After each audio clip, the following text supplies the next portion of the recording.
And we're good to go. Hello everyone.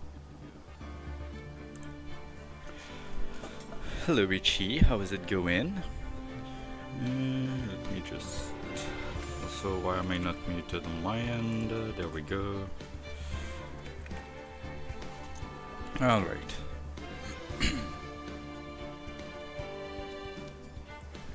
So, tonight we'll finally finish this last case, which took fucking so long. So I am quite happy about that. I've been liking this case a lot, but I feel like it's dragging a bit. It's been dragging a bit for a little bit, I feel like.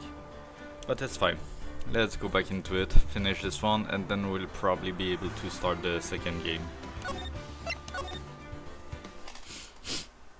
Alright.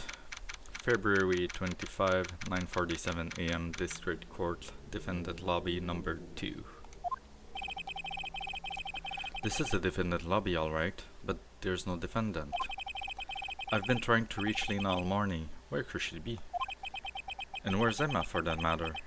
It almost seems as if something's been happening behind the scenes. Who is it? Oh. Edgeworth! Knowing you, you've already figured it out. Who the owner of the 777777 ID number is, that is. Well, I have a pretty strong hunch. Looks like I'm not the only one who's figured it out.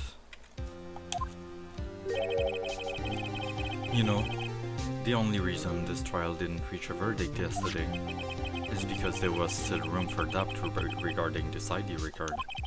If that number does belong to whom you suspect, then no doubt will remain. After all, he hasn't been officially charged with anything. True, not yet. In any event, once all doubt has been removed from that list, I can call for a ruling. 5 minutes right, and Chief Prosecutor Sky will be found guilty. But she didn't do it. I figured you'd say as much. That's why I came here, to hear what you have to say. This is the first time he's ever done something like this. Lena's hiding something, and the only way we'll ever know the truth is to draw it out of her. The truth? Everything goes back to the SL9 incident. Don't be stupid. Today's the last day of the trial. We don't have time to reminisce about the past. That depends on you. If she's found guilty, you lose your only chance to find out what really happened. I'll think about it. See you in court, Wright. This is it. If I'm ever going to find out what Chief Gant has on her, it's now. Alright, give me a second, I'll be right back. I just need to figure something quickly.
Okay, we're good. Let's go back. February 25, 10 AM, District Court, courtroom number 9. Court is now in session for the trial of Miss Lena Sky. The defense is ready, Your Honor. The prosecution is ready, Your Honor. Normally, this is when the prosecution puts forth its opening statement. But before that, the police chief has a proposal to make. Chief Gant. That fucking asshole. Morning, folks. No, that's not the right voice. Morning, folks. How's everyone doing? Hey, Yaji, been back to the pool yet? No, I've been drowning in the fort as it is in. I've been drowning in the fort as it is in my work. Oh, that's a good one. Don't think I can top that. If you don't mind me asking, Chief, exactly what is this proposal of yours?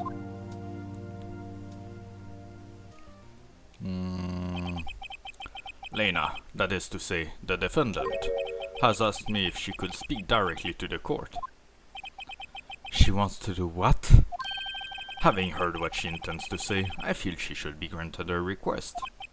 In the end, it should save everyone a lot of time and trouble.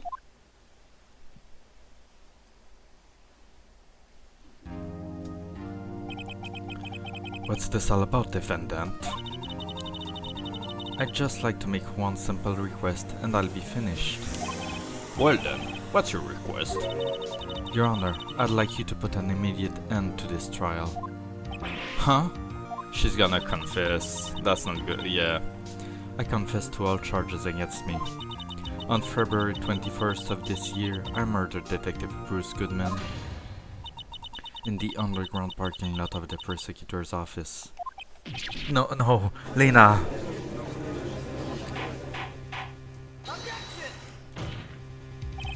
You can't!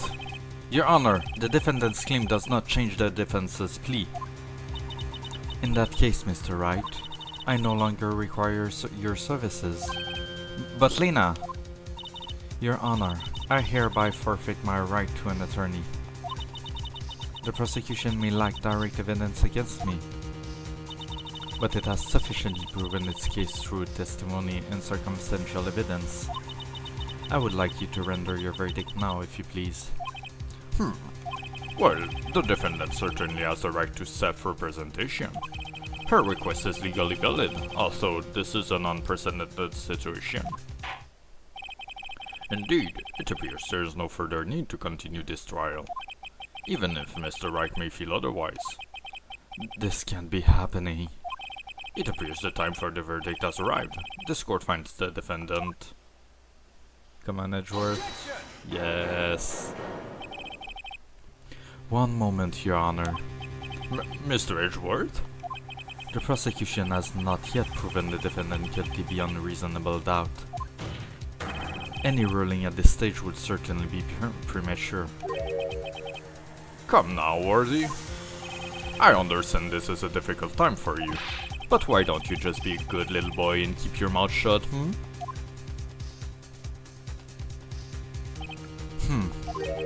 I don't think I care for your tone, Chief Gant. What? Creating another fabrication to cover up your past mistakes. Sorry, but I'm no longer the naive little boy you would have me be. Yeah, let's gang up against him, fuck yeah. With this sudden confession from the defendant, it's obvious to me some kind of deal was struck behind the scenes. Some kind of deal, Not everyone operates as you do, Worthy. I thought so. Your Honor, the prosecution would like to change its first witness. Oh, to whom?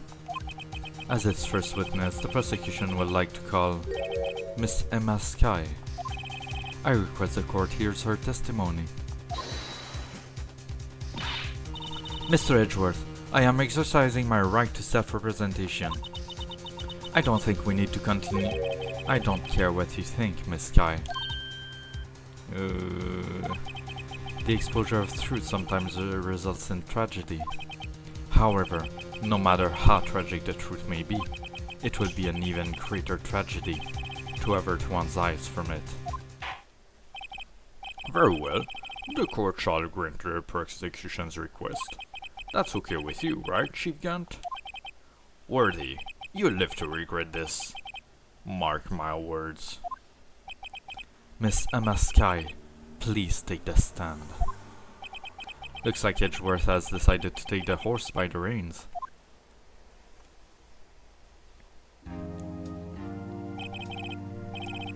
Now then, witness, please state your name and occupation. My name is Emma Sky. My occupation? I'm I'm Lena's little sister, and I want to be a scientific investigator.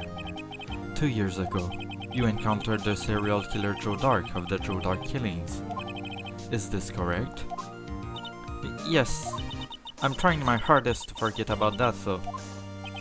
I'm sorry, but I'm afraid I'm going to have to ask you to recall those events one more time. Mr. Edgeworth, please remember that this trial concerns the murder of Detective Goodman.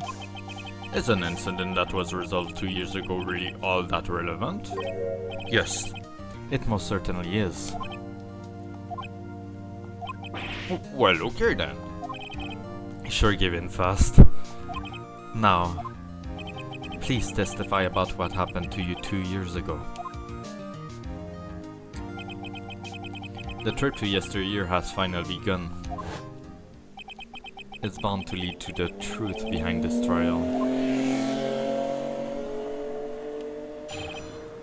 2 years ago. I was waiting in my sister's office that day. A man came running in and took me hostage. Neil Marshall rescued me, but I'll never forget what I saw in that instant. The man raised up his knife and stabbed Mr. Marshall in the chest.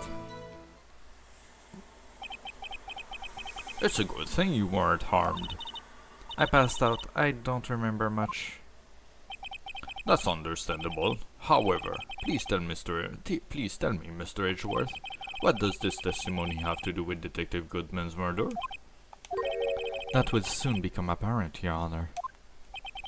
You've got to admire him for his courage, considering he has no evidence. Very well. The defense may begin its cross-examination. Is he like trusting us right now to bring the evidence? Is this like pure trust here that Edgeworth is showing us? Alright, let's review my evidence quickly just so I can remember everything.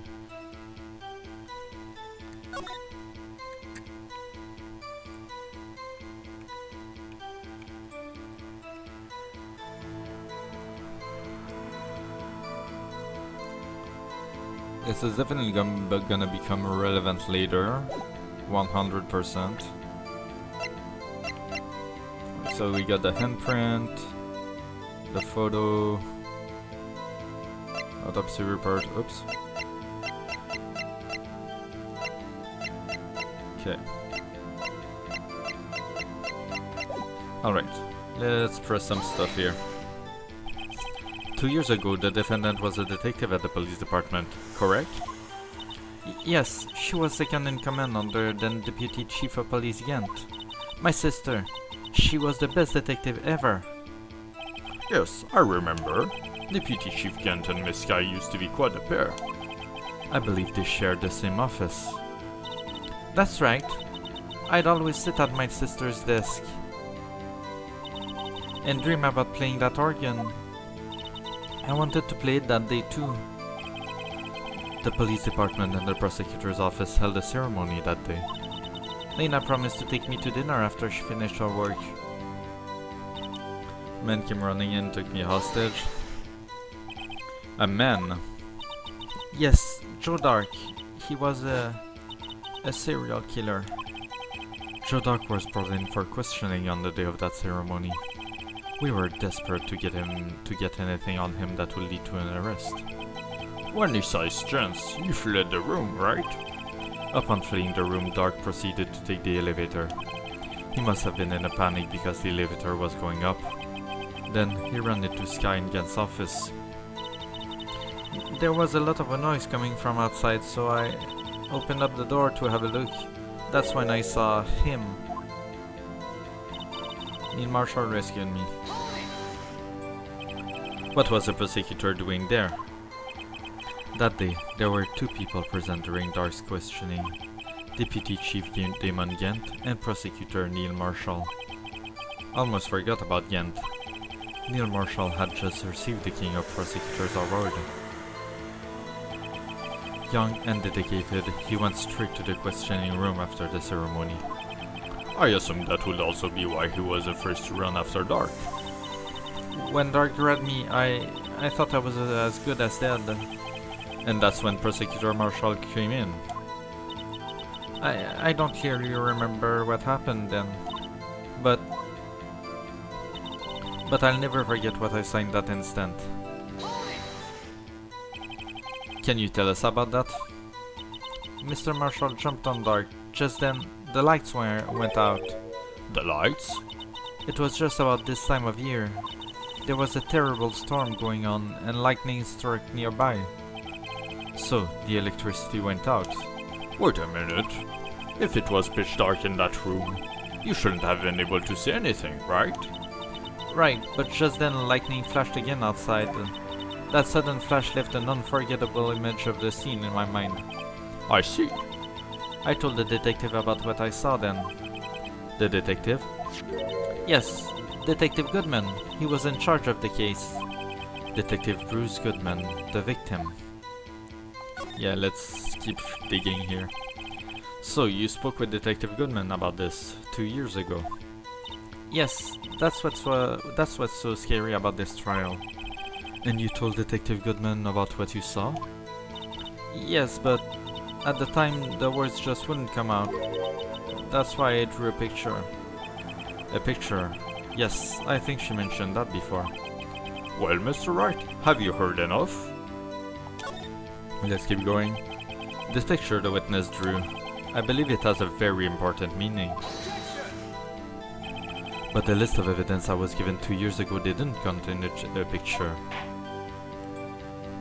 Witness, would you mind if we added the statement to your testimony? Yes, Your Honor. I drew a picture of that scene once, but it seems to have been lost. You drew a picture of the scene you witnessed, right? Yes, I wanted to do everything I could to help the investigation. I can still see it now, whenever I close my eyes. That's strange. I took over the case after Prosecutor Marshall died, yet I never received any picture. Perhaps the witness is mistaken. But I did draw it, I swear. I'm not just imagining it. This picture that Emma drew, that reminds me. I guess I should check the evidence again. Yeah. Well, anyway, let's continue. The scene that imprinted an image in your mind. Can you please describe it to us? The man raised up his knife and stabbed. That must have been a real shock. Even now when I close my eyes, I can still see it just as clearly. Tell us, what were you doing at that moment? I believe you testified that Joe Dark was holding you hostage. When lightning struck and the lights went out, Mr. Marshall jumped on Dark. I was thrown aside and the two began wrestling each other. I'm pretty sure I was watching them. Emma doesn't have any reason to lie, but Lena sure does. I need to get Emma to tell me as much about this as she can. Yeah, so let's go present the picture. Here. Yeah. There we go. Mr. Edgeworth. This little girl put all her heart into drawing that picture. And yet you would insist on denying its existence? Hey, I'm not the bad guy. All I'm saying is that as the prosecutor for that case, I wasn't handed such a picture. That may well be, but that doesn't mean it doesn't exist. Behold. This is the evidence list for the SL9 incident. Please turn it over, Your Honor. Turn it over? Turn it... Ah! What's this? Yes, what is that? Hey, that's it! That's a picture I drew. Indeed. Two men appear to be wrestling here. What's the meaning of this? What are you doing with that list? Me? Only the prosecutor in charge should have access to that list. Huh? These lists, they're different from each other. What? It will appear, Mr. Edgeworth, that the evidence list you were handed 2 years ago was incomplete. These two lists fit together to form one. You can see the marks here where they were torn apart from each other. So you see, Mr. Edgeworth, it's quite obvious what happened. 2 years ago, only half of the evidence in that case ever reached you. What? What? Order! Order! But, Monsieur, why did you draw your picture on the back of such an important list? Because that's what Detective Goodman handed me in the questioning room, Your Honor. Wait a minute. If this list was torn in half, then that means... Your Honor, Are you alright, Mr. Wright? Your eyes are bulging from your head. if the evidence list was torn in half, then there might be more of the drawing on the back of Mr. Edgeworth's list. Ooh. Did he seriously never turn it over? There's no way. Yes, that's quite conceivable, Mr. Edgeworth. It's possible. Let's see. Is something wrong? Do you even have to ask? Sorry, Your Honor. There is indeed something drawn on the back of my list. It's that thing. I'm sorry, what? That's that thing.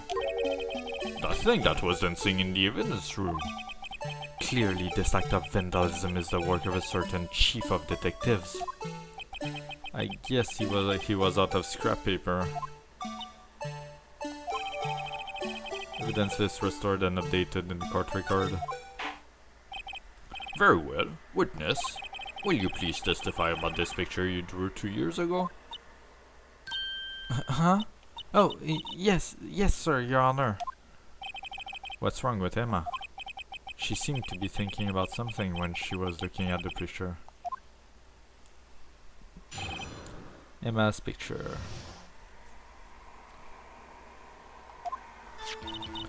This is a picture I drew 2 years ago. The flash of lightning was so bright all I could see were shadows. After that I must have fainted. This picture shows exactly what I saw in that instant. To think a flash of lightning could burn such an image in your mind. Thanks to that though, she was able to show us exactly what she saw. Well, I don't see any contradictions here. This clearly shows Joe Dark about to murder prosecutor Neil Marshall. The defense may now begin its cross-examination.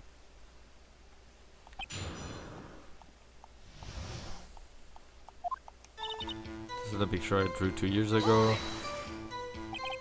Did you draw this picture right after the incident? I think I drew it 2 or 3 days later. At first I was in such a state of shock that I couldn't do anything. During that time, the investigation team was reorganized. Detective Goodman was placed in charge, under the direction of Damon Kent and Lena Sky. 2 or 3 days later, the memory should still have been fresh in our mind. Excuse me, witness.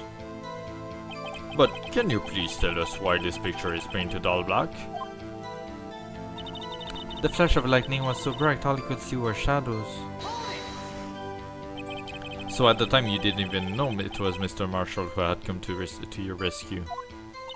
No, I couldn't see him clearly. The lightning was so bright, and I was knocked to the floor. You were knocked to the floor? Dark had a tight grip on me, but when Mr. Marshall jumped on him, I was knocked away. I turned around, and that's when the lightning flashed. Poor Emma. I'm just glad she wasn't hurt. What happened after the lightning flashed? After that I must have fainted. You mean you didn't see the actual murder take place? No, I'm sorry. The flash of lightning only drove off the darkness for a split second. Not only that, but the trauma of the situation understandably caused the witness to faint. Do you really need to torture this girl any further? What? Hey, I'm not the bad guy here. Anyway, this picture shows exactly what I saw in that instant.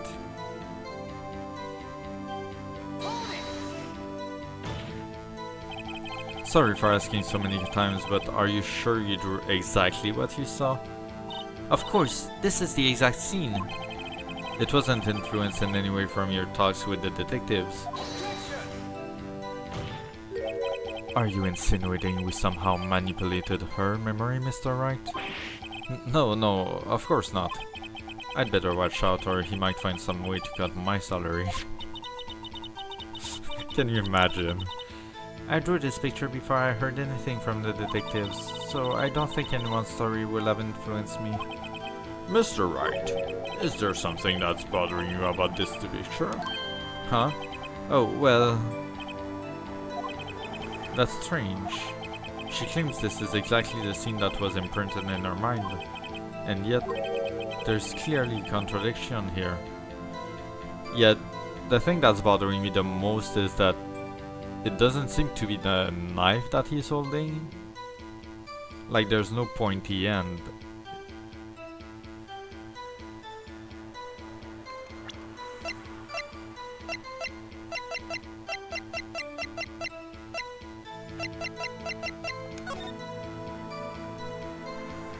There's no pointy end indeed.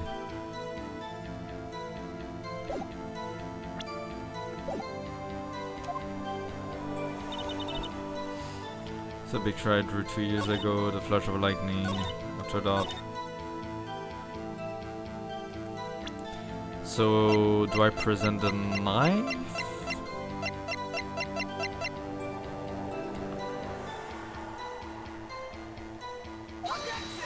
No, damn it, that's not it.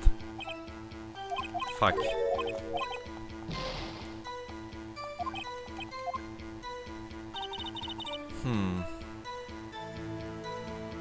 What do I present then?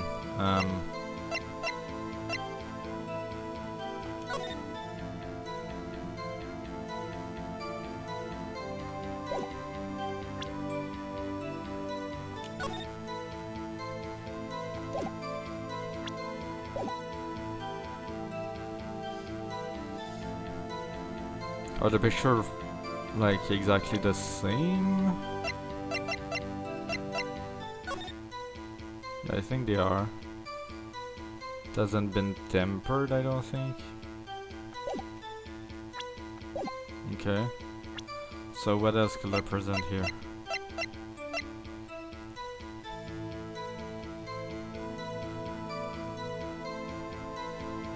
Stabbed in the back?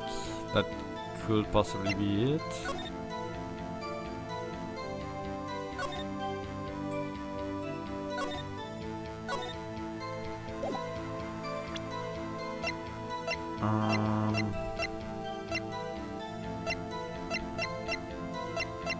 Yeah, I don't think anything else is gonna be useful here. Alright, let's try to present the autopsy report then. Yeah, there we go. Nice. I hate to be the bearer of bad news, but this picture that the witness drew contains a blatant contradiction. What? But I still remember it just like it was yesterday. Mr. Wright, perhaps it will be faster if you simply pointed out this contradiction for us. What part of this picture contradicts the autopsy report?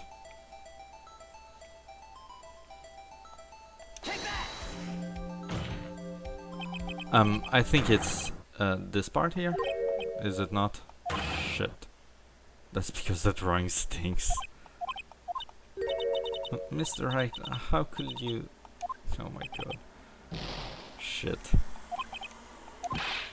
Okay, then maybe now I show the knife. Okay, let me save just before I lose all my lives stupidly.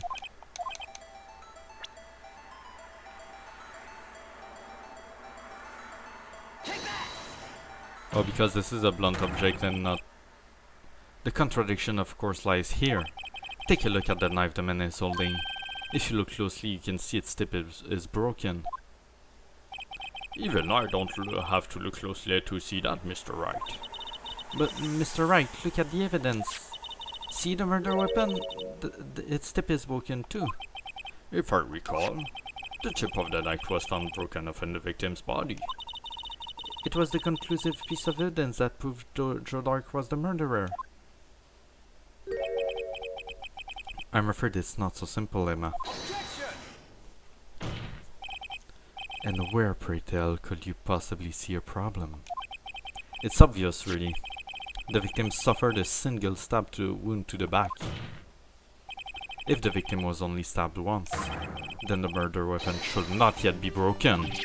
Ah? What's the meaning of this? Perhaps the knife was broken beforehand. Sorry, but I'm afraid that's not possible. The tip of the knife was found inside the victim's body.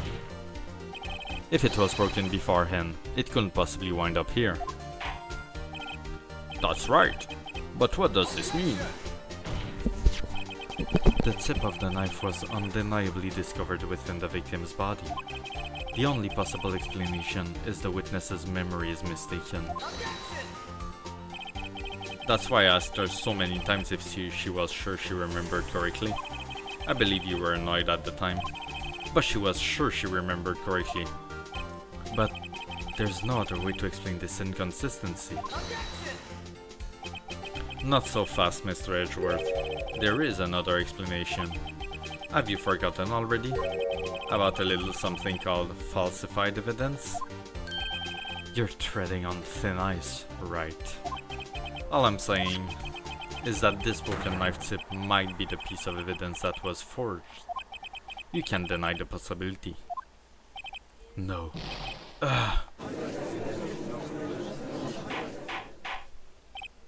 Order, order, order! Are you saying the investigation really was corrupted? Your Honor, please allow me to once again go over the events that took place the day of the murder. The police department and the prosecutor's office were holding a ceremony that day. After receiving the King of Prosecutors award at the ceremony, Neil Marshall questioned Joe Dark along with Damon Gant. During his questioning, Joe Dark fled the room. Prosecutor Marshall chased after him and was killed by Dark. It is my belief that somewhere in this story, there is a lie. I'm not lying. The man really was holding up a broken knife. If that's true, then there's no other way around it. This could not have been the actual murder weapon. There must have been another broken knife. What are the chances of there being two broken knives? Another broken knife besides Joe Dark's. Could there have been one? Yes. If the witness is this adamant about the accuracy of what she saw, it can't just be explained away by a simple observational error. Mr. Wright. In that instant, Emma really did see a broken knife. I assume then that you have some information about this other broken knife? If so, please feel free to enlighten us. The murder weapon was already broken prior to the murder. There's only one way. Take a look at this. Here's the real murder weapon. Yeah. This one. It has to be. The answer lies in the past. 2 years in the past. Right here inside this picture. This is a picture of the award ceremony. This is a picture of the award ceremony. What is it, Mr. Edgeworth? It's the broken murder weapon. Notice the award Prosecutor Marshall is holding. That's a broken knife. As we earlier concluded, the knife in the drawing was not Joe Dark's knife. That being the case, the knife the witness saw was in the knife the witness saw was in all likelihood from this hour. Order! Order! Order! Neil Marshall was awarded the King of Prosecutors that day. As an award, he was given this broken shield and a knife. When he chased after Joe Dark, he pulled out this knife. Being a prosecutor, he did not carry a pistol. This broken knife was the only weapon he had in this dangerous situation. But that can't be. Oh, and why not, Mr. Edgeworth? Because if the King of Prosecutors' award knife was a murder weapon, then the murderer and the victim would be reversed. What do you mean? I mean, this man raising knife would have been Prosecutor Neil Marshall. Oh.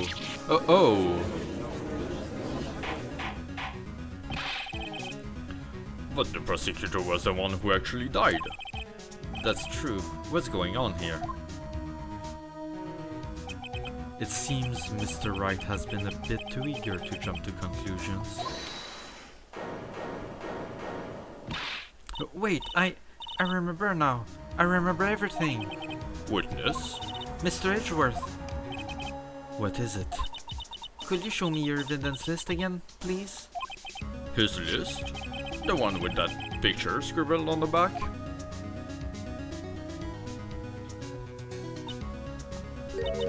I knew it. This picture. I'm the one who drew it. What? You drew that? That's right. The list wasn't torn in half at the time I drew this picture.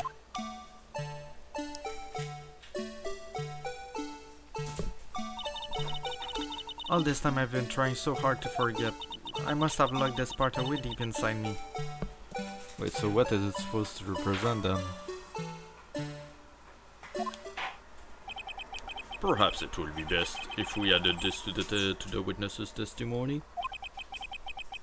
Would you please tell us what we recall, Miss Sky? Yes, Your Honor. First the knife mix-up and now the blue badger? This should be interesting. Emma's recollection. When I saw that man raise his knife, I panicked and rushed toward both of them. I think I knocked away the man with the knife.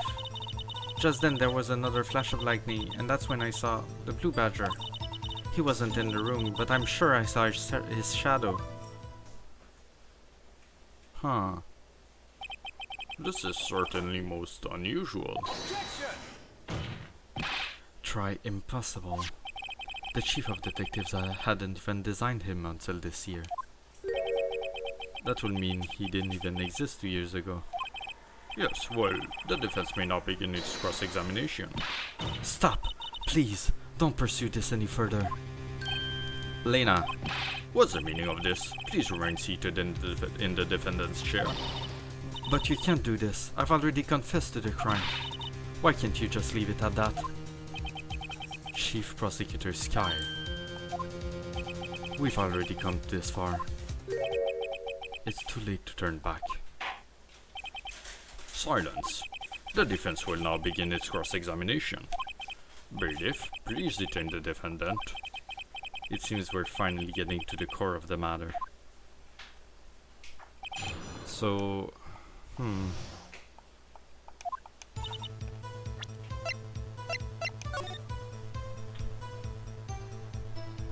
The jar, is it the, no, is it?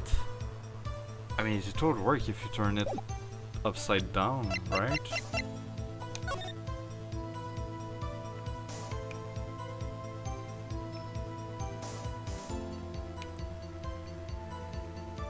Oh wait, no, this way. No, not quite. This, something like this.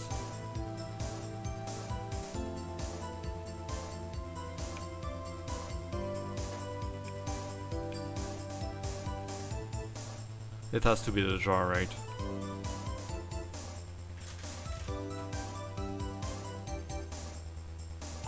It has to be. When I saw that man raise his knife, When you say that man, I assume you refer to Joe Dark. Yes, at least I think it was him. You think? All I could really see were shadows. The power outage that immediately preceded the incident is also documented in the prosecutor's office reports. So then you... Panicked and rushed towards both of them. Why would you do something so dangerous? What else could I have done? He was about to stab Mr. Marshall. She seems convinced that Dark was the only one holding the knife. Was the one holding the knife. But as we've just theorized, Mr. Marshall was the one holding the knife. Oh shit, j'ai oublié. Well, I didn't know that at the time. When that dark guy knocked me down, all I could think was, I've gotta help that other person. I think I knocked the man with the knife. What do you mean you think? It all happened so fast, and I was in shock. You good, Alice? Elle me fait des massages.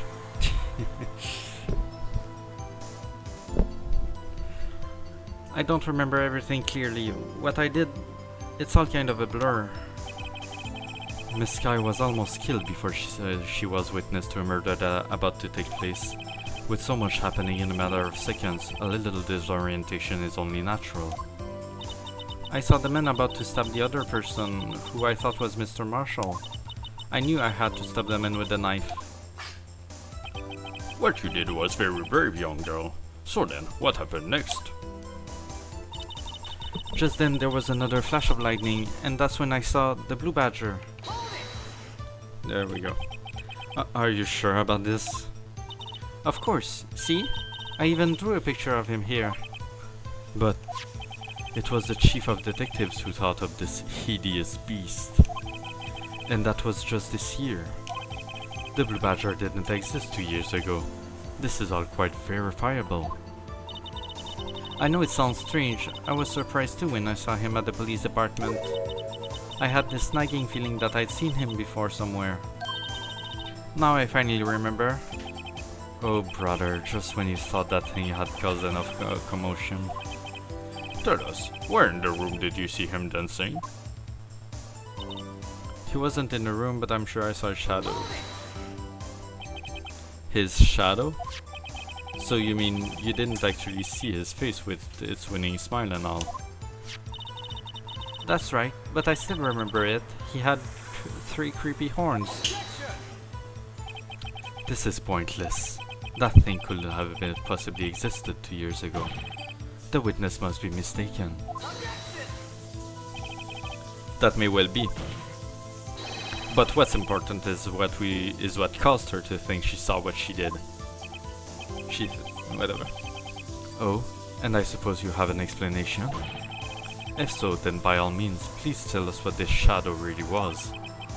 What was it Emma saw when that lightning flash? Who is this blue badger really? I just might know. The blue badger hadn't been dreamt up when Emma drew the picture. Yet she's certain she saw its shadow. Ladies and gentlemen, it is the defense's belief that on that fateful day 2 years ago, there indeed was something that looked similar to the blue badger. Something that is now sitting in this very room. Mr. Wright. In this room? Very well, Mr. Wright. What is it that the witness saw in that instant? Please show us this mysterious blue badger look-alike. It has to be the fucking face jar thing. Yeah. The mysterious blue badger was in fact this. But that's... what exactly is that? I believe it's some sort of jar. But Mr. Wright, that doesn't look anything like the blue badger. Indeed it doesn't. As it stands now, it's just a plain jar. However, what if we were to change our viewpoint?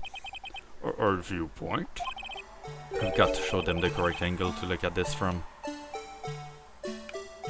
Alright, like this?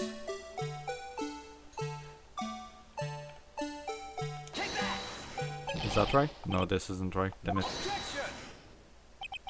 Allow me to remind the defense its case hinges on the witness's drawing. If Mr. Wright can't match the shape the witness drew, we cannot accept his claim. I've got to find just the rectangle. Okay. So that wasn't quite right.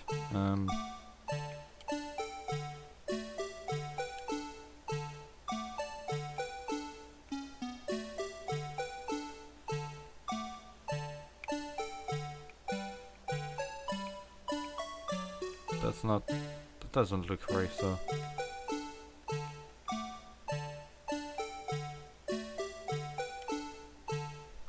Is this it? I'm not sure at all. No.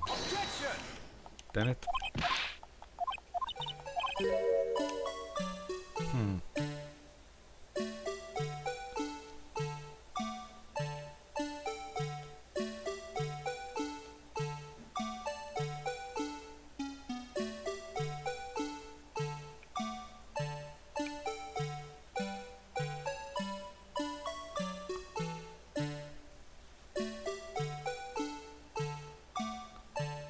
I feel like that's the best I can do, but it doesn't really work, does it?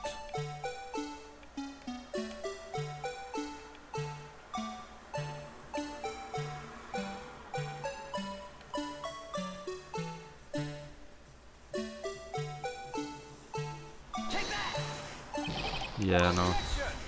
Damn it. What is the rectangle here?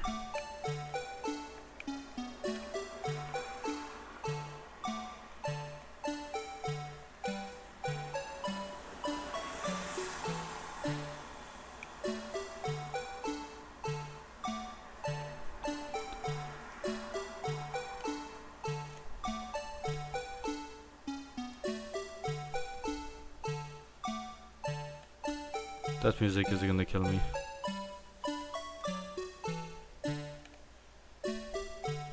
I'm confused. I don't see it.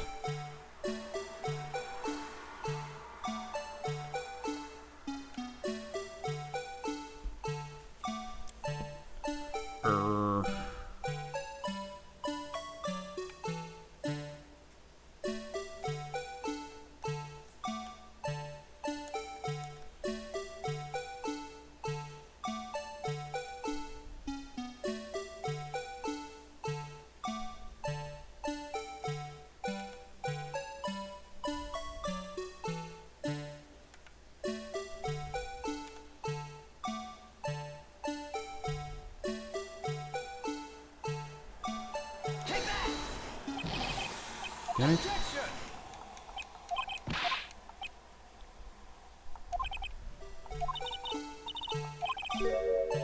Yeah, I got it. I don't do this fucking case sometimes. I love it, but I also hate it. Am I supposed to use this part? Because it doesn't really work though.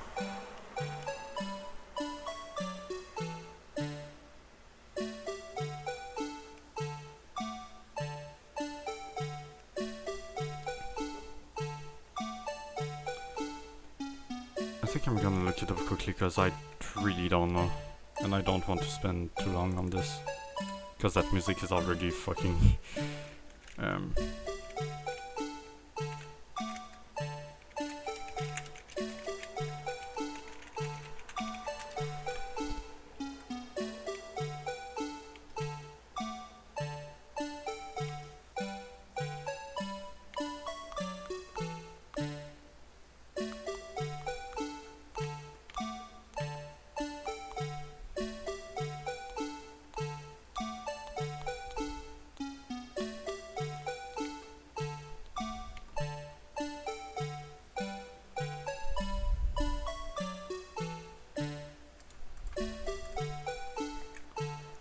But that's not... I already tried that. What? I'm sorry.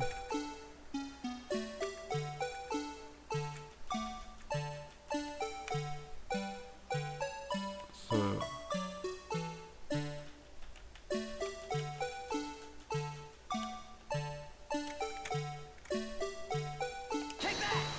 Are we good now? Wow, finally. Goddamn. I was like 2 pixels off last time, I guess. Well, is this a miracle or what?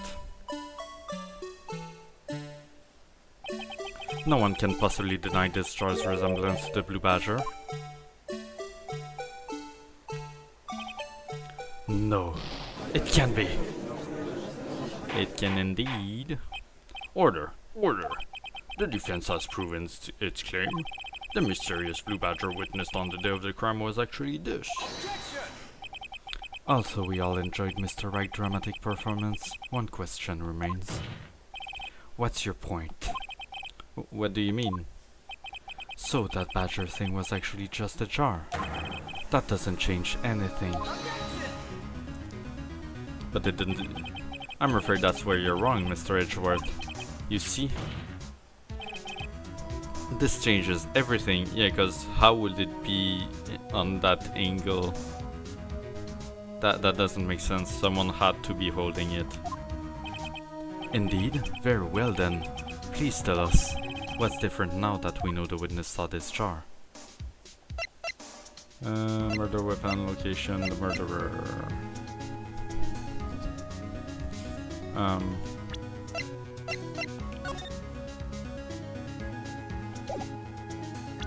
I'm not actually sure. Murder weapon, I guess? Allow me to take these in turn. At the moment of the murder, the witness saw this jar. At a very specific angle, I might add, Mr. Wright. Yes, well, knowing this, where could she have seen this jar? Where? The location of the jar is shown in the picture taken on the day of the crime. It's on a shelf in the office of Damon Kent. But the body was found lying near Lena Sky's desk. The witness testified so herself. Yes, and it is these two facts that reveal what actually transpired. You see, the struggle between Dark and Marshall did not take place in Lena Sky's office. It happened on the other side of the room, in Chief Gant's office. Yeah, I had a feeling we were going there at some point. Are you implying the murderers moved the victim's body? From Damon Gant's office to Lena Sky's office? Yes. Why would he do that? There's no reason. Exactly. If there wasn't a reason, he wouldn't have gone through the trouble. The only logical conclusion is that there was a reason. Do you know what that reason was, Mr. Wright? I finally figured it out. So this is why Lena tried to stop the trial. It's too late to quit now, though. Ad break in about 3 minutes.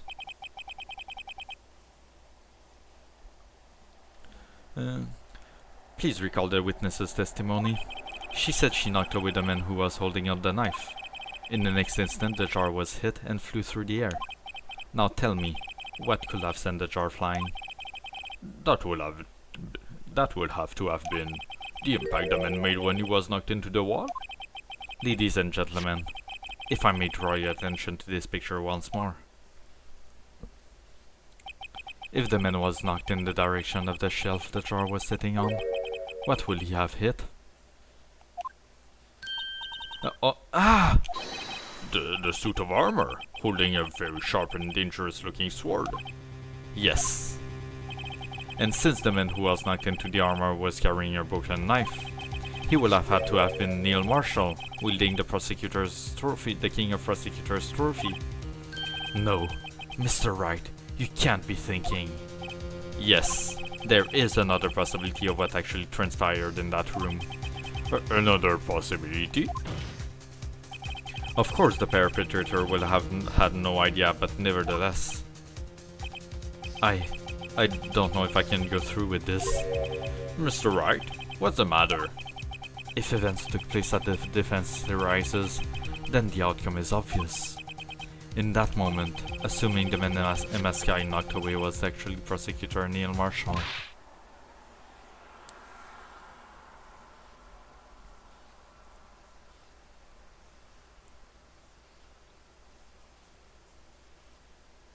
Suspense.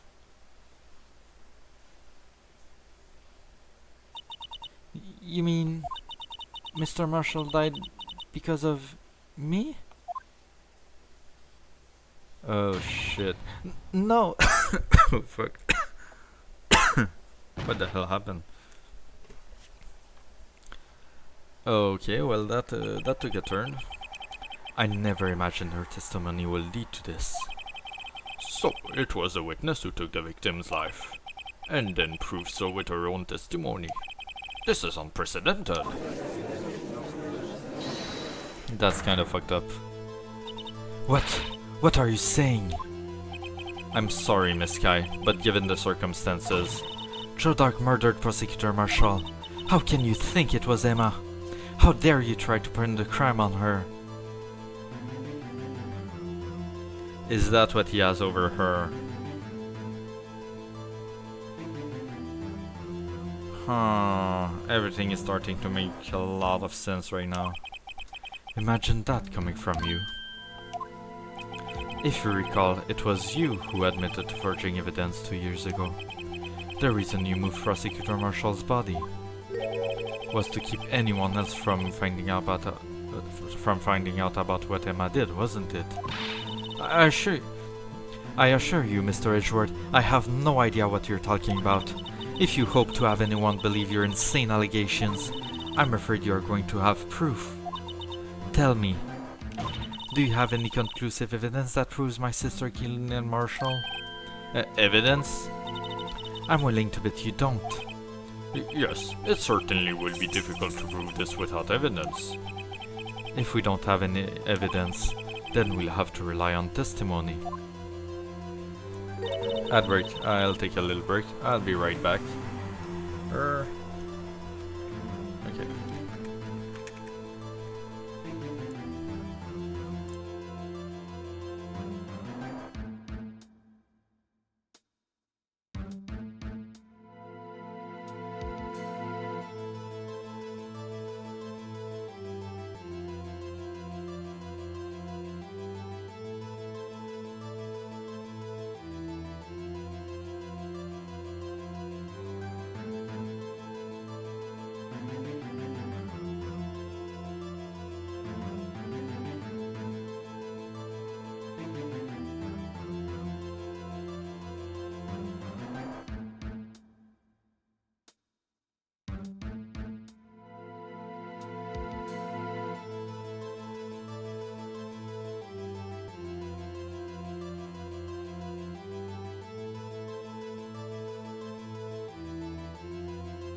And we're back. Let's keep going.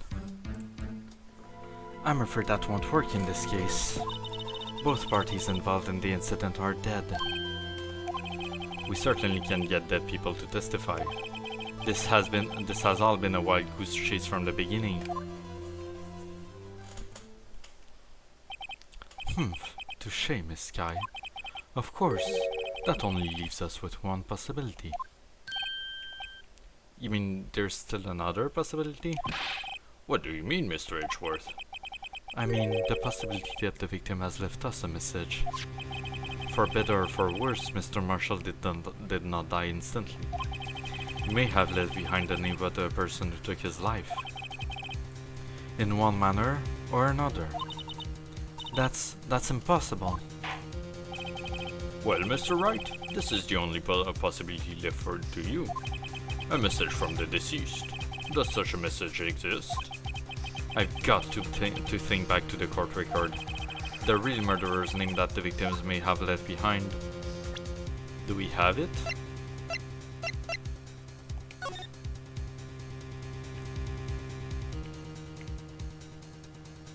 Do we have anything?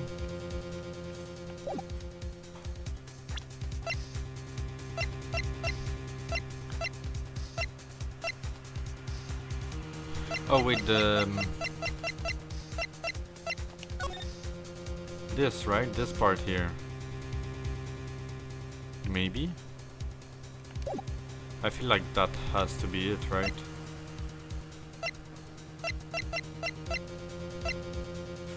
Let's present that. Is in the evidence. This message from the deceased is already in her possession. Mr. Wright, will you stop at nothing to prove my sister a murderer? Do not be mistaken, Miss Sky. Our purpose is not to accuse Emma of any crime. There is only one thing we seek. The truth. No matter how painful it may be.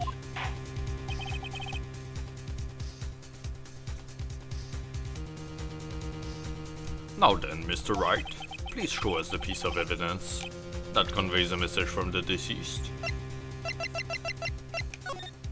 Oops. This is the message left by the deceased. This is that blue badger from before, right? Oh, is he going to just speak the killer's name? If that thing could, I'm sure it would. Looks like everyone's forgotten this is just a jar. A message was left here, on the surface of this jar. What do you mean? If you look closely, you can see a faint trail of blood on this jar. It looks like someone wiped the blood away. Yes, but notice, for some reason the blood on some of the fragments was not wiped away. Yes, there is a line here, drawn in blood. So what you're saying is these dots were once lines. Prosecutor Marshall did not die instantly. He used the few precious moments left to him to leave behind a message. One that someone apparently wiped away. But blood must have seeped into the jar where the lines change directions. Precisely so. All we need to do is connect these points, and the victim's message will become apparent. No. Mr. Wright, what kind of message did the victim leave for us? Your Honor, I believe these bloodstains will reveal to us the answer. I've got to connect these dots to make letters. There's only one thing the victim will ever tell given the circumstances. His murderer's name.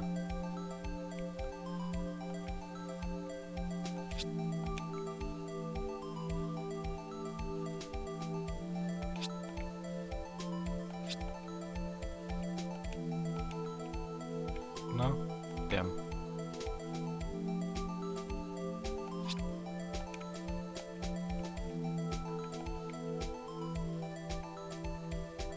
I'm trying to write again, but I don't know if this is gonna work.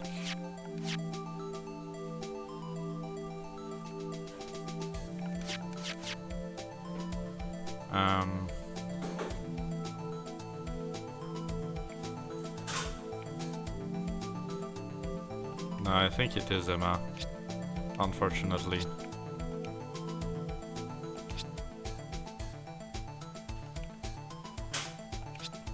Yeah, damn, that's a shame. Fuck, it really is her.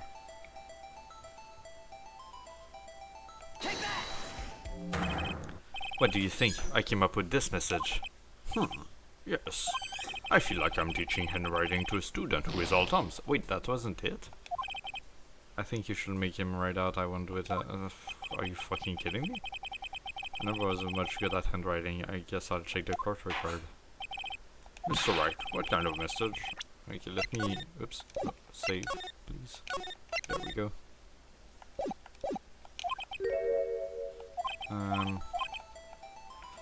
How was that not it? I'm confused.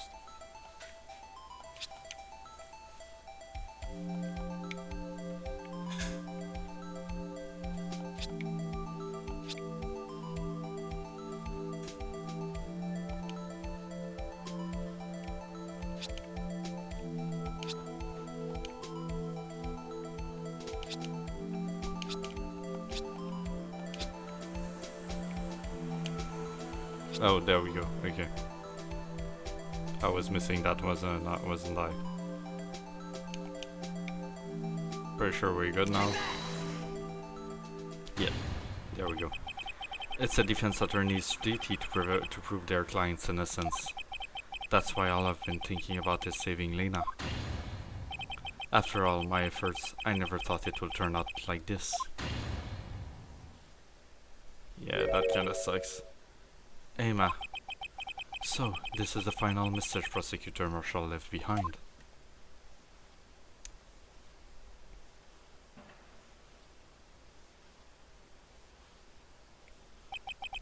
Of all people, she may not have meant it, but in the end, the one who took the victim's life Was Emma Sky.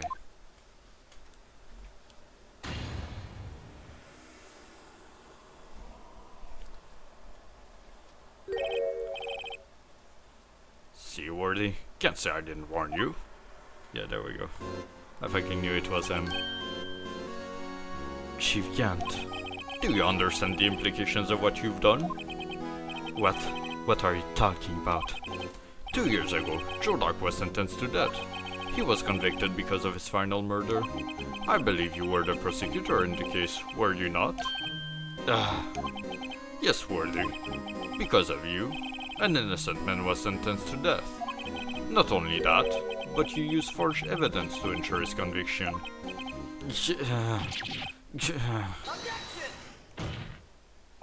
But Jodak really was a serial murderer. That's undeniable. I'm afraid that's not important. Didn't you know? We aren't defenders of justice. What? We're merely keepers of the law. Sentencing a man to death is no light matter, even if there wasn't any cover-up or evidence forgery. Ultimately, the responsibility falls on the prosecutor in charge. Despite what anyone may say, this fact cannot be denied. What's going on at the prosecutor's office? They might have sent an innocent man to his death. How can he just stand there like it wasn't his fault? Order! Order! Order! Order! Little break in the trial. The gavel's pounding fell on deaf ears. Unable to settle the crowd, the judge declared a recess. Where this trial is headed, no one knows.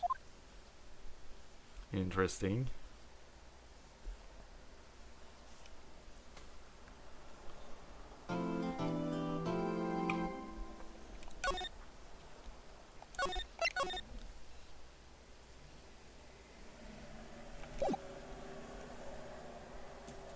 February 25, 1206, District Court Defendant Lobby Number 2. Sorry, Edgeworth. I didn't mean to get you in trouble. Don't worry about it. This is my problem, not yours. Hope I'm not interrupting anything, pals. Oh, yes I am. I'll come back later. Wait, Detective Gumshoe, what is it? You've got a lot of nerve, Val, making a detective run all around while on duty. And to top it off, you call me here. I've seen happier people at funerals. I take it Lena's having you run errands again. Let me tell you, this is the last time, pal. Here, she asked me to give you this if there was a break into this trial. Evidence law.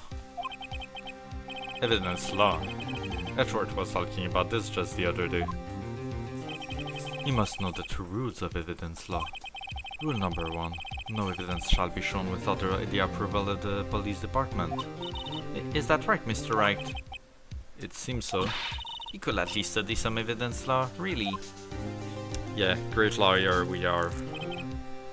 The chief prosecutor also wanted me to give you a message. A message? She said, if you're planning to take him on, you're going to need this book. Him? I guess I'll need to give this book a thorough read. From this guy explains the two rules of evidence law. Doesn't look like that book will do you any good now, though. All that's left now is the chief prosecutor's sentence. That's where you're wrong, detective. Huh? Haven't you figured that out yet? Why I'm still sitting in that prosecutor's seat, despite all these allegations being thrown at me? Mr. Edgeworth, the real trial today hasn't begun yet. What? What else is there? What else is there left to do? Your credibility has been all but ruined with this forged evidence you were unaware of. Emma Sky found out she unwittingly caused the man's death, and now you're telling me you want to do more? You've gotta be kidding me, pal. You're missing the point, detective. Lena didn't murder Detective Goodman. She merely stuck a knife into his dead body. That means the real killer is still out there. What? And we're going to expose him, no matter what it takes.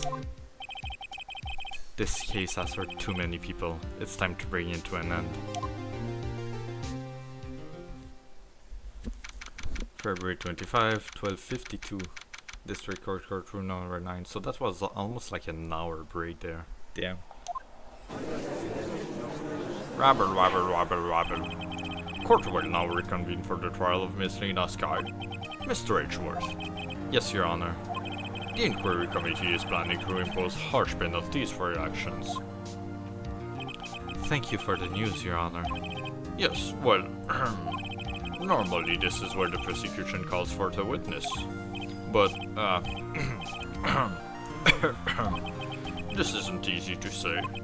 You see, there is some concern that you, Mr. Edgeworth, may have, struck a bargain?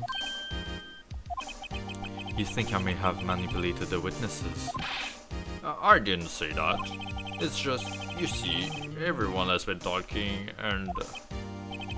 Very well, Your Honor. I have a solution. A solution? That being the case, the prosecution will allow the defense to call for trial for the witnesses. What? But there's no precedent for what you're proposing. Undeniably, this is an unusual arrangement, but a very effective one. It will prove that I haven't struck any deals with the witnesses.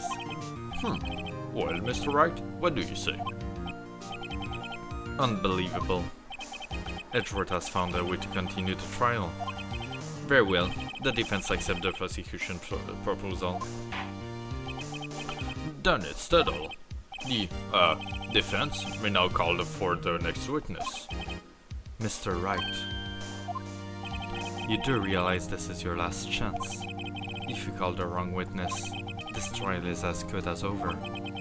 The defense calls. The time's finally come to bring out the real murderer.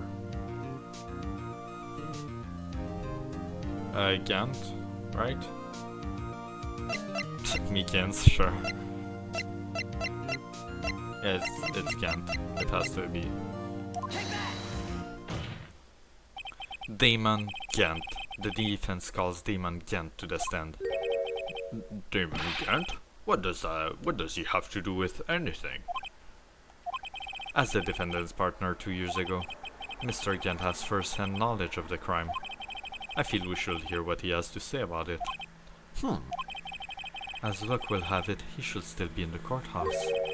He would also be the least likely to have been manipulated by me in any way. Wouldn't you agree, Your Honor?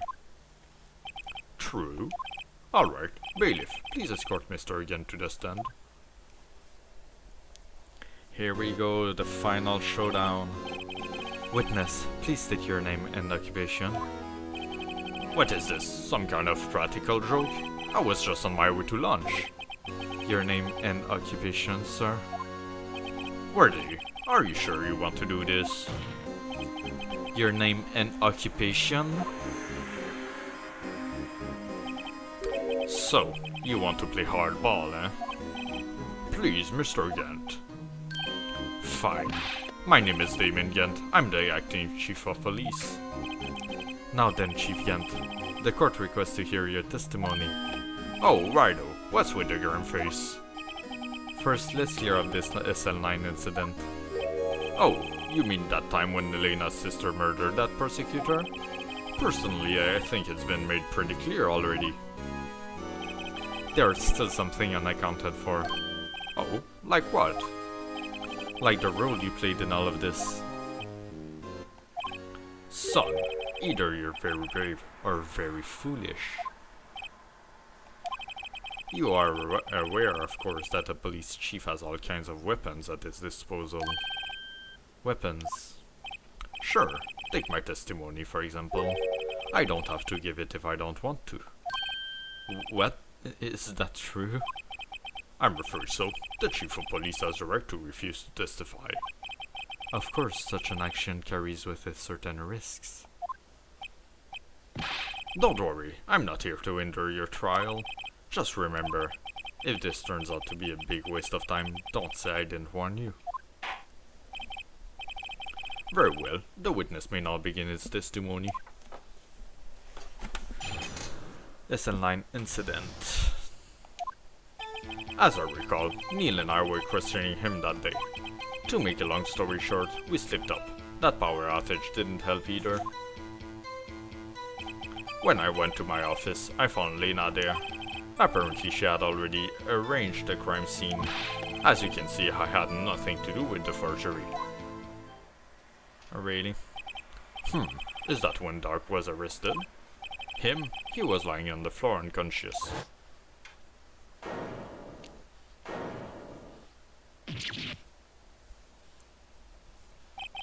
When Emma sent Neil flying, it seems Dark bumped his head. I see. Everything seems pretty clear-cut. If the police chief has a right to refuse to testify, then I'd better hit him hard and fast.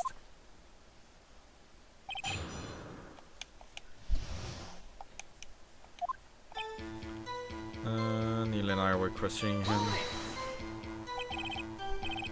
As I recall, a ceremony was held at the police department that day. Yes, that's right. I guess you could say I'm more workaholic. After winning his award, Neil was all fired up too. That's probably what spooked Dark and made him run away like that. Was the defendant, Lena Sky, also present in the room? I don't quite remember. At the very least, she wasn't there when Dark ran for it. To make a long story short, we slipped up. That power outage didn't help either. So the two of you ran immediately after him, right? That's right, but Dark made it to the elevator first. So Neil and I split up. He went upstairs and I went downstairs. I guess you could say he got lucky. What's this about the power outage? Oh, that? The elevator stopped all of a sudden and I got the shock of my life. Well, probably not as shocked as Neil was when that knife went into his heart though. That's not funny. When I went to my office, I found Lena. Could you tell us what you saw? It was a shocking sight. Neil and that serial killer were lying in a heap on the floor, all tangled together. Dark was also lying collapsed on the floor. Yes, apparently he hit his head and was knocked out. Next to them were those two poor girls, Lena and Emma. Lena was cradling Emma in her arms. Looking back at it now, she must have already known what her sister had done. Apparently she had already arranged the crime scene. How can you know that? Because of the victim's body, it had already been moved. So that means you found the body near Lena's desk. That's right. I think you said earlier, it was my suit of armor that really stopped the prosecutor? Yes. Anyway, as you can see, I had nothing to do with the forgery. So you're saying that the forgery had already taken place by the time you arrived at your office? That's exactly what I'm saying. I can understand how Lena must have felt, but moving a body and hiding evidence are inexcusable no matter what the circumstances. Is that how it really went down? Staring at the witness won't do you any good, Mr. Wright. If you're going to stare at anything, you'd be better off staring at the court record. Worthy, always a smooth talker. But which piece of evidence ties Gent to the forgery? Lena did admit to forging evidence, but that can't be the whole truth. Somehow, I've got to link the Gent to the incident.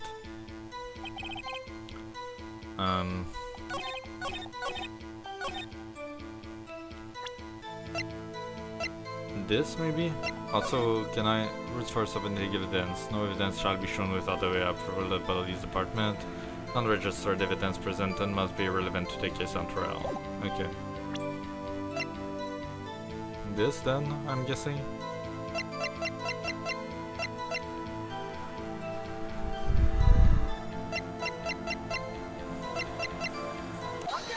Yeah, there we go. If you really had nothing to do with the forgery, then how do you explain this? What's that? And what's that on it? A handprint?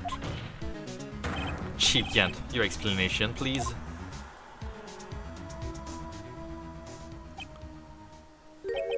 I don't know. You tell me, son. My dear Rido, don't you know the second rule of evidence law? Oh, not this again. Evidence law. Rule number 2. Unregistered evidence must be present and must be relevant to the case on trial. Tell me, how is that right relevant to this trial? It appears the defense was not prepared. I guess it's too early to use this piece of evidence. Please accept my profound apologies, Chief. Would you mind giving the defense another chance? Well, okay, I'll do it just this once, but only because you asked, Dodgy. Thank you. I assure you the defense is terribly sorry. Ha ha ha. Yes, sorry I didn't nail you. Alright, so that wasn't quite right.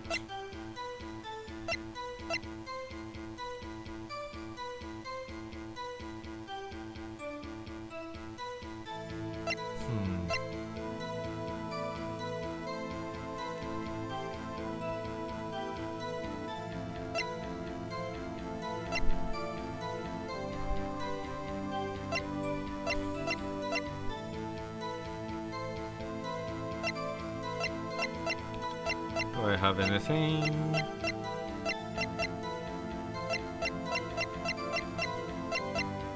This? No. Damn it.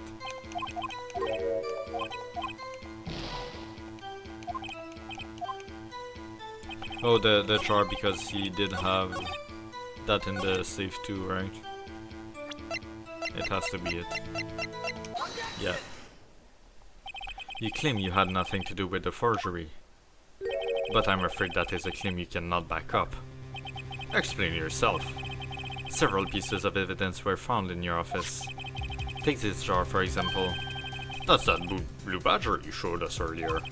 A piece of this jar was discovered in your safe. Not only that, but the evidence list I presented earlier was actually found inside your desk. It was found where? You see, Chief Gent, these articles of evidence uncovered in your office are both concrete proof that you also played a part in the illegal investigation. Chief Gent, what's the meaning of this? Oh, here's a defense attorney who may even rival Worthy. So you admitted to it then, that you were involved in the forgery? Who, me? Or do you mean you? Me? Why would I have anything to do with that? Well, you were the one who snuck into my office when you found this evidence. Prosecutors aren't the only ones capable of forging evidence, you know. Defense attorneys can do so too. Isn't that right, Rido? However, Detective Gumshoe was present during the investigation. Worthy, my boy. Not even detectives are exempt from the law. Rest assured, Dick will receive his due punishment. What? If Detective Gumshoe's salary drops any further, he'll end up paying to work. Yes, well, in light of the detective presence, please give us your testimony regarding these pieces of evidence found in your office. And their relation to the forgery that took place at the crime scene. My. Kids these days no longer how to put two and two together. Evidence and forgery. Let's see, what was it now? A jar fragment and a list? For all I know, you could have planted them in my office. Anyway, you can prove when those pieces of evidence were discovered.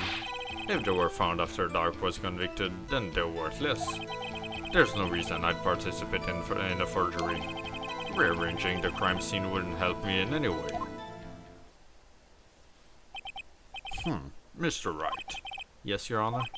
When investigating the crime scene, you should have been more careful to observe protocol. You do understand that I am the chief of police, right? There will be consequences. Indeed, I believe I will press charges, so you won't make the same mistake again. My apologies, Chief, but would you mind waiting until tomorrow for that? Today is, well, you know. Alright, Aji, in return though. I know, that place, right? What are these guys, telepathic? Evidence and forgery. For all I know, you could have painted them in my office. Planted them, painted them, sure. I'd appreciate it if you'd stop making these ridiculous allegations. Yes, you do have a point. You wouldn't have the guts to do something like that. What? I'll have you know, back in the day I once broke into a cattle ranch and said, Mr. Wright, what are you saying? Anyway, you can't prove you didn't carry in the evidence, can you? If you have proof to the contrary, you're going to need it later. Later? What are you talking about? What else? I'm talking about when Rido's prints are found. Yes, if they're found inside my safe, they will prove his investigation was illegal. Yeah, I've never faced anyone as slimy as this guy. Sorry.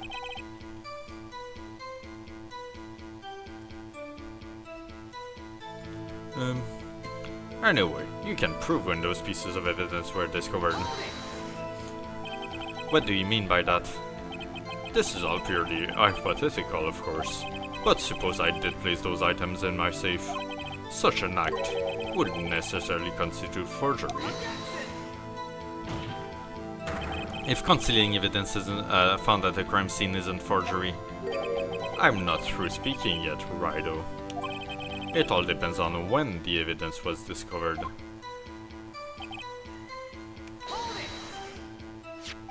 Are you saying this jar fragment wasn't discovered in the initial investigation? It will appear not. After all, it wasn't listed in the evidence list. For all we know, it could have been suddenly materialized the day after Dark was sentenced. Oh, and will that not be convenient? Right. The chief is talking about a possibility. So long as you can't rule that out, your remarks, however clever they may be, will only succeed in wasting time. Tell me something I don't know. Come now, Rido. Think about it. There's no reason I'd participate. How can you look me in the eye and say that? Because I'm innocent. Remember, who was it that murdered Neil? I'm not sure I care for the word murder here. But in the end, the person responsible for Mr. Marshall's unfortunate demise was Emma Sky. Well, now do you see? Rearranging the crime scene wouldn't help me out in any way. Really, Chief Gant. At the very least, there is one very large benefit you've reaped from all this.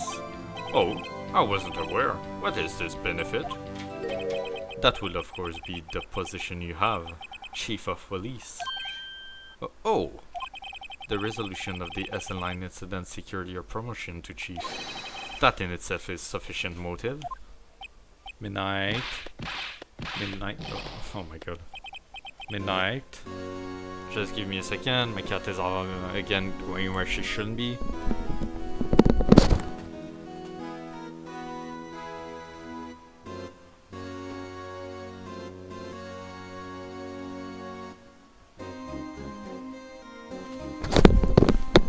Yeah, that little monster. Alright. Ho ho ho.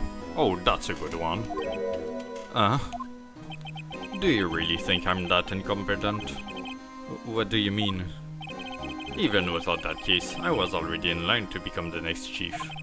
The resolution of SL9 merely sped up the inevitable a little.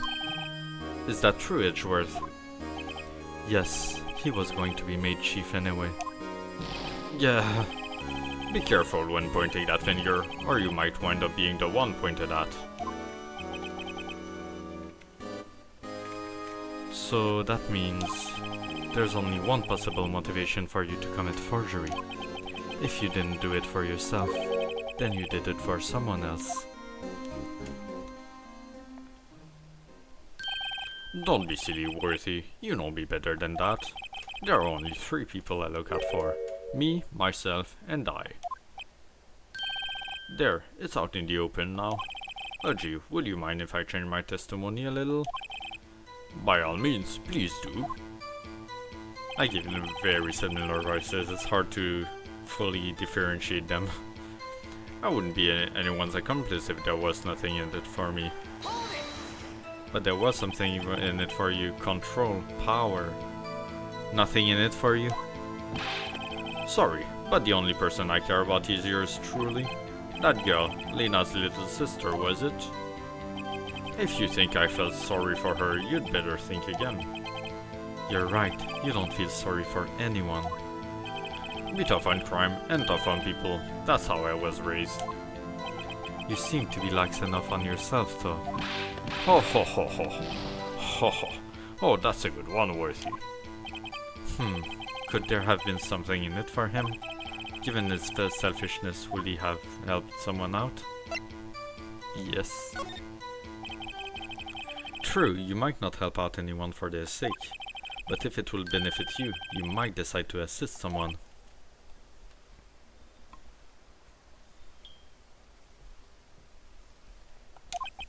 Mr. Wright, it appears you're positively determined to portray the chief as a nice man who likes to lend people a hand. That's not what I mean. Very well then. Who is this person you believe Chief Gen may have helped forge evidence? Lena Sky. Chief Prosecutor Lena Sky? The defendant? I believe it's quite obvious in light of the circumstances. Emma Sky fell victim to an unfortunate series of events. Who would want to help her more than her own sister, Lena? And as for Chief Gant, he would also have a reason to help Lena if she asked him to. That reason, of course, is self-profit. Self-profit? What do you mean? After the SL9 incident was resolved, Lena Sky was appointed Chief Prosecutor at the Prosecutor's Office. The person who arranged this job change was you, Chief Gant. But how would he profit from all this? He would be able to use the Chief Prosecutor as his puppet. Essentially, he would acquire unchecked authority over all investigations. Do you mean to tell me that despite the Chief's formidable appearance, he plays with puppets? God damn it. Oh, wait. You must mean puppet as in someone forced to do his bidding. Never mind. Admit it, Chief. You assisted Lena Sky in forging evidence. Your motive? To appoint her as Chief Prosecutor so you would control her. Righto, my boy. You have quite an imagination. Let me ask you something. What? Do you have any proof of this? That I control Lena? For example, is Lena testifying that I've done such a thing? Lena. She's keeping quiet to protect Emma. There's no way she'd testify against Kent. I'm afraid without any proof this all amounts to nothing more than mere conjecture. Unless that is also what happened in this incident. This incident? Or which one would that be? Of course I'm talking about the murder of Detective Bruce Goodman. The Chief Prosecutor has been acting strange throughout this entire trial. Almost as if someone has been controlling her.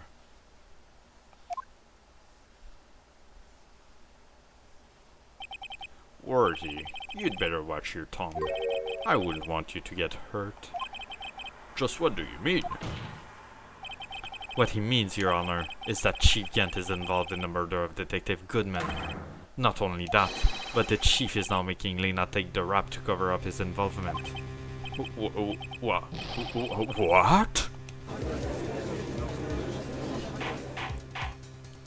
Order! Order! I said order! Mr. Wright, you can't be serious. Huh? This is an affront to the highest ranking officer in our law enforcement agency. To accuse the chief of police of blackmail and murder? That's, impossible. Your Honor, I was merely reiterating what Mr. Edgeworth said in easier to understand language. It's too late, Mr. Wright. There's no turning back for us now. It looks like he's the one who's decided to go through with this. Can you prove this, Mr. Wright? That the chief, a high-ranking officer of the law, is involved in this murder? Good question. Regardless of his rank or title, Chief Kent is just a man. The question is he a criminal? I believe the evidence will tell. I see. Alright then. Let's see what Mr. Wright's got, and it better be good. Let me save here before... Show us this evidence that ties Chief Kent to the murder of Detective Goodman.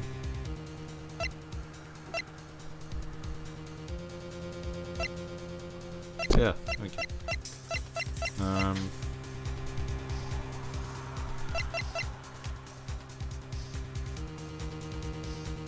This maybe?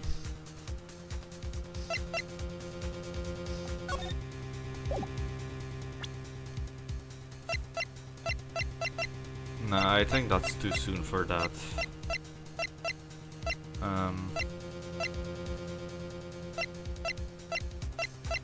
What else though? This? I don't see how that will...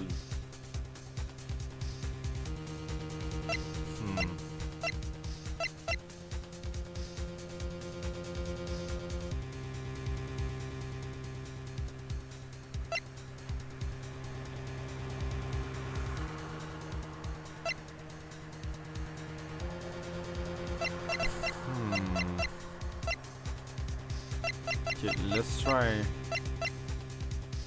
it. Yeah, is it? Well, Chief? So long as Wright here is tossing out things regardless of their relevance. Mind if I toss something too, Adri? This shoe should do nicely. I'll check it right at you. You always were quite a joker, weren't you? Oops, looks like I got it wrong. Yeah. Don't oops me. Maybe this boot is to the head will knock some sense into you. I know it's hard with all that's gone on during this trial. But try to think back to what happened in the evidence room 4 days ago. Now that he mentions it, we did find something during yesterday's investigation. Something that proves Kent entered that room. Looks like you want another one of your boots, Sergi. I see, alright then, yeah. Wait, what did we find yesterday? This? This? Is it this then? Is it?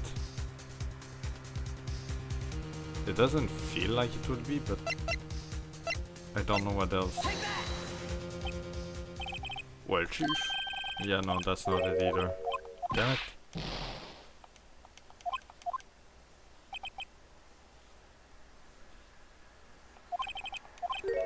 What is it?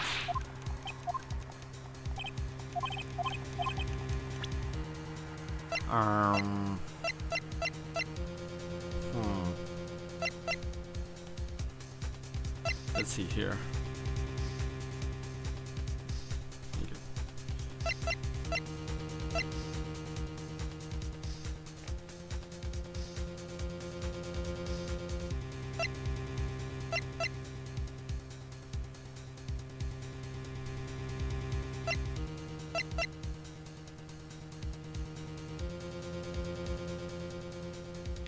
This?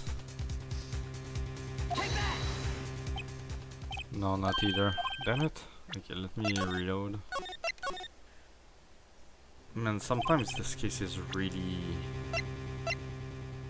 It can be so stupidly vague.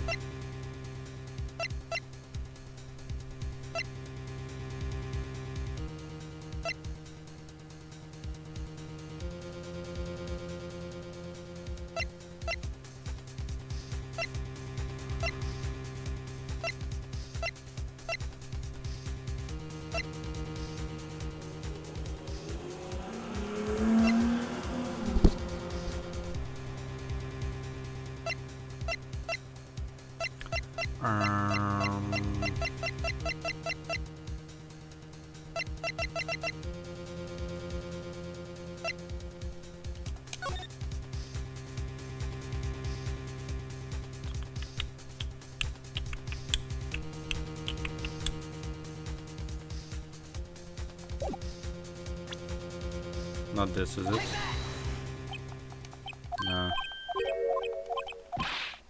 Damn, dude, what the hell is it then? Let's try to think back to what happened in the evidence room 4 days ago. Now that he mentions it, we did find something during yesterday's investigation. Something that proves your intent. Oh! I'm stupid. I'm fucking dumb. The fucking ID record thing. Yeah, there we go. This is the ID card list. Yes, the one that shows who entered the evidence room on the day of the crime. There was one ID on the list we couldn't determine the owner of yesterday. 7777777. Sorry, but there's no way you can prove that that's my card number. It's your number. What? How do you know that? The safe in Chief Gant's office requires a code to open. A 7-digit code.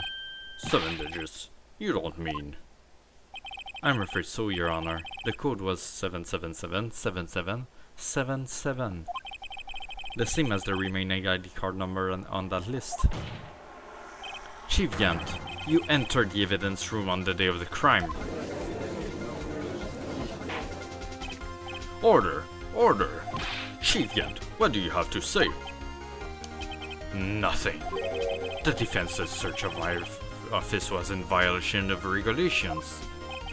And I will demand Mr. Wright be punished to the maximum extent of the law. But right now, this court demands an explanation from you about the use of this ID card. Chief Gant, so you admit it? You entered the evidence room on the day of the crime? What about it? I'm chief of police. Whether it's the evidence room or the bathroom, what's the difference? I can go anywhere I want. Tell me, when you entered the room, were you alone? I always go to the bathroom alone, as I do with the evidence room. Detective Goodman will not have happened to be with you that day, will he? Of course not. Why would he be? I hadn't seen him in days.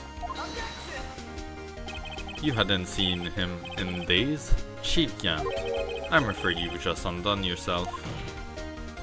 On that day, you had to have met with Detective Goodman.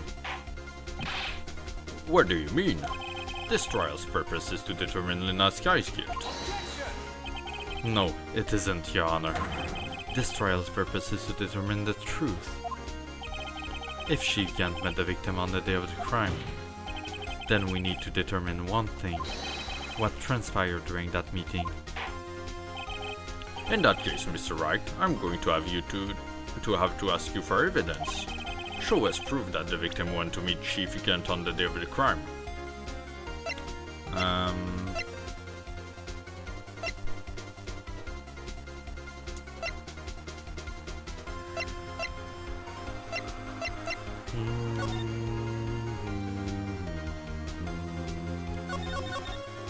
Executive investigators, Damon Lina Sky, head investigator Bruce Goodman.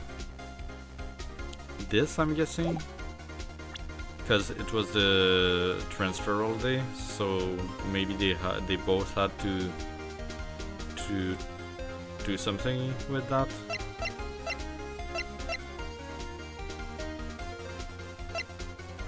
Otherwise.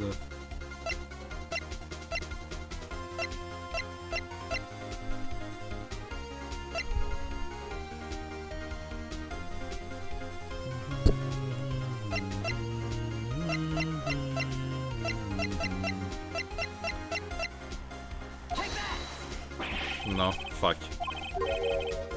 Had to go see Chief Gant. Yeah, that's not it. Okay.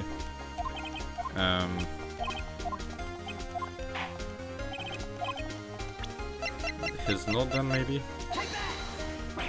No, that's not it either. What the hell? Okay, wait a second. I'm missing something. Damn it. Investigator ID card found at prosecutor's office crime scene. 2 years ago, the halberd, the murder weapon usually in Edgeworth's toolbox. Record of parking in the prosecutor's office. This. Death due to loss of Bob. One knife wound died within an hour and a half.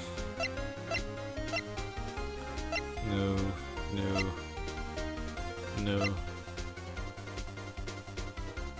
I don't think so.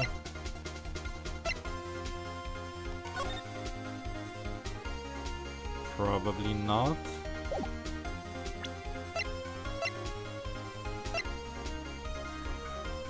Can only be submitted to the chief of police. Right, there we go. Detective Goodman lost his ID card on the day of the crime. Or, to be more accurate, Jake Marshall stole it. So, Detective Goodman filled out a lost item report. He would have had to give that report to the chief of police. Yet you are in possession of the report, which means you can be sure if he filed it. He filed it. How do I know, you ask? Because he needed to enter the evidence room that day. He needed to? Yes, to transfer the evidence out. Oh. Detective Goodman took the form to you, Chief Gant. Then, you accompanied the detective to the evidence room. I accompanied him? There's no other way the murderer and Detective Goodman could have entered this room. The room. Hold on, let me guess what you're going to say next. I, the chief of police, murdered poor Goodman. Exactly. But wait, the chief didn't necessarily need to accompany him to the evidence room. He could have just lent him his ID card. Yes, now that you mention it, I believe I might have done something like that. Sorry, but that's not possible. According to the record, your card was unused once. Yet you showed us your ID card earlier.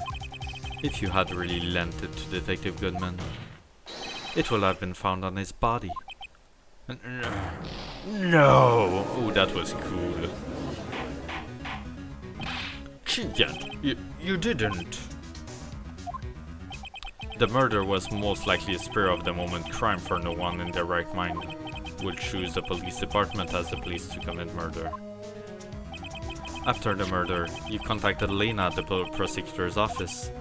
Why? To dispose of Detective Goodman's body, of course. You're forgetting, Mr. Wright, that the victim's body was discovered in the prosecutor's office's parking lot. How did he manage to move it there? I was at the police department the entire day, you know. And everyone's aware that Lena stayed at the prosecutor's office after the ceremony. Everyone except me, it seems. Still, you're the chief of police. You have an entire police force at your disposal. Oh, so you think I just ordered an officer to do it? Here, you, take this here dead body over to the prosecutor's office. I don't think so. Chief Gant, you left all the evidence we need to prove how you moved the body to the prosecutor's office. And all this time I thought it was just a useless clue just taking up space. How could the chief have moved the body? Let's see. I think I know, but making sure. Mr. Wright, show us this evidence. To move the victim's body, Chief Gant used this.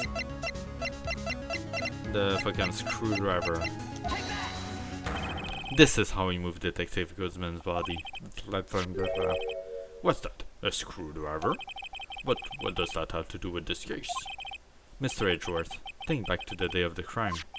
What is this screwdriver doing here? It's here because... I was asked to go, by Chief Gant no less. He told me he wanted me to keep it here in the prosecutor's office. In any case, on the day of the stabbings, I brought this back here. After the ceremony ended that day, I didn't plan to return to the prosecutor's office. But you did, because Chief Gant asked you to. You mean I...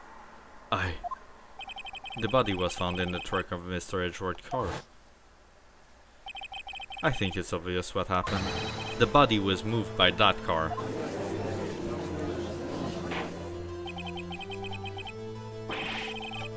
Detective Goodman's body was carried in the trunk of Mr. Edgeworth's car. Yes, unless of course you have another explanation, Chief.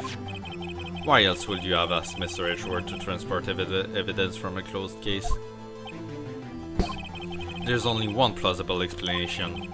To transport the body to your accomplice, Miss Lena Skye. Order! Order! Order! What's going on here? Is there no room for a rebuttal to the defense's outrageous accusations? Think back to the photograph Mr. took at the prosecutor's office.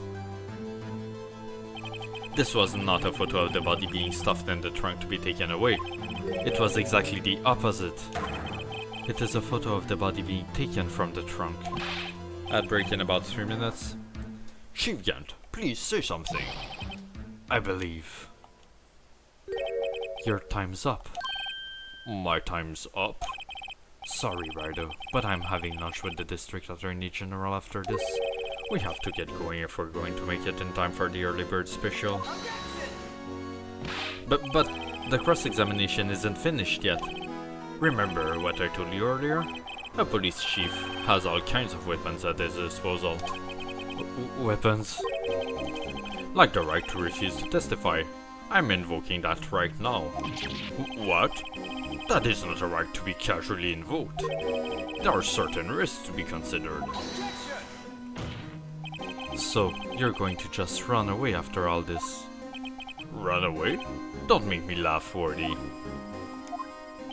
I stabbed old Goodman. That's what you're saying, right? But if you had any conclusive evidence, you would have presented it by now. Well, You think I had Lena dispose of the body? If so, then show your proof and get it over with.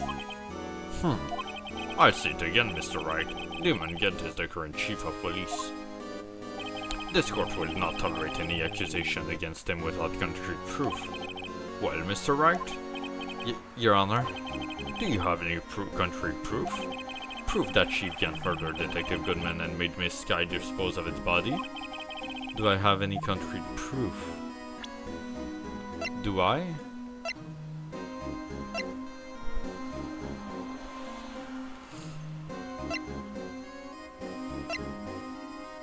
Good fucking question.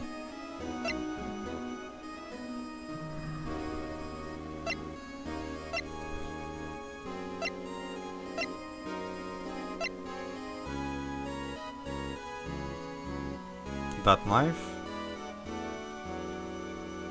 I'm gonna save and go with that knife.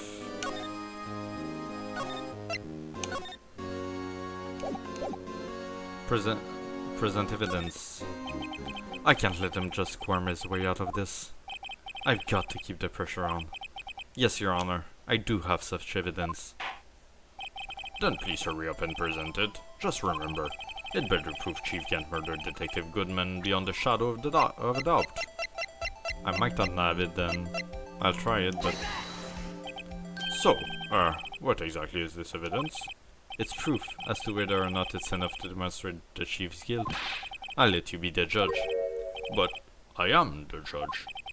Oh, right. Well, what do you think, Your Honor? Yeah, nah.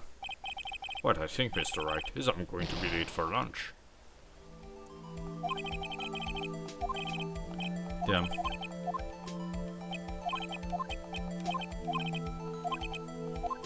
Yeah, I might not have it then.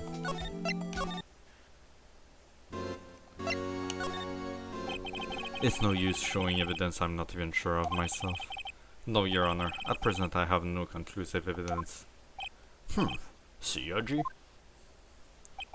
In that case, this court is forced to penalize you for your allegations against the chief. What? Here's a tip. Never gamble what you can't afford to lose, Rido. It seems that Lady Luck was on my side again today. Okay, Haji, I'll leave the rest to you.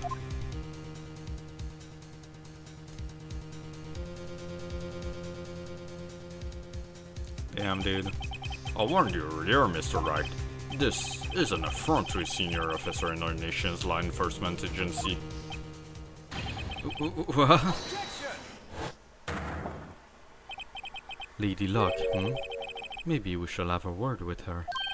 Mr. Edgeworth, what do you mean? There's one lady who knows the real truth behind this trial. We haven't yet had the honor of hearing her testimony. A lady who knows the truth. Another witness. In the absence of conclusive evidence, the only other method of proof is testimony. But Chief Gent has invoked his right to refuse to testify. Oh shit, that break. I didn't even see. I'll take it. I'll take the break.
Sorry for those who had ads. I kind of saw 1 minute too late that there were ads, so I did keep going a bit, but we're good.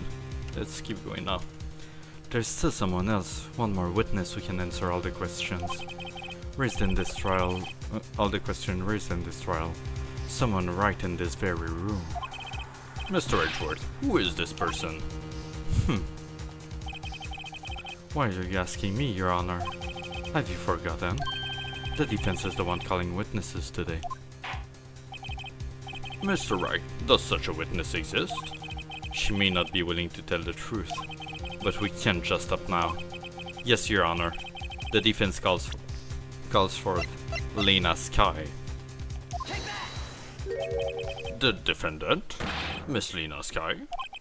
She was in the underground parking lot at 5:15 p.m. on February 21. Her task, to dispose of the victim's body, in accordance with a certain summons order. Mr. Edgeworth? The prosecution has no objection, Your Honor.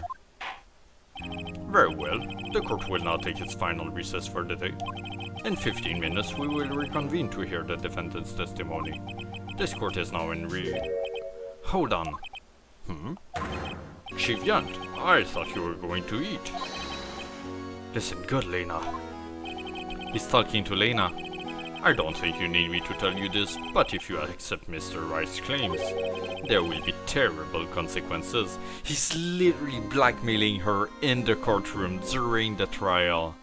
Like, this is straight up blackmail in the middle of the trial. What the fuck, dude? That is insane. That's right. Your sister will be found guilty for Neil Marshall's murder. This isn't good. Of course, you never support such outrageous claims anyway, right? Just something to think about. Alright then, I've got a lunch date to meet. That fucking slimy piece of shit. Okay, if there aren't any further objections, this court is now in recess. Alright. We're getting close to the end here. February 25, 2:04 p.m. District Court, Defendant Lobby number 2. Looks like we managed to stay in the game. Yeah, thanks to your help, Edgeworth. The chief, he's something else, eh, pals? Detective Gumshoe. Hahaha. I'm not a detective anymore. Oh yes, sorry about that. Don't worry. I've already decided where to work now. At your office. My office? Sure.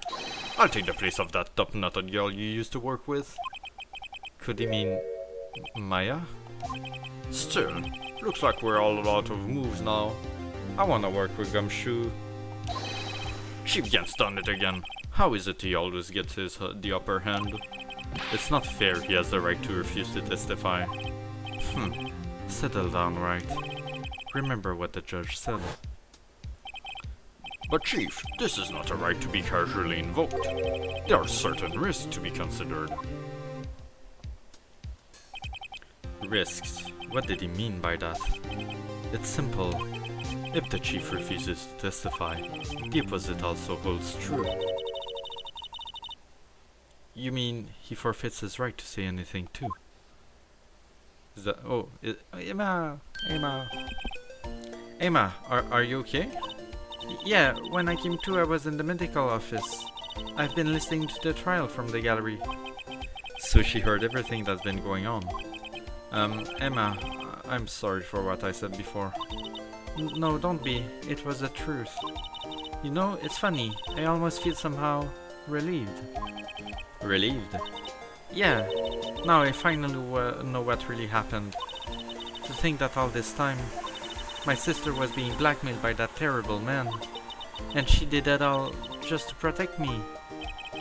Ever since her appointment as chief prosecutor, everyone who knew her said she changed. Perhaps it was easier that way for her. What do you mean? What do you think I mean? To follow Chief Yant's orders. She must have shut herself up deep inside, to force herself to do anything and everything the chief told her to do. That must be why she became so cold. It was all my fault. It's all because I murdered Mr. Marshall. Hey, don't go blaming yourself now. If you want to blame anyone, blame society, pal. Shivgant may be able to fool everyone else with his forgery, but he can't fool my memory. I remember now.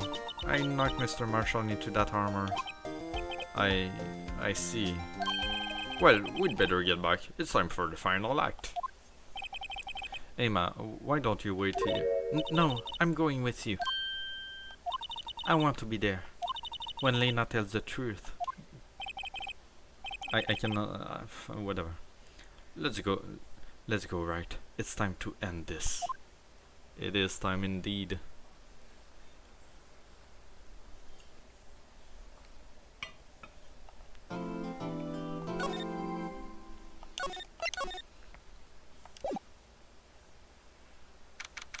February 25 to 21 p.m. District Court, courtroom number 9. Now then, will the defendant, Miss Lena Sky, please take the stand?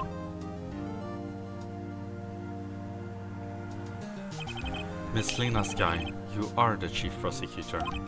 I'm sure you're aware of what is required of you. But Mr. Edgeworth, you already know everything. You know all that I've done these past 2 years. Please provide the court with your testimony, Miss Sky. And remember, you are under oath. We want to hear the truth. Of course, the truth. Lena, no matter what happens, I'll always be your sister. Now then, your testimony, if you will. First, tell us about your relationship with Shivgant. Everything hinges on your testimony. You're the only chance we have to get Gant. Gant and the fabrication. I worked alongside Gant for years. There's no truth to this blackmail theory. I fabricated the evidence 2 years ago all by myself. When I found Prosecutor Marshall's body, I rearranged the crime scene. My only motivation was to get Dark convicted. It had nothing to do with Emma. Bullshit. Are you sure about this testimony? Your Honor, I'm confessing to a capital offense. Of course I'm sure. But Lena... If this is true, then that means Shivgant has nothing to do with this. That's what I've been telling you from the beginning. Please, Mr. Wright, you've got to help her. She's sacrificing herself because of me. But what if she's telling the truth? She's not. I know my own sister. Whenever she speaks stiffly like that, she's hiding something inside. Deep down, she's really screaming in agony. Yeah, this is no time to start second-guessing myself. The defense may now begin its cross-examination. Gant and the fabrication. I worked alongside Gant for years. How many years exactly? Ever since I made senior detective. Let's see, I was 24 then, so that will be 5 years. Detective Gant and Detective Sky were legendary partners. I personally saw them testify in numerous cases. She must have been good coming from the same school as Mia. Damon Gant was a respectable detective, that's why there's no truth to this blackmail theory. But think about it, Miss Sky. You didn't murder Detective Goodman. You told me as much yesterday in jail. You still don't get it, do you, Mr. Wright? Any testimony you cannot present in court is as useless as idle gossip. I stabbed Detective Goodman with a knife. And I fabricated the evidence 2 years ago all by myself. Did you do so to help your sister? Joe Dark was a serial killer. My sister almost became his last victim that day. I didn't want that incident to ruin her life. But what she did was justifiable self-defense. She wouldn't have been charged with anything. That's not the point. She was traumatized that day, all because of that creep. That's why I couldn't forgive him. Lena! So that's why you fabricated the evidence 2 years ago? When I found Prosecutor Marshall's body, I rearranged the crime scene. You say you did this all by yourself. Yes. Will you mind telling us what you found when you arrived at the crime scene? It seems I was the first person to discover the scene. The broken prosecutor award knife was stuck in the victim's body. What? But Prosecutor Marshall died from an unfortunate accident. That's only a situation you dreamed was possible. The reality is, it wasn't my sister who took the prosecutor's life. Fantasize all you want, Mr. Wright, but I'll never change this statement. You mean Prosecutor Marshall wound up being killed by Dark? Something like that. If that is so, what happened to the other murder weapon? Dark was carrying a switch-blade knife. Oh, that was lying on the floor a little distance away. Oh, it was probably knocked away in the struggle. That's not how it went down. She's trying to cover up her lies with more lies. All just to protect me. So, when you found a scene like this, what did you do? After all, this is what everything boils down to. Yes. I broke off the tip of Dark's knife, planted it inside the wound, then moved the body. You planted the tip of Dark's knife into the body, and then you moved the body? And then you moved the body? But why? Why would you do that? You of all people should know, Edgeworth. You've always had a good head on your shoulders. My head isn't that bad, but maybe I ought to ask for the sake of others. Why did you plant the knife? But why did you do that? Come now, Mr. Wright. Even you should be able to figure it out. Very well, let's add it to the witness's testimony. The reason Miss Guy fabricated the knife. I knew the tip of the weapon found buried in his body would be all the proof we needed. Can I press it and get the other one too?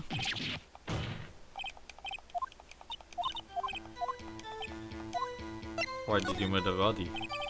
When you showed up on the scene, where exactly was the victim's body? It was where you deduced it was, by Chief Gant's desk. But the body was found by your desk. Why did you move it there? The reason for that is simple.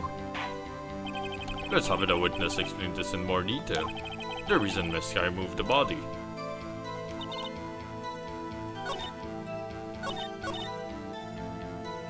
Oh, okay, I can only get one of the two. I cannot get both. The pieces of the jar that scattered around during the events threatened my plan. Why? Pieces of the jar, you mean? Yes, that wretched jar you showed us earlier. In order to show that Dark committed the crime, I felt it would be more expedient to move the body. So, when you first found the body, the jar was already... Of course, it had been shattered to pieces. If you looked at the crime scene, it will be clear right away what happened.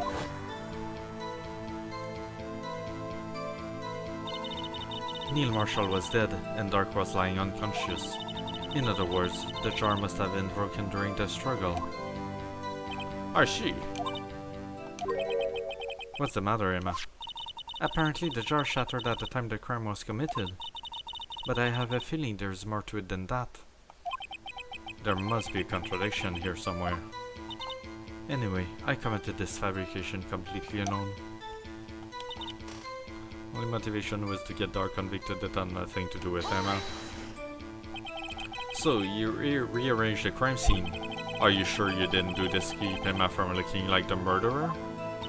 How many times do I have to tell you, Mr. Wright? Emma didn't do it. Period. Are you so desperate to hide that fact? You're willing to risk a death sentence? She's lying! She did it so I wouldn't be blamed for what happened. In any case, as a prosecutor, what I've done is unpardonable. There's nothing I can do to make up for my actions. Mr. Wright, my sister's lying. Looks like she's determined to protect you to the end. She insists she fabricated the evidence by herself. There's no way she could have done it alone. I've got to get Lena to talk more. If she's lying, then she's bound to slip up and make a contradiction.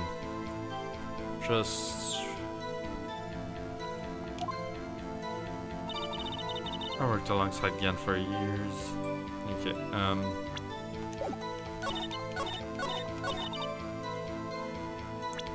threaten my plan.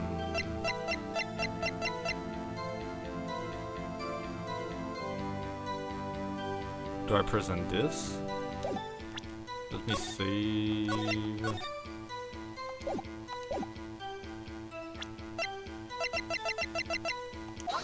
Yeah, okay. Miss Sky, I understand how you feel. You committed that crime 2 years ago to protect your sister. You mean the forgery at the scene where Neil Marshall was murdered? If that truth were to be exposed now, the past 2 years of your life will have been in vain. Even so, I am compelled to bring to everyone's attention a significant contradiction within your testimony. A contradiction? In my testimony? You testified, and I quote, "The pieces of the jar that shattered during the events threatened my plan." That's right. Do you have a problem with that? It's a simple oversight, really. You see, a message was written on this jar with the victim's blood. Yes, the prosecutors must have written it in his final moments. Exactly so. And this is where the contradiction lies. In order for the victim to be able to write his message on the jar, it must not yet have been broken before he died. Yeah. Ah, He couldn't have written his name on a shattered jar.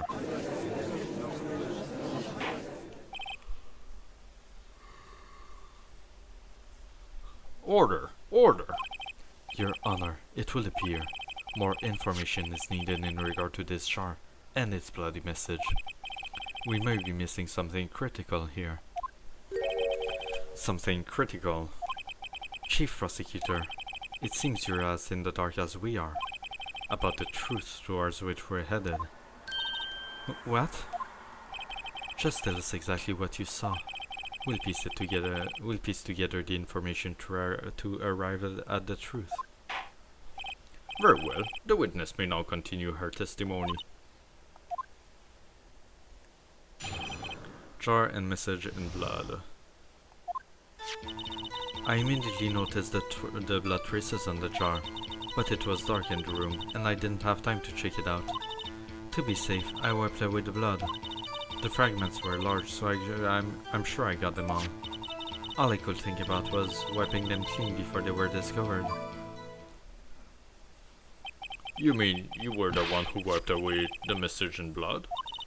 I wasn't chief prosecutor at the time. She didn't think Dark was the real murderer. That's why she tried to erase the real evidence.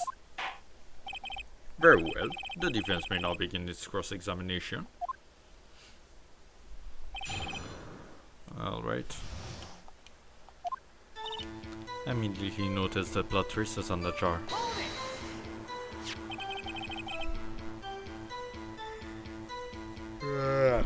Okay. So, the jar was already broken. It's a miracle that thing hadn't broken earlier. It certainly looked as feeble as the defense's case. But not as feeble as the judge's judgment. You were an ace detective who never really missed a detail. Do you really Do you really expect us to believe you didn't investigate what was written on the jar pieces? Normally you would have. But it was dark in the room, and I didn't have time to check it out. So you didn't know your sister's name was written on the jar? No. If I had known, I would have gathered all the pieces and ground them to dust. Well, that helps my case. Lena, you'd do that for me? It seems you two might make up yet. Anyway, I just barely had enough time to move the body as it was. If somebody happened upon the scene, you'd lose your chance to erase the evidence. You must have been in a hurry. I was. I knew I had to destroy the evidence before anyone came. This is rather shocking. To be safe, I wiped away the blood. I'm afraid this action of yours reveals what really happened. What do you mean? If you really thought Doug killed Prosecutor Marshall, you wouldn't have wiped away the blood. What else could I have done in that situation? Lena! I only had a few moments. There wasn't enough time for me to do anything else but gather up the pieces. The fragments were large, so I'm sure I got them all. But how could you see with the power out? It should have been pitch black in that office. A detective is always prepared, Mr. Wright. Even now I always carry a pocket light and a camera with me. Even I carry a bottle of emergency luminol wherever I go. I never missed anything. I got every last piece. All I could think about was wiping them clean before they were discovered. So you illegally rearranged a crime scene? Yes, I don't have any excuse for my actions. I'm so sorry, Lena. I didn't know. I've treated you so badly all this time. It's not too late. There's still plenty of time to make up. After we've gotten to the bottom of this incident. Not of this, they will leave a permanent stain on the history of the prosecutor's office. More contradictions have surfaced in her testimony. Your sister is really putting up a fight. She must really care about you. Still, she's not doing this the right way. I think I finally figured out the contradictions in her testimony. There's one final possibility that might turn everything around.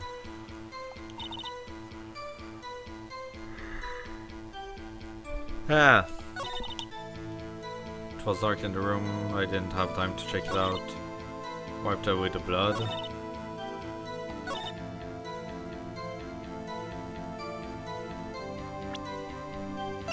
I'm not sure I do have it. Do I present the jar again?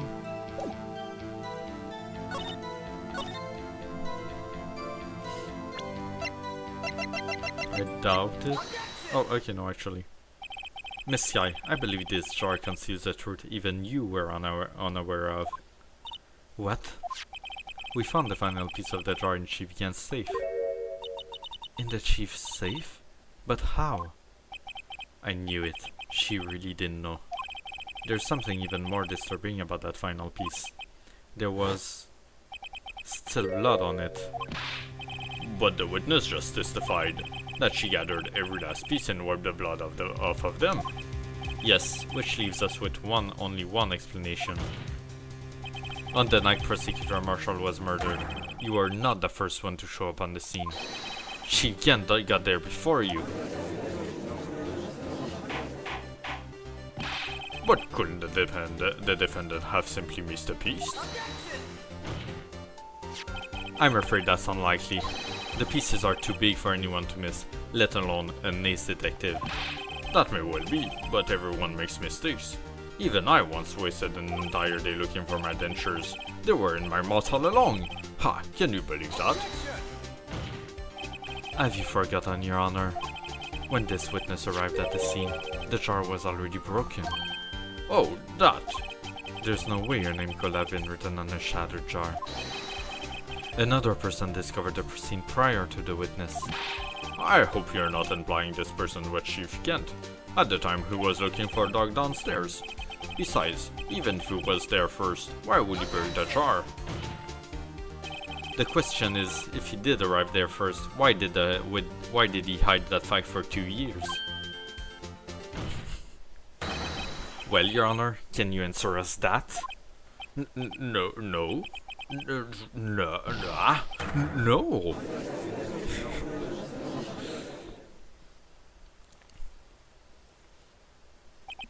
Wait, I'm not the one on trial here. Damon Gent arrived at the crime scene prior to the witness. He proceeded to break the jar and purposefully hid one of the broken pieces. Question: what is this action called? Fabrication of evidence. But why would Chief Kent do that? In light of what happened afterwards, isn't it clear? What happened afterwards? Discovering the scene, Lena Sky believed her sister Emma killed the victim. Determined to help her sister, she sought Gant's aid. Lending her his aid, Gant helped her create evidence that incriminated Dark, sparing Emma, and therein lies the reason. The reason why Miss Sky became the chief's puppet. No, I did it on my own. Please, sis, stop trying to protect the chief. I can't watch you suffer anymore for my sake. No, you didn't. It wasn't you, Emma. You didn't kill anyone. Don't believe anything Mr. Wright says. Defense attorneys make up the most foul lies to defend their clients. Foul lies? Imagine that coming from my own client. I guess you do seem the type who likes to twist the truth. Wait a minute. What if we're still smack dab in the middle of Gant's trap? Is something wrong, Mr. Wright?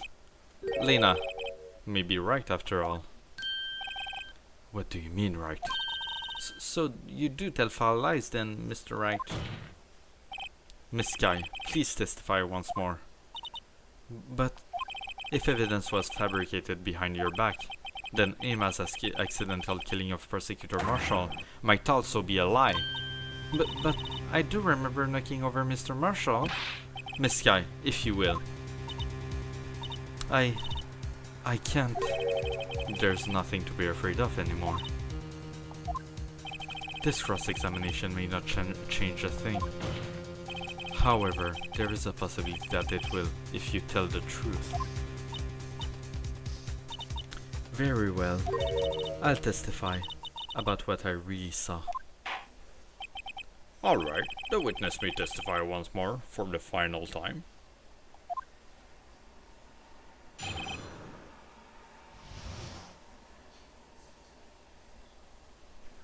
Actual crime scene. When I arrived, I found Mr. Marshall's body impaled on that suit of armor sword. Emma and Dark were lying unconscious on the floor nearby. When I saw what had happened, I thought she did it. That's why I raised all the evidence that linked her to the murder. I had Chief Gant help me to remove the body from the sword and carry it. But if it all really was a fabrication, Emma might be innocent. Unbelievable! The body was impaled on the armor sword? You were the only one who saw that. If only you had proof. Actually, I do have proof. I gave it to Mr. Wright just this morning. What? To me? It's a picture I took of the crime scene as I encountered it. I thought it might be needed. But I don't remember receiving a picture like that. Lena must have known. See, Mr. Wright, she really does have faith in you. Very well, Mr. Wright. Please present this picture. I don't remember receiving any pictures from Lena. Lena said she gave it to you this morning, right? I seem to remember getting something from her then. Let's check that evidence again. There must be a picture in there somewhere.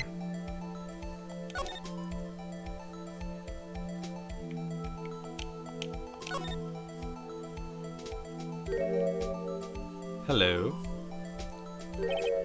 Hey, there's a picture here.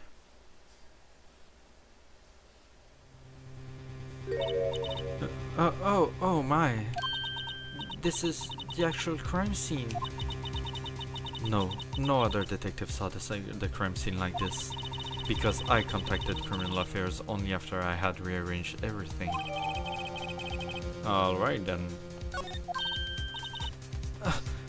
Mr. Wright, that piece cut out from his vest. Could that be the cloth we found inside Chief Gant's face? Safe, not face, safe. What's this? This is a handprint, isn't it? This is a handprint, isn't it? That cloth, it had fingerprints on it. Whoever fingerprints those are must be the real murderer. What? But those fingerprints, they're yours, Emma. Right, they're hers, they're not Yes, I forgot about that. Oh fuck. That's not good.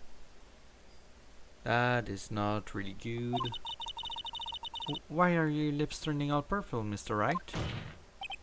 Anyway, let's get on with the cross-examination. So long as you tell the truth, we should be able to flush out the real murderer. Very well, the defense may now begin its cross-examination. Let me just...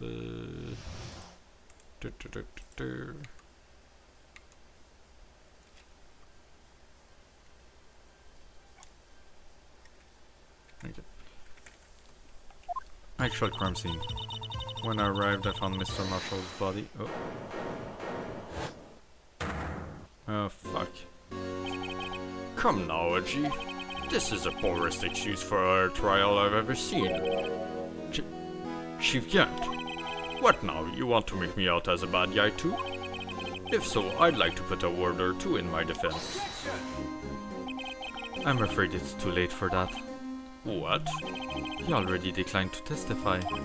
That means you forfeited your right to make statements of any sort. This must be that risk we were talking about earlier. Just sit back, relax, and enjoy the sound of the noose tightening around your own neck. Yeah.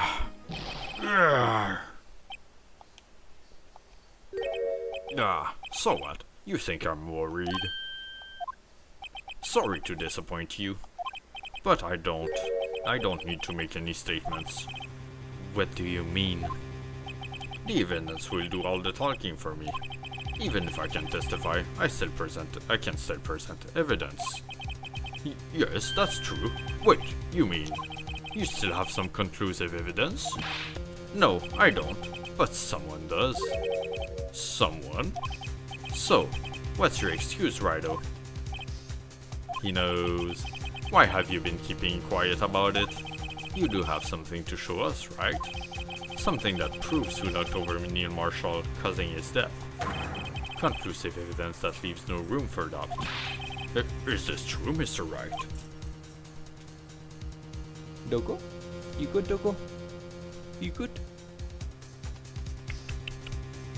You do? Cutie. If I show that piece of evidence now, Emma's sure to be made out as the murderer. Mr. Wright, if you have any more evidence, present it now. And if you try to conceal anything, you will be the one appearing before the Board of Inquiries. What do I do now? I'd better think this through carefully. I can't afford to make the wrong decision. Shall I present that piece of evidence? The one that shows who really killed Prosecutor Marshall? We cannot show the evidence, right? No evidence shall be shown without the approval of the police department. Unregistered evidence presented must be relevant to the case on trial. I think rule number 2 works in our favor here. I think.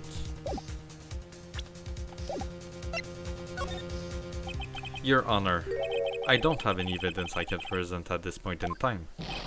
What? You lie! Chief Gant? You opened my safe. I know you took what was inside. The conclusive evidence. I don't know what you're talking about. Mr. Wright, why don't you show them? We found it together. Oh, I see. It's because you know the truth, don't you? You know whose fingerprints are on it. That's why you won't present it. What are you talking about, Chief Gant? Can't you figure it out? Take a good look at this picture. See the victim's vest? Notice anything odd about the chest area? It looks like a part of it's been cut for some reason. You mean you had this in your safe?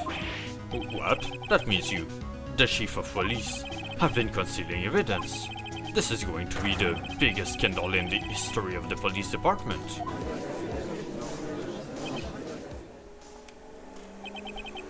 Impressive. To be honest, I didn't think you had the gall, Rido. Well, I can't just let you pin me up as the murderer. I'll tell you what really happened. What? You mean you admit to it?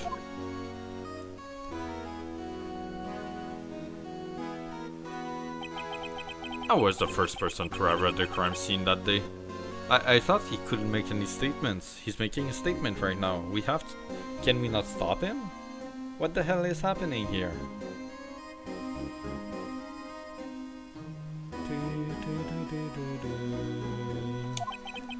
It done occur to me that I could use this situation to control Lena.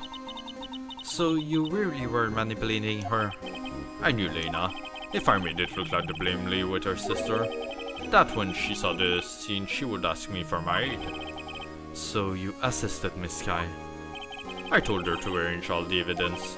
I had her plant the knife tip in the victim's body and move the body across the room. And I ended up using that evidence to get Joe Dog convicted. When I tampered with the crime scene, I hid 2 pieces of evidence. This was before Lena arrived at the scene, mind you. 2 pieces of evidence? You mean those items in your safe? But why? For insurance, of course. Insurance? I was sure my plan would work, but it's always best to be prepared for the worst. I wasn't about to let anyone blame me for a murder that Gil committed. You mean you were calculating that far ahead while forging evidence? What do you take me for? A fool? I didn't make police chief by dumb luck. See this jar fragment? I hid the most legible part of Emma's name. I didn't expect Lena to go and wipe the blood of all the pieces. But if you fabricated all the evidence, what's to say you didn't fabricate the message on this jar too? Ho ho, ho ho ho. Some people just don't know when to quit, do they? That's why I kept one more item for insurance. You mean that piece of cloth? Come on, Rido, cough it up already. I know you have it. What are you waiting for, Mr. Wright? So you admit to it then, Chief Gant, that you were hiding the cloth you cut off the victim's vest in your safe. Yes, I admit it. I didn't want to have to do that being chief and all, but it's a lot better than being portrayed as a murderer. Well, Mr. Wright, what do you have to say for yourself? Just a moment ago you said you didn't have any evidence you could present. Foolish move, Rido. You should have shown it then before it was too late. It's been a long battle, but the moment of truth has finally arrived. As long as I don't mess up here, victory is mine. Cannot show evidence. Right?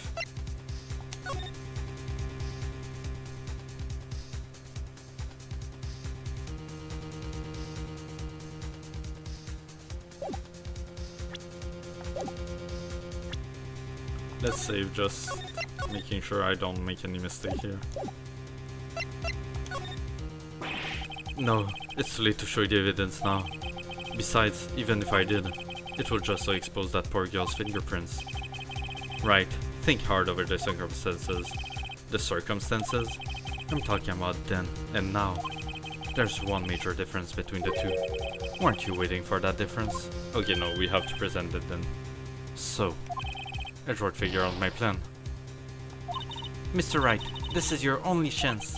Your Honor, I do have evidence to present now. Alright then, let's see this conclusive evidence. The evidence that shows who actually murdered Prosecutor Marshall.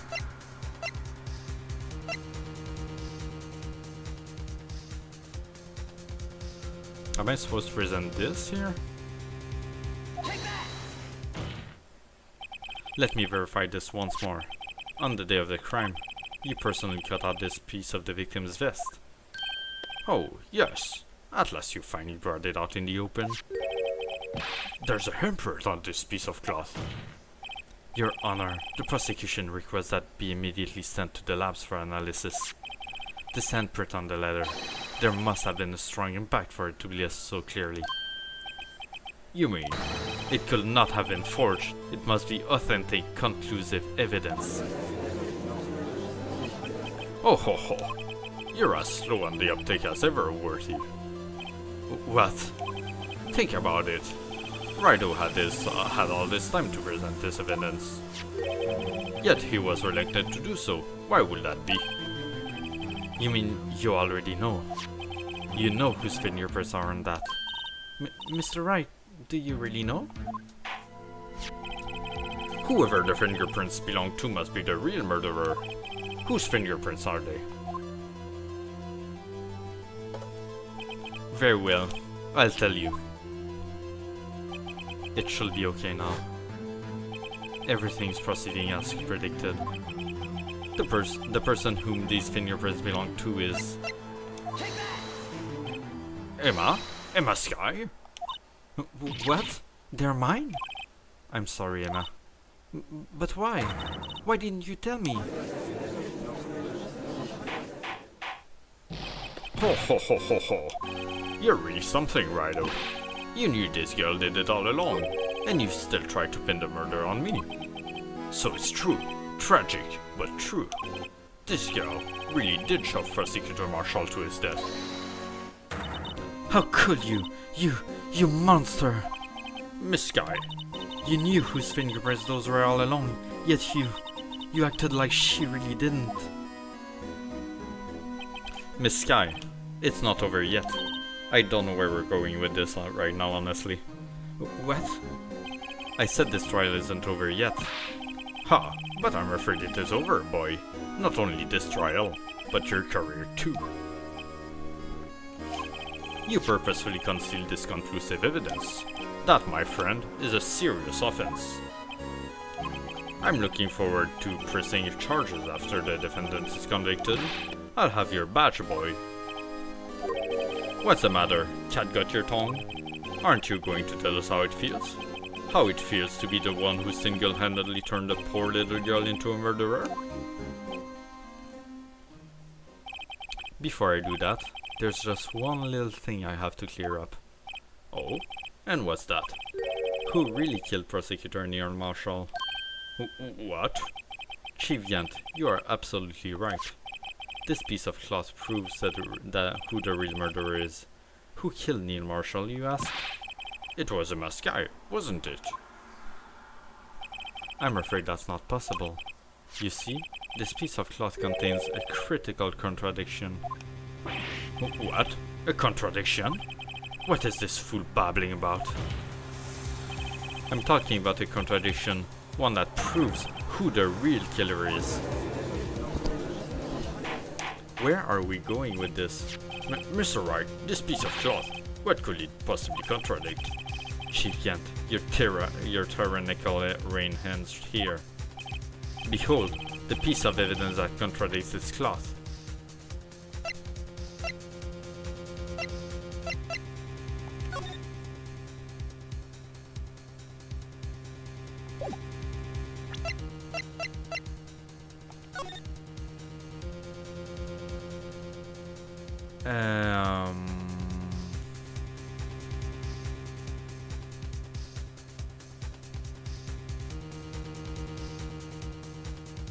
The fact that there's no blood on it, maybe?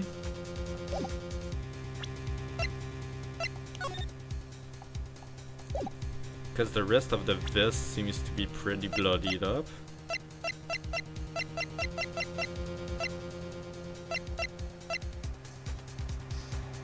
Let's try it.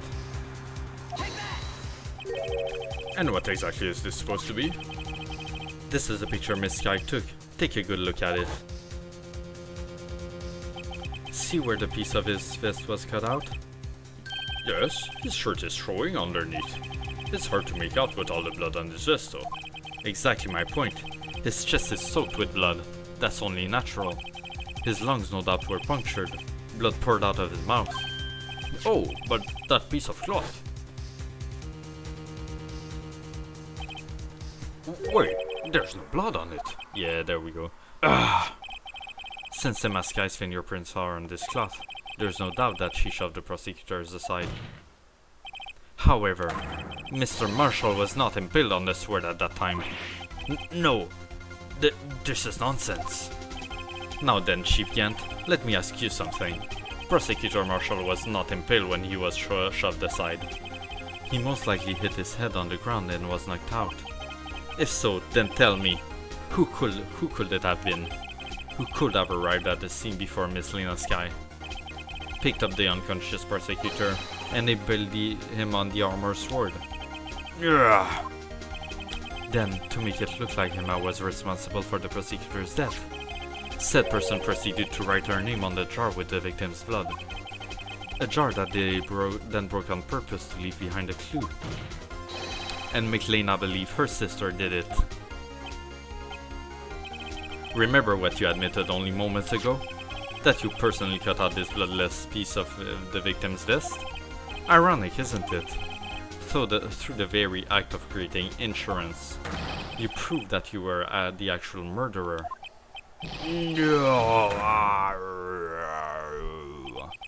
It's finally all over. Objection! Damn it.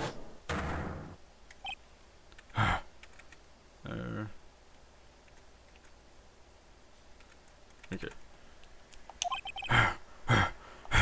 Oh, that was close, Rido. You almost had me. Sorry, but you'll have to do better than that. I refute your allegations. What do you mean you refute his allegations? You see, that piece of cloth is illegal evidence. Order! Order! What nonsense is this? Illegal evidence cannot be used to convict a suspect. Remember, Oji? Earlier, all Rido here concealed that piece of cloth. So then, what's your excuse? You do have blah blah blah. The flashbacks in this case are like a bit too much sometimes. Well, that's true. The defense did refuse to present evidence. At that moment, that piece of cloth ceased to be legal evidence. But that's not fair. Oh ho ho ho ho. Did you actually think you could best me in court? It looks like the last laugh's on you, son.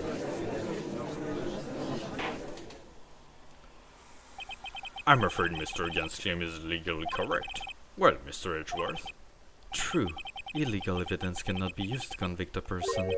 Assuming, of course, that the evidence is indeed illegal. Well, Mr. Wright? It seems, at last, the time for me to reveal my plan has finally arrived. Mr. Wright, do you admit to it? That you purposefully and illegally concealed this piece of cloth? I did not. I admit, I refused to present it at one point. Aha! So the evidence is illegal! No, it isn't, Mr. Gant. Huh? It's not that I didn't present evidence then. It's that I couldn't. What do you mean you couldn't? There are certain procedures involved when presenting evidence. No, Oji, don't listen to his lies. He's nothing but a coward. You can't really believe. There is only one issue left to be resolved in this trial. Is this evidence legal or not? Very well, let us settle this once and for all. Earlier, you refused to present evidence. If you can prove your conduct wasn't in violation of the law, then do so now. There we go. This is my proof, Your Honor. Evidence law. What's this? I've done my homework too, Chief. Indeed, Emma Sky's fingerprints were on this piece of cloth. However, at that point in time this was merely a piece of cloth, nothing more. What? You see, it's written right here in this book.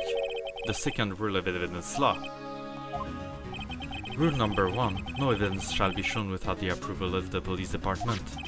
I found this piece of evidence myself, inside your safe. It goes without saying, I did not have approval from the police department. Rule number 2. Unregistered evidence presented must be relevant to the case on trial. And here is the crux of the matter. You see, at the time it was impossible for me to prove the relevance between the cloth and the SL9 incident. What? What kind of nonsense is this? You want relevancy? Just take one look at this picture and... Sorry, but can you recall when was that picture presented? That was shown only a few moments ago. No. He's right. At the beginning of today's trial. that piece of cloth was still meaningless. The person who gave it value as evidence was you, Damon Ghent. You yourself confessed to a certain truth. Let me verify. On the every crime, you person got out this piece. Oh yes. No! It was then that you approved this cloth as conclusive evidence. Yes, you, the chief of police, personally approved this cloth. The only person who could have cut this from the victim's vest is the one who stood before Prosecutor Marshall in his final moments. In other words, the real murderer. And there's only one person who that could be. Damon Ghent, the killer was you. No.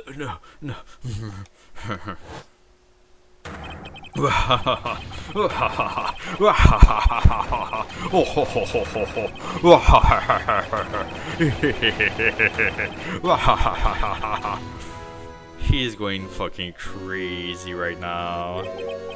I knew I should have gotten rid of him. That good-for-nothing's come. For 2 years he's been snooping around the department, trying to get something on me. Crimes are being committed every day, yet he insisted on hounding me. Well, your crime wasn't exactly petty. He wanted to investigate the case. He recruited Angel Starr, then convinced Bruce Goodman. Detective Goodman. Yeah, that's right.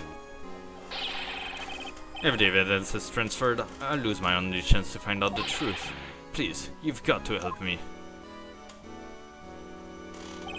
Goodman turned him down, as he ought to. Still, Jake Marshall didn't know when to quit. He stole Goodman's ID card and tried to take the evidence. Goodman came to me that day. He wanted to file a lost item report. I went with him to the evidence room. Then, all of a sudden, he decided to speak out. What are you talking about, Goodman? Can you please reopen the investigation, Chief? We can't transfer the evidence out. There are too many questions left unanswered. He opened his evidence locker. As he was taking the evidence out, he said, "It's not too late. I'm going to hand all this over to Marshall." Well, to be honest, I was a bit taken aback by his words. I had a bad feeling when he came to see me, but I never thought he'd bring up the SL9. That's when I saw it, that accursed knife.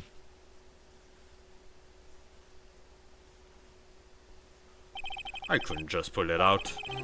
Doing so would have only led to more blood, making it near impossible to hide your crime. Even so, the blood was just pouring out. I didn't know who might stumble in, so I hurried to wipe it up. I was worrying so much about the floor, I didn't realize my fatal mistake. The bloody handprint.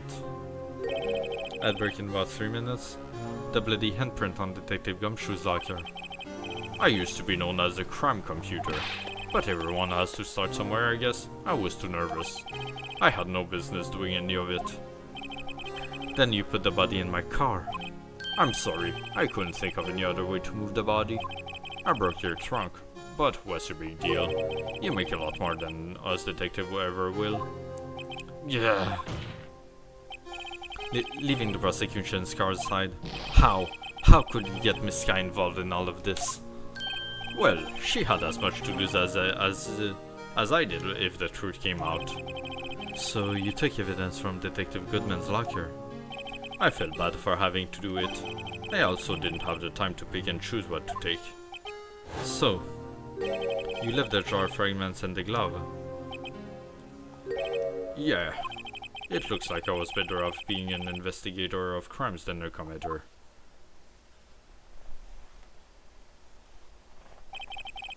They all did their best to get in my way. I've got to hand it to them. They do their jobs well, much to my dismay. Fake evidence doesn't hold up very well upon close examination. You must have known that. Tell me, Worthy, why do you stand in court? Me?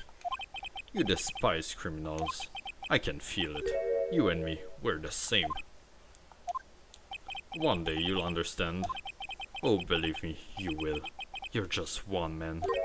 You'll see what it really takes to bring them down once you try to go it alone.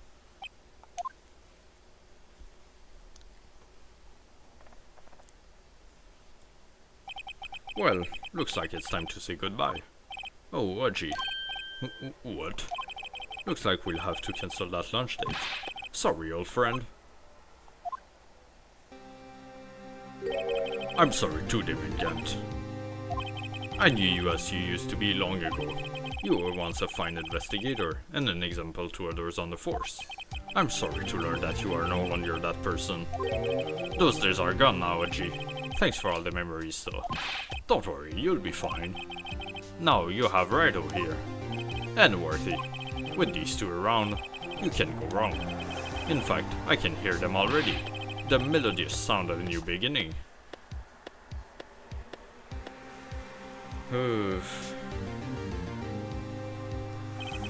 There are two things I want you to understand. Yes? First, your sister never hurt anyone. Second, Demangan betrayed you from the beginning. You see, Miss Sky, you no longer have any reason to keep silent. You're right. When this trial is over, I'll tell everything. All that I've done these past 2 years. From the time I had Gent help me to forge evidence up until today. So, it seems all the questions raised in this trial have been answered. I'm sorry, Miss Sky. I couldn't get you out of all your trouble. My. What high standards you have for a Wookiee. I can see why Mia thought so highly of you. Who knows, a few years from now, you just might make it to the top. Oh. I owe you my thanks, Mr. Wright. Miss Sky. And to you too, Mr. Edgeworth. You've suffered every bit as much as I have over these past few days. Okay, I'll take another break. We'll be right back when the ads are over.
And we are back for the conclusion of this trial. You've suffered every bit as much as I have over these past few days. Believe me, I know how much of an ordeal it's been for you. It was nothing. Liar. I was worried the pressure might break you. And yet, you rose above it all and guided Mr. Wright to victory. You've done well, Mr. Edgeworth. Stop it. I only did my job.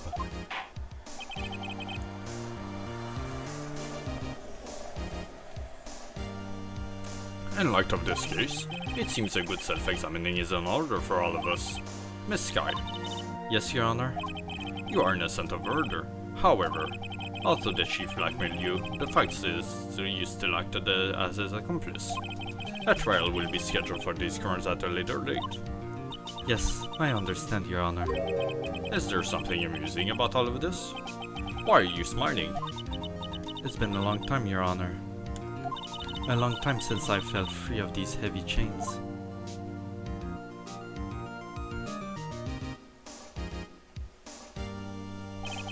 Well, this trial has gone on for far too long already. Regarding the charge of murder, this court finds the defendant, Miss Lena Sky, not guilty. Let's go.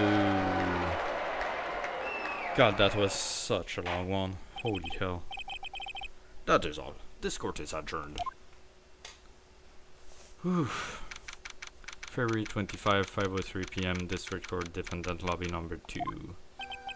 At long last, it's finally over. Emma? Why the long face? I'm sorry your sister didn't get completely off the hook, but at least she wasn't convicted for a murder she didn't commit. No, that's not it. Just now, after the trial ended. I can see why Miafe thought so highly of you. I owe you my thanks, Mr. Wright. And to you too, Mr. Edgeworth. You've suffered every bit as much as I have over these past few days. You've done well.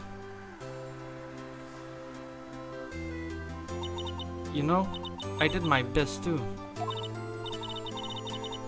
But Lena didn't say a single word to me. Hope I'm not interpreting anything, pals. Yeah, you kind of are, Gumshoe. Oh, yes I am. I'll come back later. Oh, wait, Detective Gumshoe, what is it? You're doing this on purpose, aren't you? Making a detective run all around while on duty. And to top it off, you call me here. I've seen happier people at funerals. Hey, lighten up, pals. I'm only kidding. Oh, are you here because of my sister again? Nope, not this time. I came today because of you, pal. Me? That's right. I thought you'd like to see someone. Lena! Shall you be doing this? She's still under arrest, you know. Well, I won't tell if you won't. Emma, I owe you an apology. It's okay, sis. Don't worry about it. That day 2 years ago was the first time in my life I ever panicked. It was all I could do to keep myself from screaming. All I could think about was keeping you from getting wrapped up in that mess. Sis, I asked Ken to help me cover up the truth. I thought I was doing it for your sake, but now I realize I was wrong. I changed after that day. I had to. It was the only way I could make it through the past 2 years. I knew how much I was hurting you by distancing myself, but I couldn't bring myself to tell you what I did. I was scared. Scared that you'd look at me with those eyes of yours. I was scared of how you'd react if you knew. But sis, you were only doing it for me. No. Huh? I turned my back on you that day. In hiding what I believed to be the truth, I was deceiving you. Sis, I'm such a fool. It took me all this time to realize it. Emma, I'm so sorry. But sis, you don't have to apologize. I'm happy now. You're happy? Of course. You know, sis, I always knew that one day you'd come back. And now you have. Oh, Emma. Emma. No. No. No. No one can change the past. The only thing we can do is strive to make up for our mistakes. Why must we make up for our mistakes, you ask? Because in doing so, we can find our way back to our rightful path. And it is from there that we can move on towards a brighter future. Oh, at least that's what I felt watching the two sisters make up. Mr. Wright, Mr. Gumshoe. Me?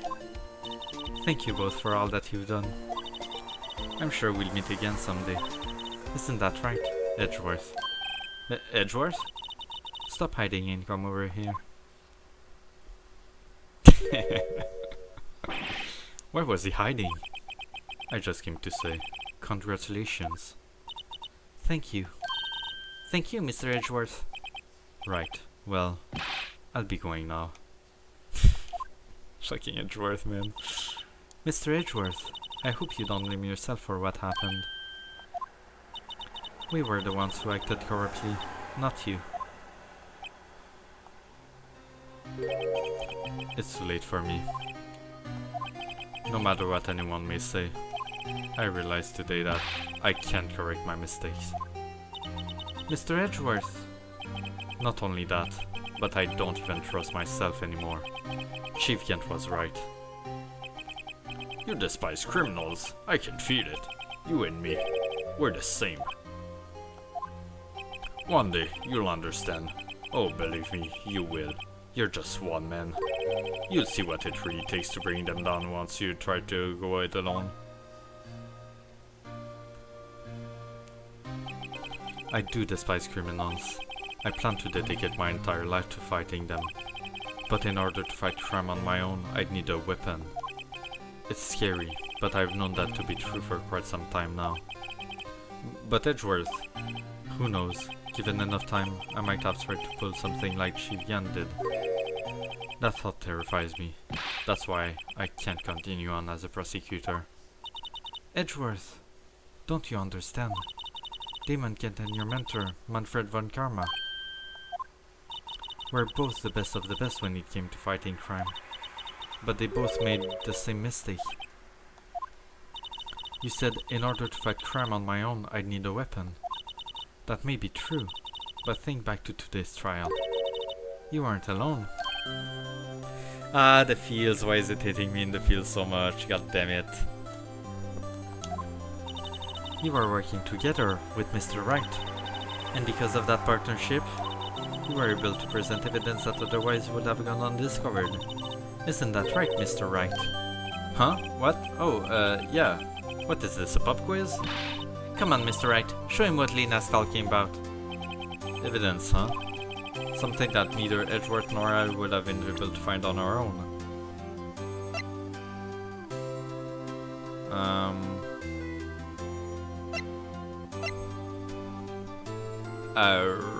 This?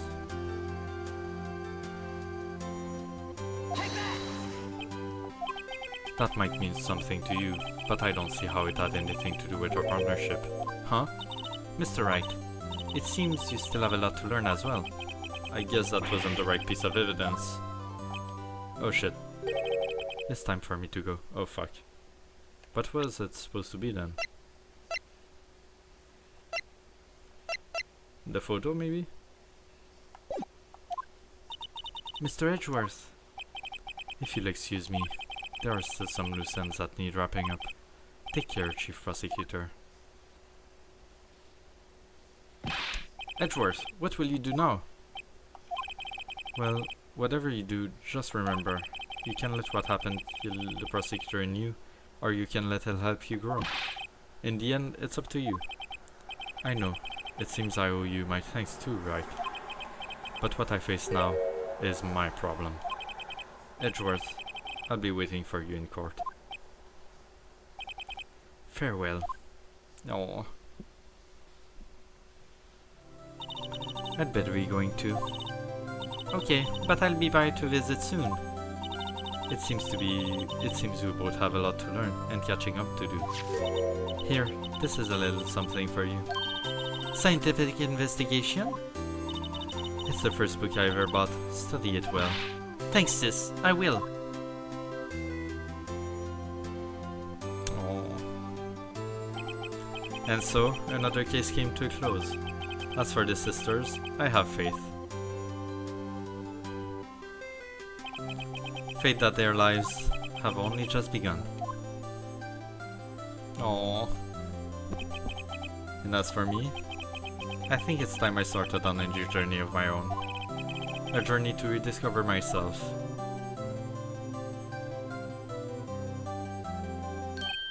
Well, don't go tricking off just yet, pal. Huh? What is it, detective? There's just a little matter to be resolved about the chief prosecutor.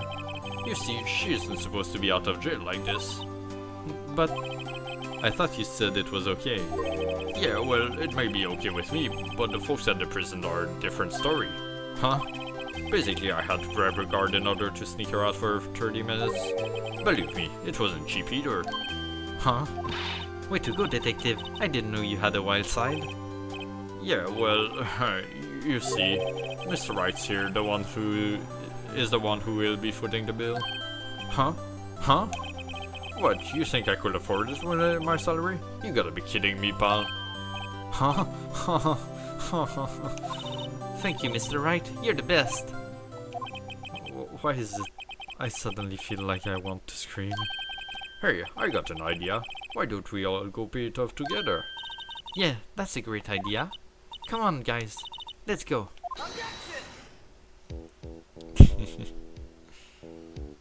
Oh man, what a game. Dude, this last case, I arranged for a friend of mine in Europe to take care of Emma. I hope she'll be pleased to study under a top coroner.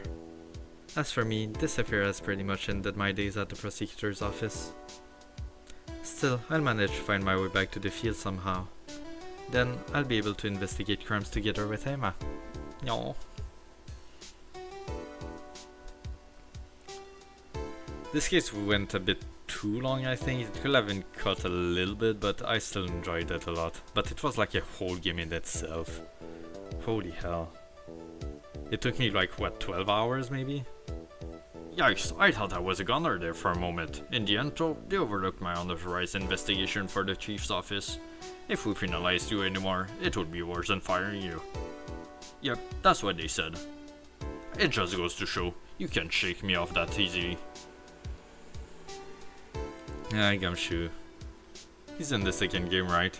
I'm pretty sure he is. He has to be.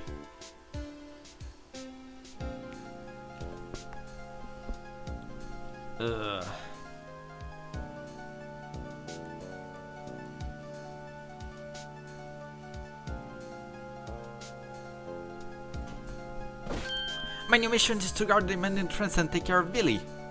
Can you believe it? I've been demoted to security guard. My partner is keeping an eye on the entrance for me today. I'll show them though. Someday I'm going to make detective. Yes, sir. Then I can be just like that big gumshoe.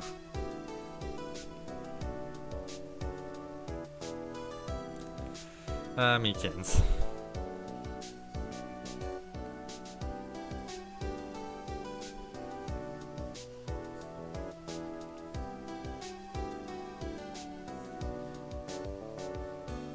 Oh my god. We get a Blue Badger conclusion, really? Oh man.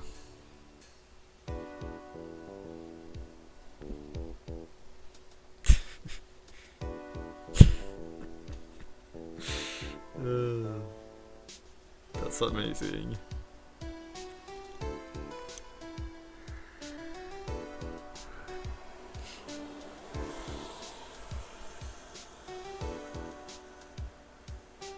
What is it? Can't you see I'm having a mere showdown with a state lunch partner?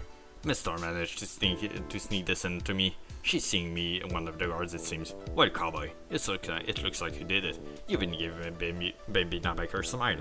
Can you make sure Billy and the gang get her their water? Who's Billy? I don't remember Billy. It's been twice that he's been mentioned. Who the fuck is Billy? Looks like we won't be seeing each other again for a while.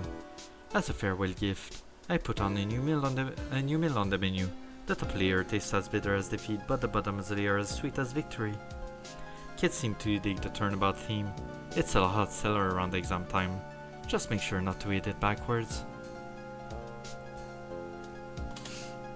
Yeah, fuck my nose. Oh shit. Okay.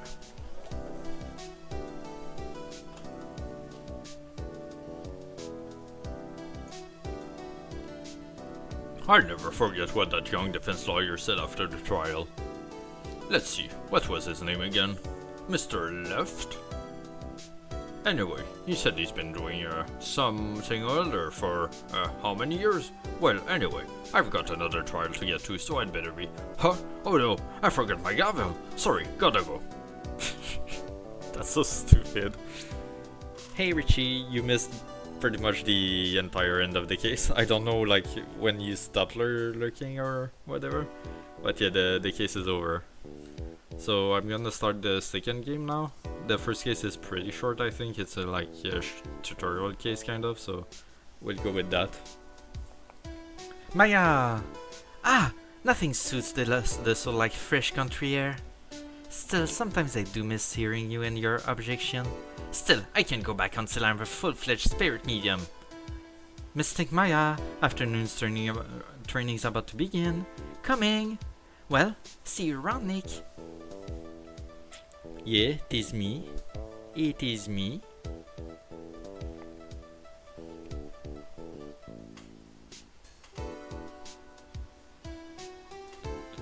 Did you know Ralph sold his own? Yeah, I checked in with him earlier today, and he told me. That's a bit of a shame, but it seems like at least it's starting to turn around for him. He's getting his first paychecks.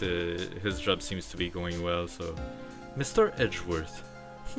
Mr. Edgeworth, I brought you your tea. What's going on? Yeah, no, he's fine. I think he's just a bit short on money, but it should be. He's turning it around, I think.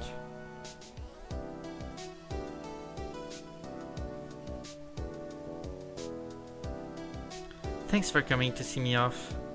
I can't believe I'm going to Europe. Thank you, Mr. Wright. Thank you so much for everything. I'm a little sad, but I'll be alright. Whenever I want to see Lena, all I have to do is open this book. But you know, from the little we talked, he seemed pretty good.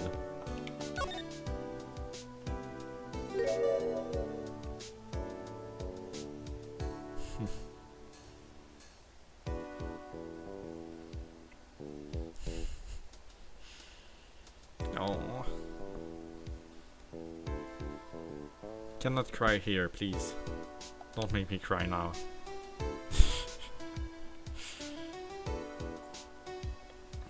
Alright. Well, that was the first game in this trilogy.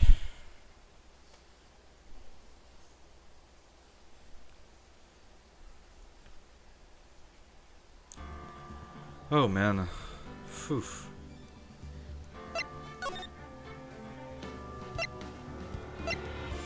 Second game, Justice for All. I will take a tiny break, a minute or two, just to reset a little bit before we start the second game. I'll be right back.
Okay, I think we're good to go for the second game.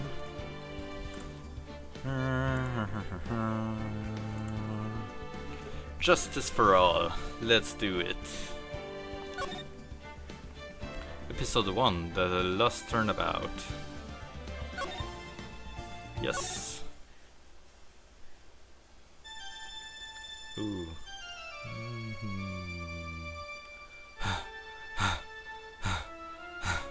Gah, how did I get into this mess? That's far enough. You can't run forever, Mr. Phoenix Wright. Oh shit. What have I done wrong? I cannot allow you to go on like this.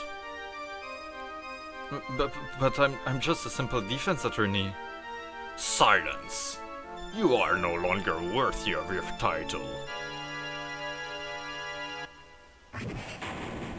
You're having weird dreams, Phoenix. September 8, 9:08 AM, District Court, Defendant Lobby number 1. Oh my god. What a nightmare. And I bet it was this ringtone that caused it. How long was your phone ringing for you to have the time to get a whole fucking nightmare? I really shouldn't be dozing off right before trial starts anyway. Huh, looks like they hung up. Ah, good. I finally found it. Who the hell is that? Talk about a close call. I hate to do this to you, but...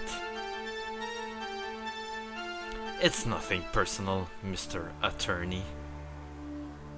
Nothing personal, huh? Alright. A few minutes later, District Court, Defendant Lobby number 1.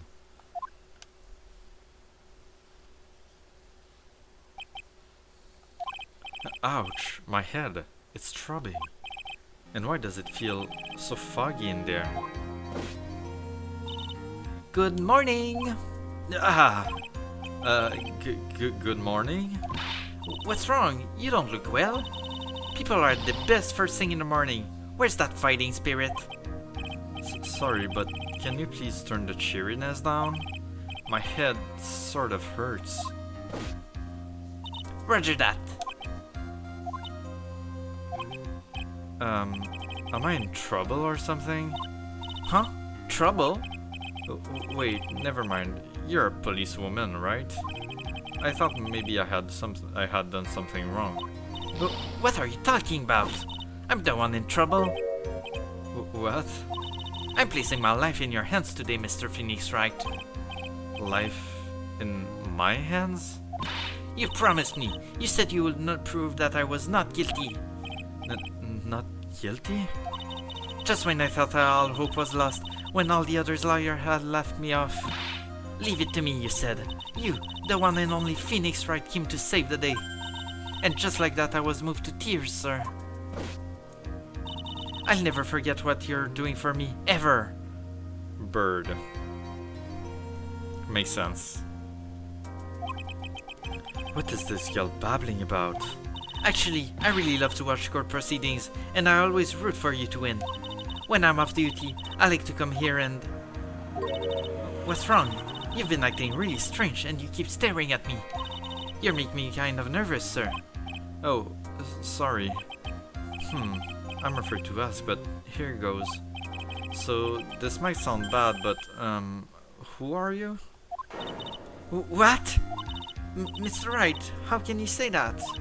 How can you do this to the fragile heart of a girl about to go on trial? You're absolutely horrible. No, I mean, I didn't mean it like that. Is this how a defense attorney treats his clients, sir? I can't believe this. No, it's just... Well, I think you have the wrong person. Yes, I'm... Who am I? Why am I drawing a blank? Oh, that's bad. Oh no, we're about to go to court and we don't even know who we are. That is not good. That's a bad start. Oof. The trial will begin shortly. Will the defendant and her lawyer please proceed to court immediately? The trial is about to start. I'm counting on you in there, okay? Oh no. I guess I must have amnesia. Let's see, what can I piece together? From the sound of things, it's probably safe to say that I'm a defense attorney. And that girl, I said I'd prove her not guilty. I can't believe I made such an irresponsible promise. God damn it, Wright. Someone please, tell me this is just a bad dream. Why do I get the feeling this is one dream I won't be waking up from?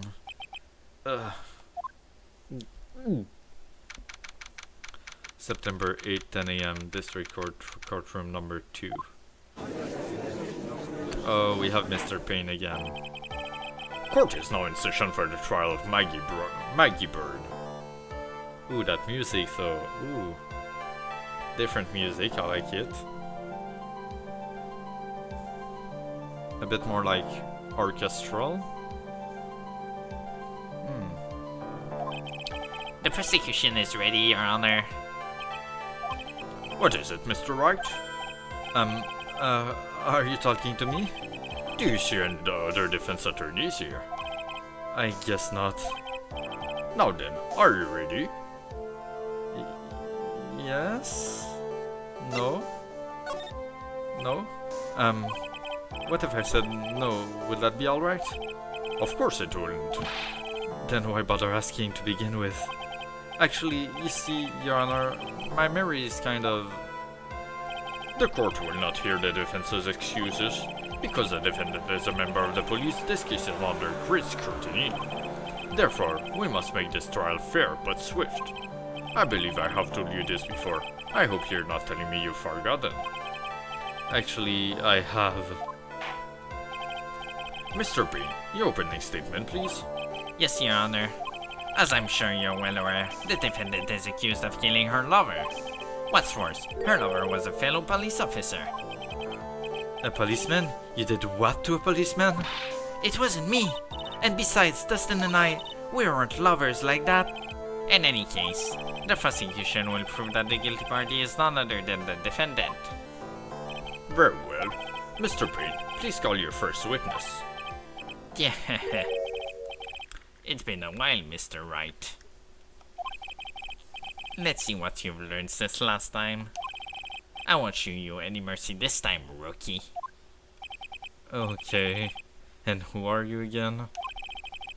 The prosecution calls Detective Dick Gumshoe to the stand. Here we go. Don't let me down, Mr. Wright. Nowhere to hide. I'm so dead.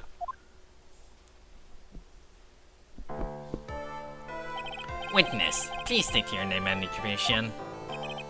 My name is Dick Gumshoe, sir.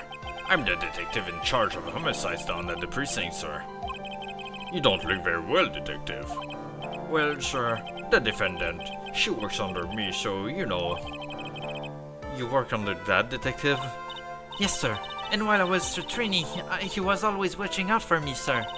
He's such a wonderful guy, sir. I'll never forget what he's done for me. Okay, calm down. I believe you. Detective Gumshoe, please describe for us the detail of this murder. Yes, sir.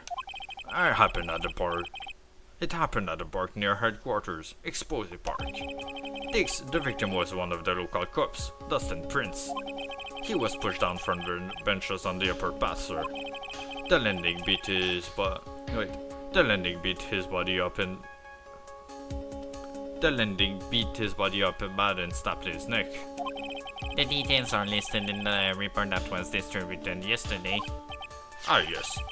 This autopsy report, correct? Why do I not remember getting your copy? I see everything is in order here. Even the estimated time of death is unusually well documented. The victim's watch stopped from the impact of the landing, sir. The result of the autopsy confirmed the time of death. If I may, Your Honor, the prosecution would like to submit this photograph. Very well. The court accepts this into evidence. Crime photo 1 added to the court record.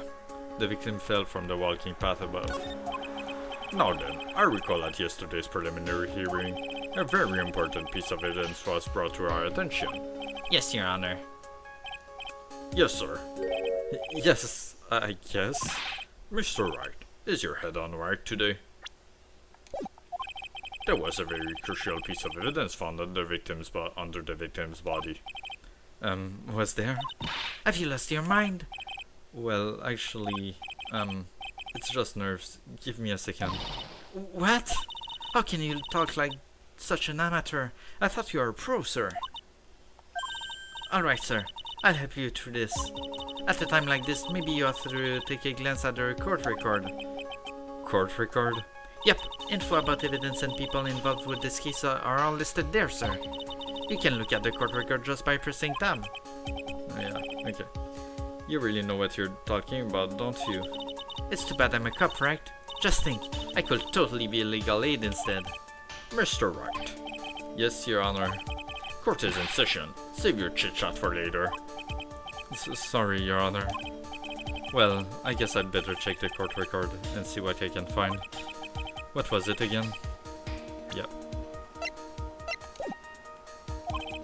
Alright, Mr. Wright. Let's see if your notes are in order. Wait, let's actually look at this. Cell phone. I found this in my pocket, but I don't remember what it means or how it got there. Time of death. 9/6 at 6:28 p.m. Cause, broken neck. Body was also covered in bruises. Glasses found under the victim's body. Pieces of nearsighted lenses were found nearby. And then the photo. Alright. Oh, and also profiles. Maggie Bird, age 22, my client. The only thing I can recall is that she's a policewoman. Dustin Prince, age 30, the victim and a policeman. It seems that he was dating the defendant, Maggie Bird. Winston Payne, the prosecutor for this case, lacks presence. Winston Payne, nice. Lacks presence, generally bad at getting his points across. They gone through detectives at the local precinct in charge of the initial investigation. Alright. Damn, he was 30 and he was dating 22-year-old? I mean, I'm not judging, but it's kind of high, I feel like. Okay. Alright, Mr. Wright, let's see if your notes are in order.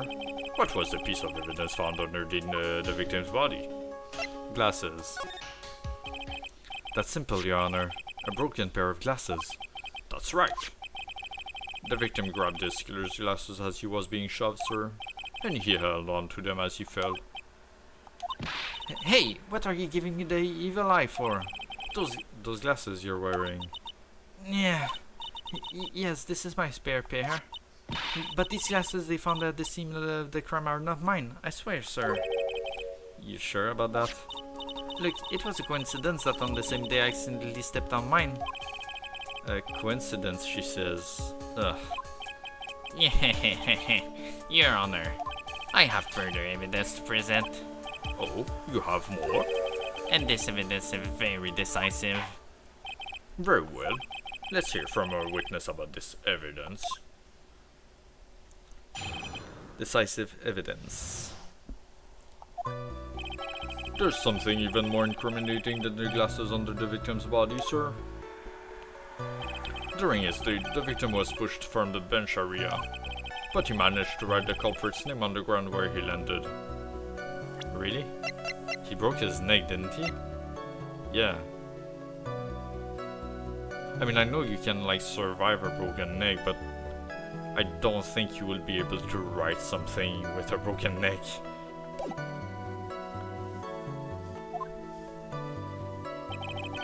I don't like saying it, but it was clearly the defendant's name, Maggie, sir. With this piece of evidence and the glasses, it's hard not to say she's a culprit. Yeah, that doesn't sound right at all. This is a picture of the writing, sir. Your Honor. Why, this is... Yes, I can see her name is clearly written here. The prosecution would like to submit this picture. Understood. The court accepts it into evidence. Crime photo 2. A photo of the area around the victim's end.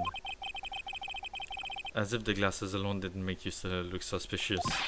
The victim even wrote your name clear as the underground. But I already told you, those glasses aren't mine. And how do you explain this dying message? It's a conspiracy. I'm not guilty, sir. Mr. Wright, you may cross-examine the witness. Cross-examine? This is it. I'm counting on you. Sure, but what am I supposed to do? What? This isn't like you at all. Normally this is the part where you get in the witness's face. Get in their faces and do what? I guess there's no way around it. Okay, I'm going to lend you a hand. The prosecution's witnesses all hide things from the court, which means they lie from time to time. Lie? But isn't that detective your superior? Well, even if they don't mean to lie, sometimes people just remember things wrong. Like that detective. He does sort of look like a scatterbrain. It doesn't matter. Either way, it's bad for us, sir. That's why when you question witnesses, you have to find and expose their lies. Mr. Wright, your cross-examination, please. Yes, Your Honor. Talk about trial by fire. Here goes nothing. As long as I can expose the lies, we should be alright. Decisive evidence. There's something even more incriminating than the glasses under the victim's body, sir. About those glasses. Do you have any proof that those belong to my client? The lenses are for nearsightedness and are almost the same strength as hers. Even the frames look kinda like the ones she's wearing in her ID, pal. What shall I do now? Hold it! Almost and kinda are not good enough in a case like this. Or, Do you have more definitive proof? Is there something that clearly links the defendant with those glasses? The door didn't send rub out any traces of fingerprints or anything else. So what you are saying, detective, is that you have nothing that proves those glasses are my clients? Something like that. What? I see. So there is no proof. Wow, that was amazing. I could totally feel it down in my gut. During his stay, the victim was pushed away. It was pushed from the bench area. Now, you're sure he was pushed and that's how he fell? Yeah, pal. If you look at the wounds on the victim's body, there's no way it was anything else. Please continue with your testimony, detective. Anyway, the victim fell pretty far. But he managed to write the culprit's name on the ground where he landed. The culprit's name? Yeah, I was surprised too. I didn't want to believe it, but... Was the name of that of my client? I don't like saying it, but it was clearly the defendant's name, Maggie, sir. Are you absolutely certain? Sorry, pal, but that's what it said. This is a picture of it. No matter which way you look, it still says Maggie. He's got a point. Hey, hold on. Huh? Don't hurt me. I know the picture says Maggie, but now that she mentions it, something does feel kind of off about this picture. That's how you know you found a contradiction. Now hurry up and present some evidence. So that's what spotting a contradiction feels like. I'd better check the court record again. Alright, let's just press that last statement. And you are certain that it was the victim who wrote the name on the ground? There were scratches on his fingers from the rough sand, and there were grains of sand stuck on under his pointer finger's nails. It certainly seems that the name was written by the victim himself. That didn't go well. If the writer really was the victim himself, then we're in a lot of trouble. Don't give up. Keep that fighting spirit going. I'm glad you're all pumped up, but... I really want to see your special move, sir. My what? You always look so cool when you present evidence. Present evidence? Actually, I was just thinking about that. Yes, the great Phoenix Wright is back. Oh, that's right. Huh? I heard that lately you can present not only evidence but people's profiles as well. Oh, that's cool. It sure makes things a bit more complicated, so be careful, sir. People's profiles, huh? Alright, let's give this another try.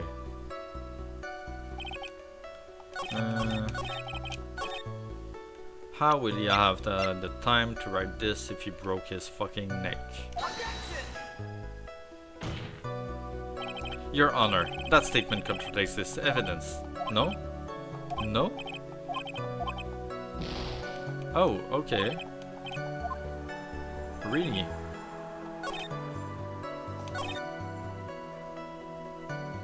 Wait. Huh?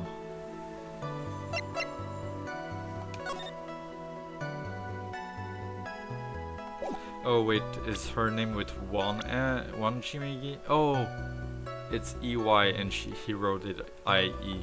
Okay.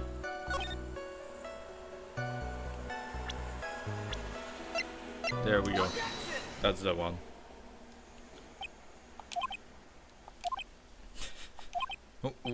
What is it? What's come over me? Without thinking, I just blurted out objection. And I yelled it at the top of my lungs, finger outstretched, ready to take on my opponent. Ooh. Ooh, new music here. Nice. It's not as good as the first game, I feel like. I don't think like it has the same effect, but it's kind of more groovy. What a rush. Detective Gumshoe. You talking to me, pal? Please state the defendant's name for me. What are you trying to prove with this futile exercise, Mr. Wright? You'll see, this is a very crucial line of questioning. Actually, Mr. Payne, you can answer. The defendant's name, if you please. Where is this ridiculous question coming from? The defendant's name is Maggie Bird. I think someone needs to check the court record. What? It says right here that is Maggie Bird. Ah! It looks like the bird caught the cat napping. What's going on here? I have no idea either, sir. As you can see, the victim did indeed leave a name, Maggie. However, the defendant's name is actually spelled with an E, with EY. This is a blatant contradiction of facts. Oh, how about that? I hadn't even noticed. But maybe the victim didn't know how to spell her name correctly. May I remind you that it was you who said the defendant is accused of killing her lover.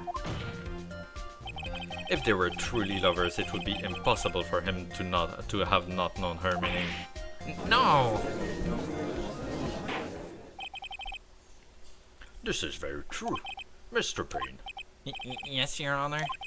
are you absolutely certain that the defendant and the victim, Dustin Price, were, in fact, lovers? Yes, I am quite certain, Your Honor. They were a well-known couple in the police force. Detective Gumshoe, please testify for the court at the relationship between the victim and the defendant. Yes, sir. Dustin and Maggie. Officer Prince and Officer Bird had been going out for about half a year. It sounded like they were even talking about marriage. The day of the incident just happened to be the victim's birthday, sir. Officer Bird had gotten Officer Prince a present. It was something she had bought over 2 months ago. I should know, cause she came to me to ask what she should get for him. Oh, those two sound like they were close. Nevertheless, tragedy struck. Yes, I see. You may cross-examine the witness, Mr. Wright.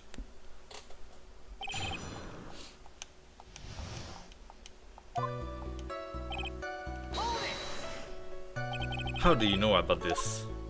Every year in March, we have a training camp for us cops. Officer Bird was a rookie at the time, and she and Officer Prince seemed to hit it off. They got close, I take it. Actually, I was supposed to go too, but I couldn't pay the deposit for the trip, so I didn't. Those pay cuts, man. Those pay cuts. If only I had gone on the trip. What is it? Oh, nothing, sir. Really. Anyway. Sounded like they were even talking about marriage. Oops. Marriage, but wasn't the victim 8 years older than her? What? You saying you guys gotta marry someone the same age as himself, Val? No, that's not what I meant at all. Detective Gumshoe and Dustin were only a year apart, you know? I think this fella has a ways to go before marriage. Mind your own business, Val. The day of the incident just happened to be the victim's birthday, sir. I got an achievement for that. Okay. The day of the incident, you mean September 6th? Yeah. The victim, Officer Prince, had just gotten off duty at 5:30 p.m. that day. And since Maggie's night shift hadn't started yet, they went to the park for a bit. Ah, I remember when I was young and in love. Oh, it was a jolly time. That's great, Your Honor. I'm glad you're such a cheerful old man. Maggie, I mean Officer Bird had gotten Officer Prince a present. You seem to know a lot about the defendant. Well, that's because I'm her boss, and I've gotta watch out for my subordinates. But even what she was going to give as a present, isn't that going a bit too far? Hey pal, watch what you say. I know everything that happens under me. If someone so much as scratches there. I really don't need to know that much. Mr. Wright, please refrain from badgering the witness. I agree. Even if this witness has a crush on the defendant, that should not be the point of discussion at this time. Whoa, wait a second. Why are we talking about this? It's all your fault, pal. You're guilty. Guilty, guilty. I should have you arrested. I think the good detective is about done here.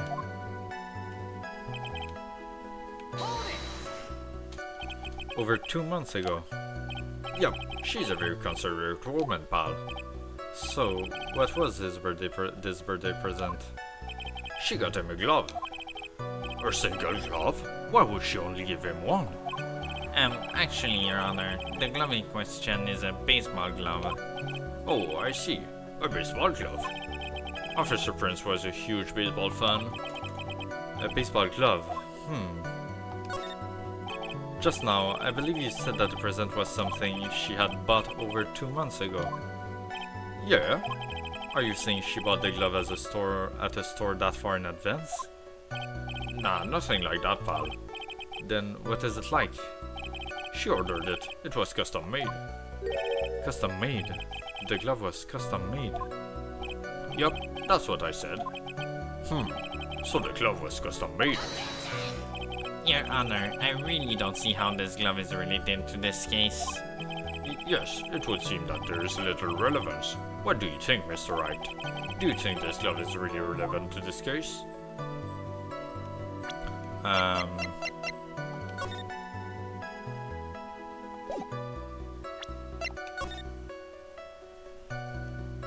Is it? Doesn't seem to be. I don't see why it would be.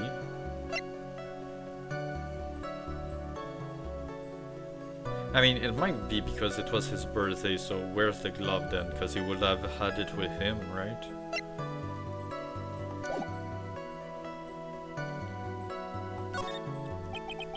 I don't know where this will lead me, but...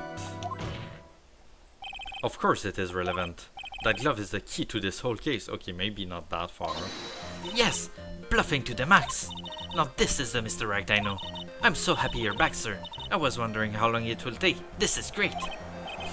Pressing people. It feels like I've done this before. As if I used to do this to squeeze information from even the most tight-lipped people. Very well. If you are that convinced, then let's hear some more about the matter. Actually, I brought the glove with me today. And? Why didn't you say so earlier? Hurry and show the glove to the court. Well, I didn't think it had anything to do with this case. Anyway, this is it, sir. Okay. It's rather yellow, isn't it? Baseball glove, a birthday present from Maggie to the victim. It was custom made. Officer Prince really liked the color yellow. And that's why you had to special order it. Yep, that's right. That and one other reason. I think this court has heard enough. It is clear that the victim and the defendant were involved with each other. Yes, that's correct, Your Honor. Now, if that is true, it brings up an important question. Was the name Maggie really written by the victim? I see your point, Your Honor. Detective Gumshoe, please tell the court a little more about the name on the ground. Yes, sir. Writing on the ground. We first looked into the handwriting. Unfortunately, we couldn't confirm that it was the victim's handwriting. Next, we checked the victim's pointer finger. We found that there was sand trapped under the victim's fingernail. There were also scratches on his skin that were caused by him writing on the ground. From this, we could confirm that the victim wrote this name with his right hand.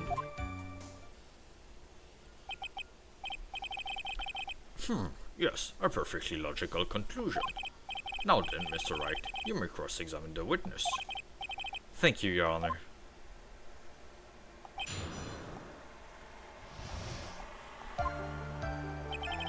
First look into the handwriting. But can you really determine handwriting based on a sample written in sand? Hey, this is why amateurs are amateurs. We're not a bunch of simpletons, pal. Scientific investigation in this country is actually pretty good. I believe it's time to get back to the real point. Agreed, Your Honor. So, what was the result of the investigation? Unfortunately, we couldn't confirm.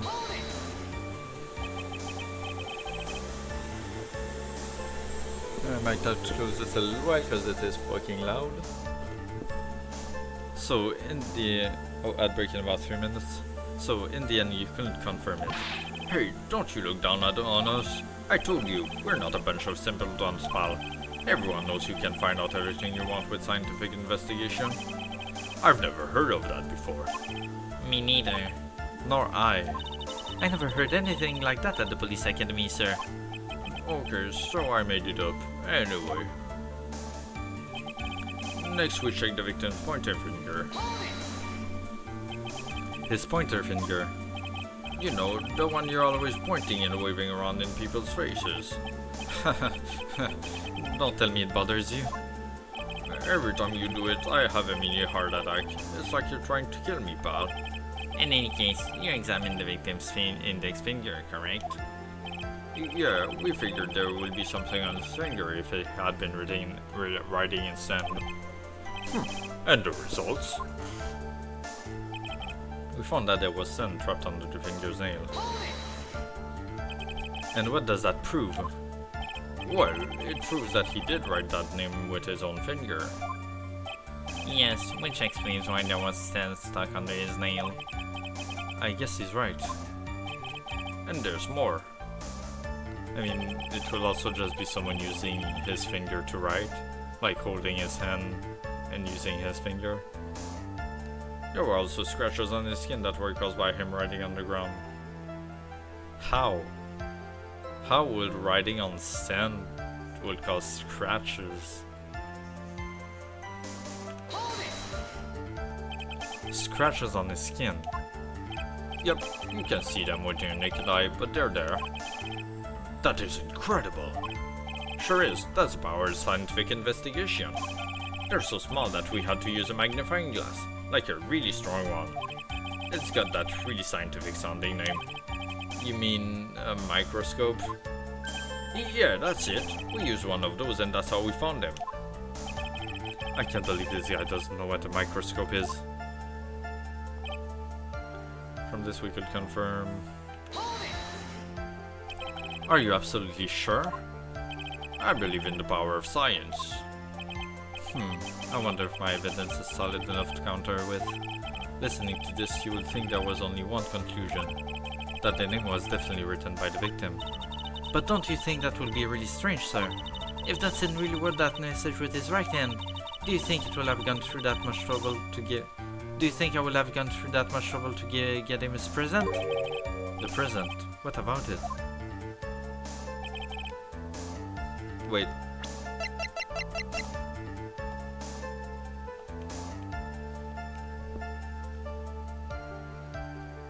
What do you mean?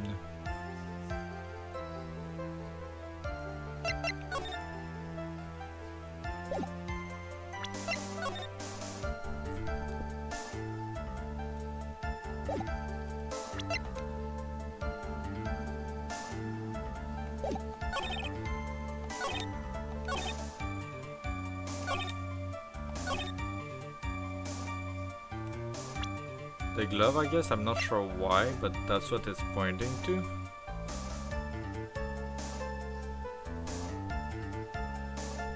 Oh, I'll wait. I'll wait a little bit then. I'll take another little break. I'll be right back, as usual.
Alright, let's keep going then.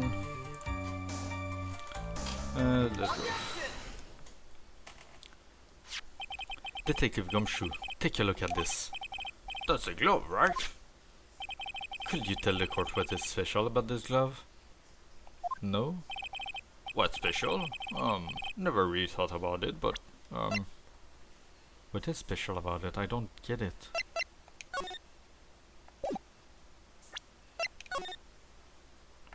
I don't know if I'm just blind.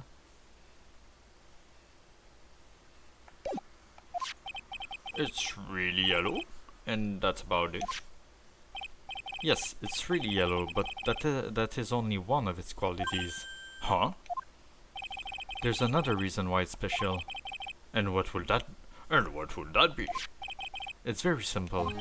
This glove is made for a left-handed person.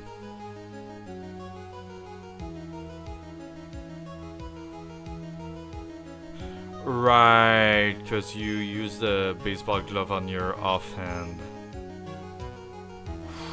Whoa, that is... I would not have gotten that in a million years. Holy hell. Left-handed? Why, you're absolutely right. This glove is made to be worn on the right hand. That is why it had to be custom made. I have never seen a bright yellow left-hander's glove for sale, have you? Well, no. So, detective. It's going good. It's like the tutorial case for the second game, so it's pretty easy so far. It's kind of like guiding you a lot. So, detective, which hand did the victim use? I don't remember, Richie, have you played these games before? I don't remember if I asked you. Which hand did the victim use to write the name with again? That's easy. Look, it's obvious from this picture that this was his... wait a sec. Don't forget that the victim was left-handed.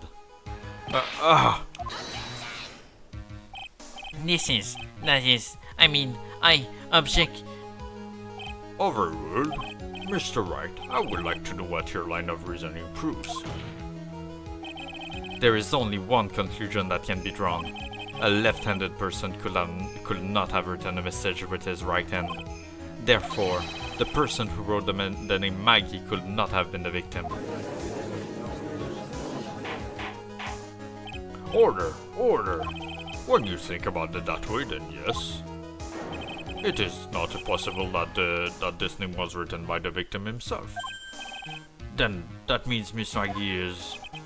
No, it's not possible. Mr. Payne. Yes, Your Honor. The evidence the prosecution has presented has failed to prove the defendant's guilt. In fact, I believe you have proven her to be innocent. No. All right, you did it, Mr. Wright. Phew, I feel like I can breathe again. It seems that we have reached a conclusion. You did a fine job once again, Mr. Wright.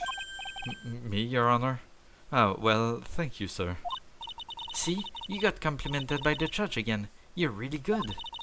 And that's why you can give up being a lawyer, sir. Are you joking? I'm more than ready to retire. I will now announce my verdict. This court finds the defendant, Maggie Bird. No, not yet. Please, give me a few more minutes, Your Honor. What is the meaning of this, Mr. Payne? The prosecution is not finished yet. What do you mean? We would like to call our next witness to the stand. What? And what did this witness witness? The moment the victim was pushed to his death. What's more, he saw the very face of the culprit. What the heck? Order! Order in the court! I believe a recess is in order. Afterward, we will hear from this new witness. I had a feeling that was a bit too easy. I need more information. I'll have to see what I can find out during this recess. I can't let my guard down. It's only going to get tougher from here. Court is adjourned for recess.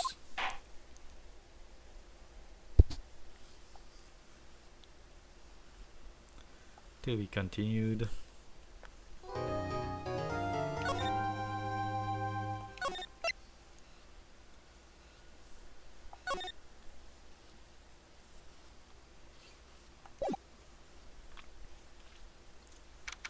September 8, 11:43 a.m. District Court Defendant Lobby Number 1. Amnesia? I can't believe my lawyer's trying to defend me in such a state. Why didn't you tell me, sir? I'm sorry, I didn't mention it to you. Oh, I know what to do. I heard you can fix something like this with a really strong shock to your system. Let me reopen this, if I can. Why is it so hard to open? There we go. Okay.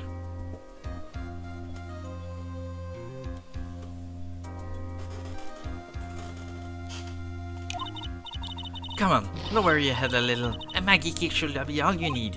No. I think I'll pass on this one. Come on. I'm sorry. Whenever I see someone in trouble, I have a hard time leaving them alone. I tend to stick my nose where it doesn't belong and try to tackle everyone's problems. Well, my head's one problem you won't be tackling today. I like the little detail of her eyes looking at us sometimes. Well, we're here to solve your problems first. We can deal with mine later. For now, do you think you can fill me in on a few things? Of course, I'd be honored to. Well, I guess we'll start with my name and then I can tell you about me.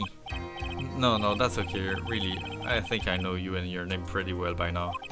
I was wondering if you could help me figure out a few things about myself. So, my name is Phoenix Wright. What a weird name.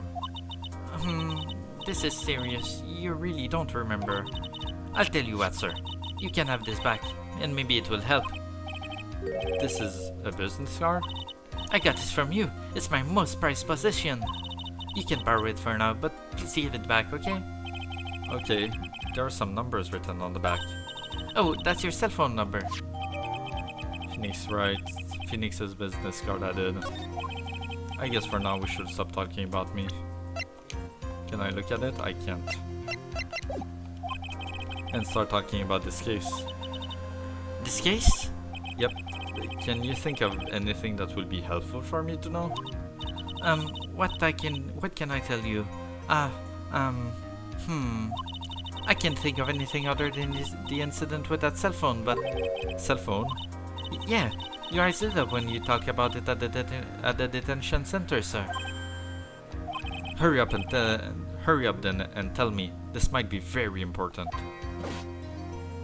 Okay, Roger. It was on the day of the crime, just before 6 p.m. I picked up a lost cell phone while on a walk with Dustin.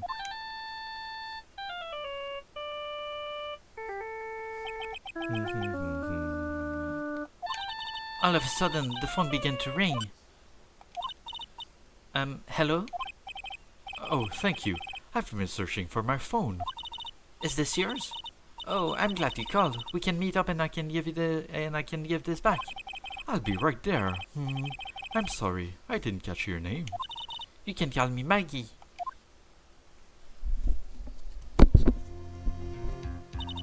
We agreed to meet up at 6 p.m. Dustin and I waited for the person to show up, but they never did.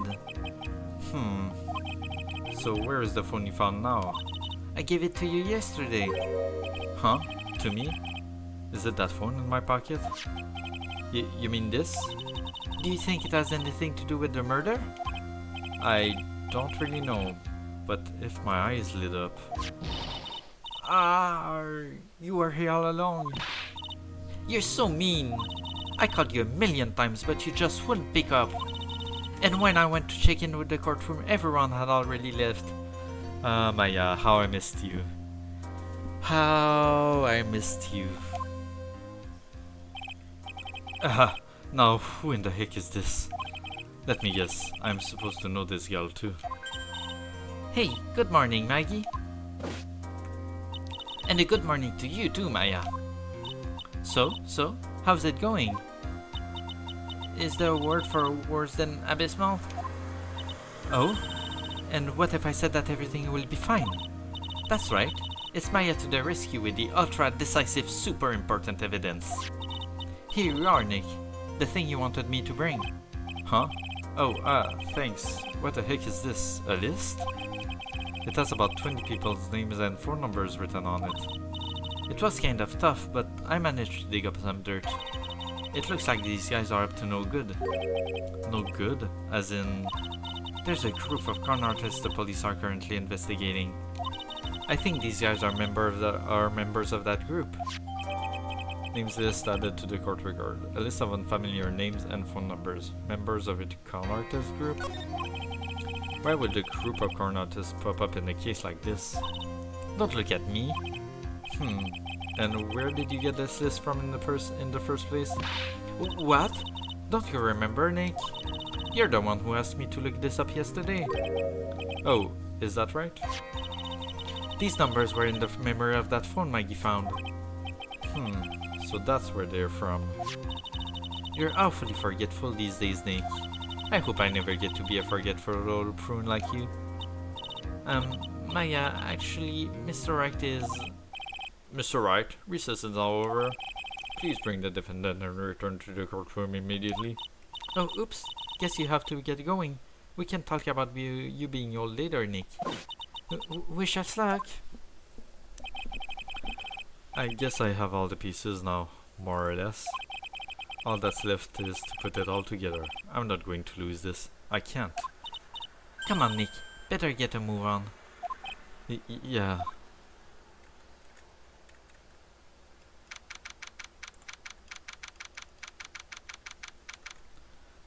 September 8, 11:54 a.m. District Court, courtroom number 2. Court will now reconvene. Please call your next witness to the stand, Mr. Payne. Yes, Your Honor. But before I do, if I may say a few words. What is it, Mr. Payne? It's about the next witness. He has a tendency to say things that rub people the wrong way, you see. So I ask that the court might be a little lenient on... There is no need to give a preface. Just hurry up and call your witness, please. Yes, Your Honor. The prosecution calls it next witness. A drifter who was taking a walk in the park on the date of the murder. Please state your name for the court, witness. Before I do, I'd like to clarify a little something. Huh? Oh, alright, go ahead. Just now, you introduced my wonderful self to the court, correct? Perhaps as a drifter who was taking a walk? Did I? But I will not stand for that. Now you've tinted the court's eyes and colored me wrongly. Sure, I suppose calling me a university, but to give injustice that everything in my life to be the utmost highest, I am merely looking for that perfect top-notch. I have a rigorous Yes, I understand. I'm very sorry. I will be more careful from now on. What is he, a human chatterbox? I have to question him. Oh man. Fashion, cars, woman, glasses, and of course university. First rates only applied. Glasses, but you aren't wearing glasses. Glasses, you say? That's enough. Your name, witness? Oh, is that how you want to play this? Using your power and influence to keep the young people down? I see how you work now. You old people in your dirty tricks. You thought you had me, but you thought wrong. Oh, I'm sorry. It won't happen again. Oh man. I forgive you. Alright, I suppose I can tell you my name. I am Richard Wellington, the drifting virtuoso with a PhD in drifting, as it were. What do you mean drifting? Like... If you wanted to, you could call me a university student in transit. Mr. Wellington, on the day of the murder, you were taking strolling through the park, correct? It would appear that you are attached to that word. If you must, then by all means. But I remind you that I am in no way a prepubescent boy out on a walk with mommy. If you must know, I was... Anyway, please testify to the court what you saw during your walk through the park. See, you said it again. Taking a walk. You know you. What your witness will do, Mr. Wellington? What I saw that day. I was at the park all afternoon, deep in thought about my life situation. I don't remember the time all that well, but I do believe it was past 6 p.m. All of a sudden, a police officer falls from above, right in front of my eyes. Without a thought, I looked up and there I met the eyes of a charming young lady. Of course I remember her sweet face. It was that of the pretty defendant there. The only other thing I saw was the banana that fell with the police officer. The glove. That was certainly a decisive testimony. Decisive? Nick, did you hear what he just said? Yeah. That's all you have to say? How can you be so calm? It's strange. My mind is very calm and clear. Maybe it's because I believe in my client. You mean Maggie? Yes, and if she really is innocent, then that can only mean one thing. That guy is lying. You may now question the witness, Mr. Wright. I'd find out the truth, no matter how well you craft your lies. But I saw that day. I was at the park all afternoon, deep in thought about my life situation. So you were at the park all afternoon. You seem to have a lot of free time. That was very rude of you. But then again, what can I expect? That's what you get from a man who graduated from a no-name trashy university.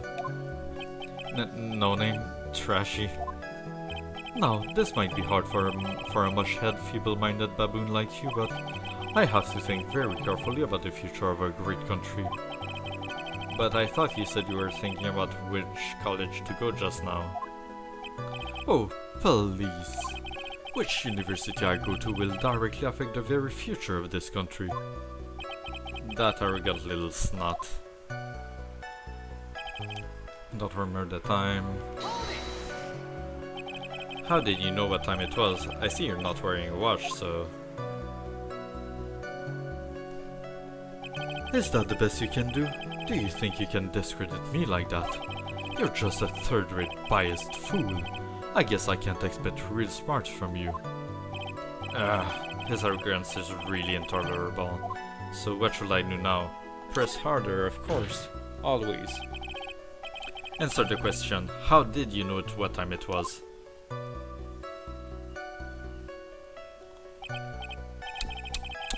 I can't believe I have to deal with a worm like you. You're just a shallow man who can only slam on disk and point at people for fun. I guess I don't have a choice. I'll try to explain it so that even a third-rate simpleton like you can understand.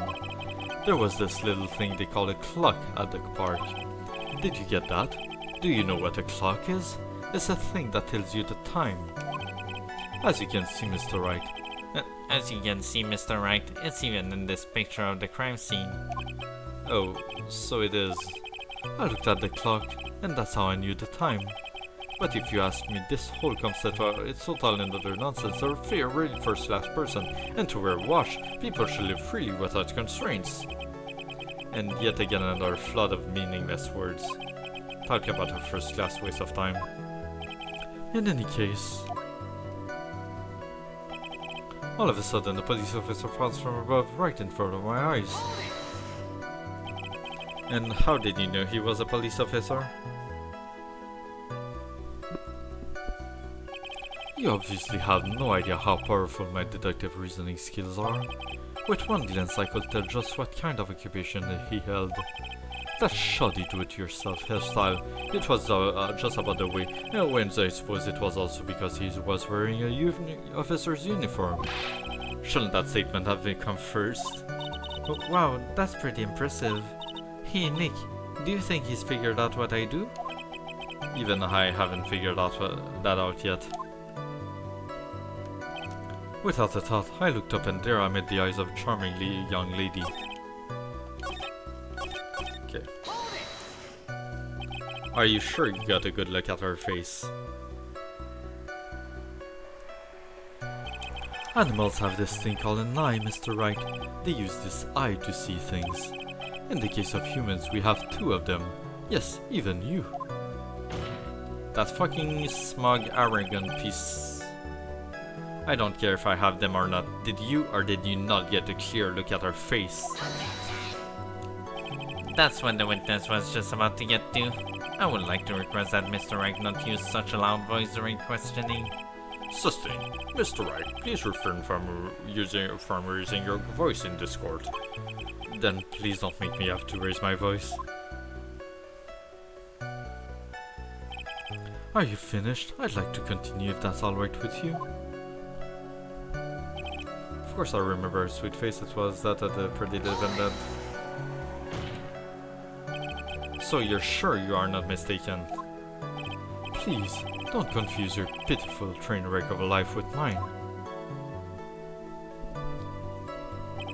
I'm what you call a famous brand name product, while you are only a cheap imitation. There is no way someone as magnificent as myself could have made a mistake. Of course, of course. Of course. Did you notice anything else of interest, witness? There we go. the banana. Well, it was actually more than just one, more like a bunch of bananas. Now, what will the bunch of bananas be doing there? And why would I know such a thing? I'm only telling you what I saw. That's really strange. Maggie never mentioned anything about a bunch of bananas. That's it, Nick. He's gotta be lying about the bananas. He could be, but there's no reason for him to lie about there being bananas at the crime scene. And what if it's not a lie? Well, maybe he thought he was seeing one thing and it was something else? If he mistook something else for a bunch of bananas, then that would be an inaccuracy. Think, Phoenix. Think. If my client is innocent, there is no way he could have seen what he said he did. Which means if we can somehow show he's lying...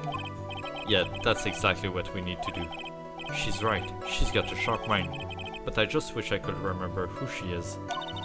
Is everything okay, Nick?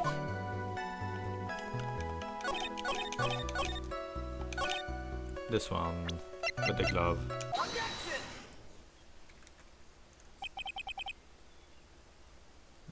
Just a second. Okay. Mr. Wellington, I believe I have the bananas you saw right here. Ha, so you knew about the bananas too. Why didn't you say so earlier? But don't think you can use this as a way to pull more information out of me. And that's where you'd be wrong. Mr. Wright, what is the meaning of this? Isn't that the baseball glove? Huh? What? A baseball glove? Doesn't it look delicious? Care for a bite? That's not... it's a... No! Your Honor, I think this proves one very important fact. This witness has bad eyesight because he doesn't have his glasses.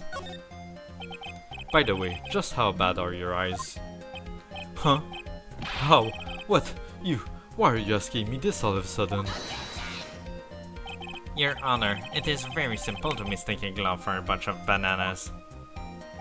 No, I don't think so. Objection overruled. You're the... Fuck. You're one of those people. Yes, you know what I mean. You're like those people who refuse to... You're used to your... Well, sure, in the end we found out that it is in fact when you're from hard. And that is why I asked you how bad your eyesight is. They're both 200. I suppose you're going to tell me that's terrible, right? Why are you not wearing your glasses today then?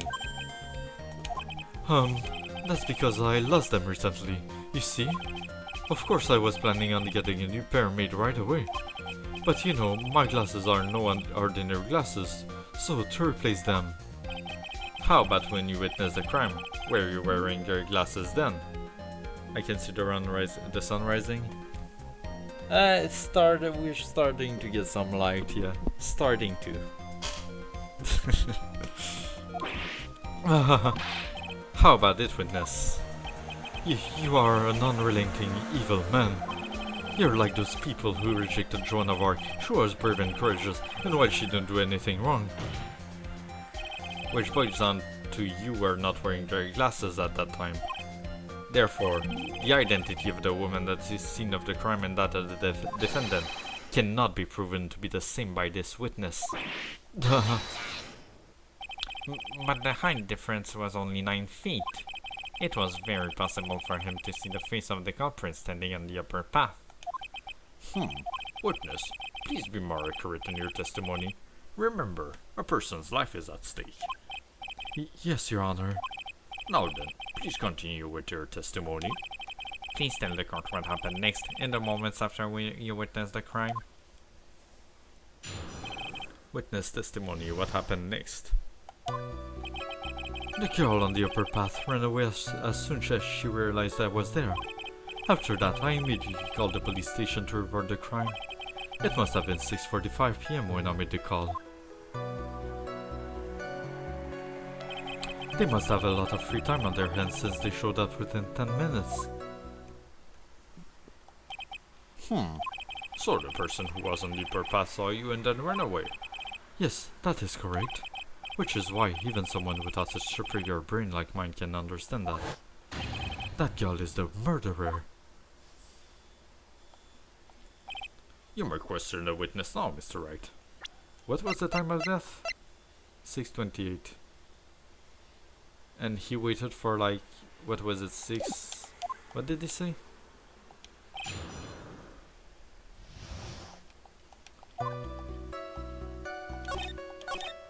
$6:45 when he made the call.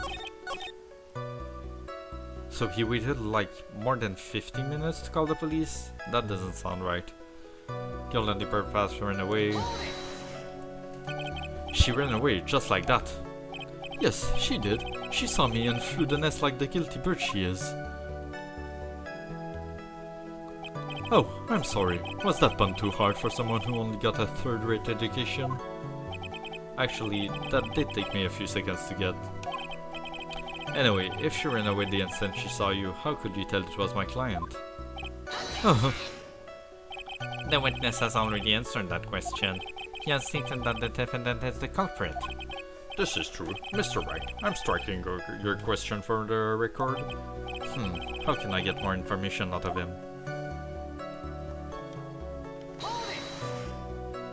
Immediately, as in immediately. I mean, sure, a minute might have elapsed before I did, but that's the duty of every good citizen.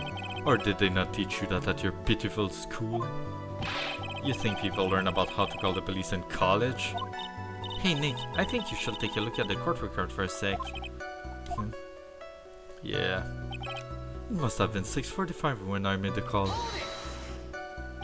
How do you know what time it was? That detective told me. You know which one I mean. The one with the jacket that makes him look like a dropout from a no-name high school. Hey, pal, I graduated from a pretty good, top-ranked college. I don't believe this. It doesn't matter. I don't believe I was mistaken on what time I called. And if I am wrong, then that detective obviously doesn't know how to tell the time. What? Why, you're just some lousy kid who... I think the court can see your point. Anyway, how did the police respond? They must have a lot of free time on their hands since they showed up within 10 minutes. So, you're saying that there were police on the scene by 7 PM? They got there before that, I think. There usually aren't many people in that area at that time of day. But suddenly, before I knew it, there were people crawling all over, gawking. It certainly says something about the morals of the people in this country. I can't find anything out of the ordinary testimony. Why don't you take a... Yeah. So, why did you wait so long then? Mr. Wellington, would you please take a look at this? You mean the victim's autopsy report? According to this, the murder occurred at 6:28 PM. So what of it? You said that you called the police immediately after the murder took place. However, by the time you had called the police, it was already 6:45 PM. There is clearly a 15-minute gap here. Do you deny it? I think this court would like to hear what you were doing during this 15-minute gap. Grah. The witness was in shock at the time after witnessing a terrible murder. It's only to be expected that he will be a little dazed. 15 minutes is hardly what I would call a little dazed. Mr. Wellington? Yes? Explain yourself. What were you doing during those 15 minutes? Answer the question. Telephone. Spit it out. I was searching for a phone booth. A phone booth? You mean you don't have a cell phone?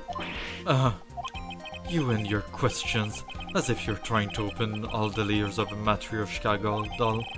You must think you're really something special. Witness. I lost my cell phone. There, are you happy? You lost it.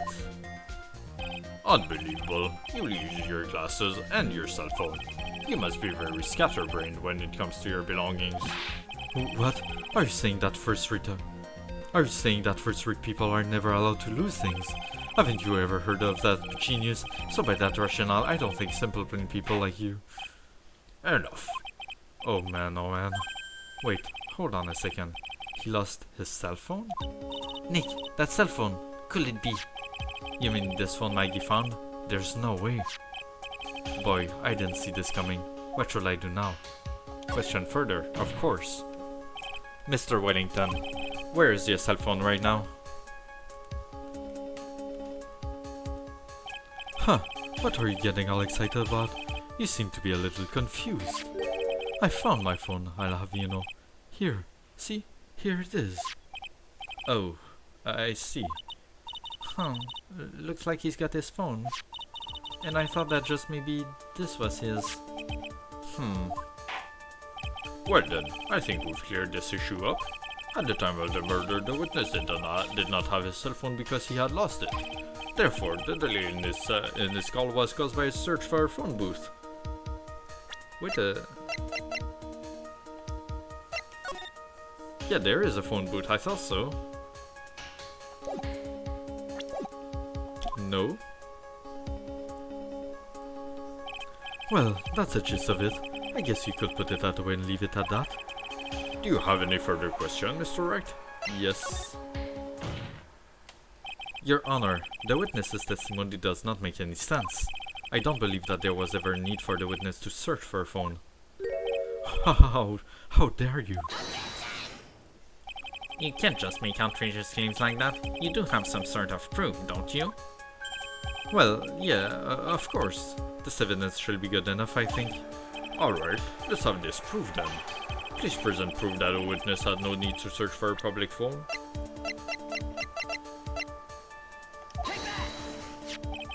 It's quite simple, actually. Please take a look at this. At the crime scene photo. Is there a problem with it? Oh, there's nothing wrong with the picture. But if you don't understand my logic after looking at it, something is wrong with you. No. It's a phone booth. That is correct. All the defendant had to do was walk 3 steps. Mr. Wellington, why did you not use the phone that was right in front of you?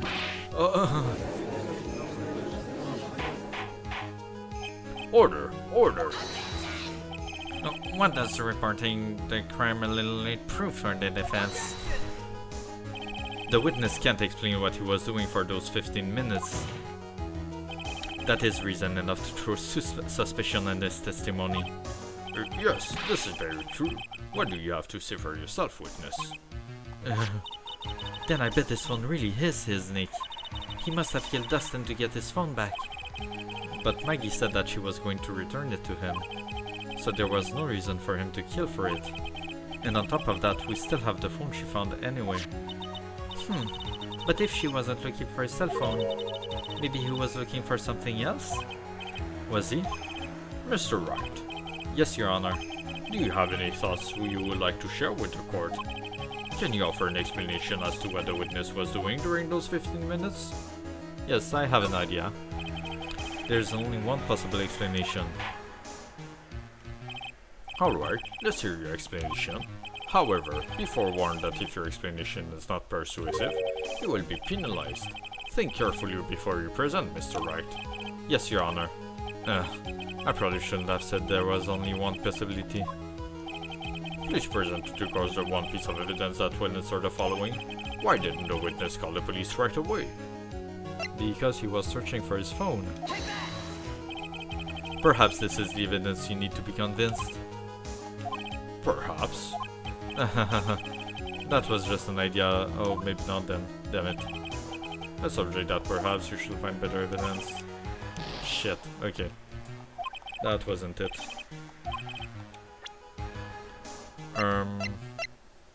Oh, glasses?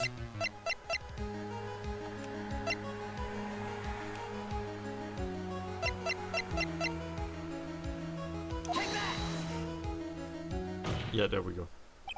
Mr. Wellington, What? Don't do that. You almost gave me a heart attack. These are your glasses, aren't they? Where did you find them? Gah. I believe the court hall heard what you just confessed to. That these glasses are in fact yours. I'll tell you where they were found, Mr. Wellington. Oops.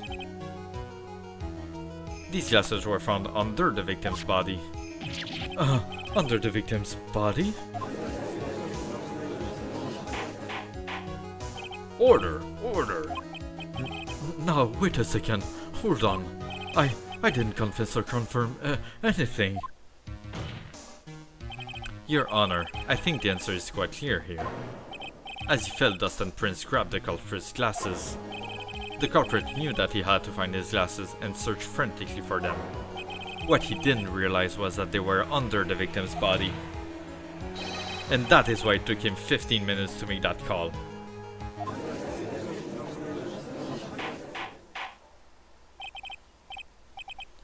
Mr. Wright, are you indicting the witness as the real murderer? Of course, that is precisely what I am doing. Oh no! Oh, wow! Oh. That music, though. I know I'm right. He is the real murderer. Did you figure it out, Nick? More or less. Turns out his cell phone was the key to this case after all. Anyway, now is our chance to deep six this guy.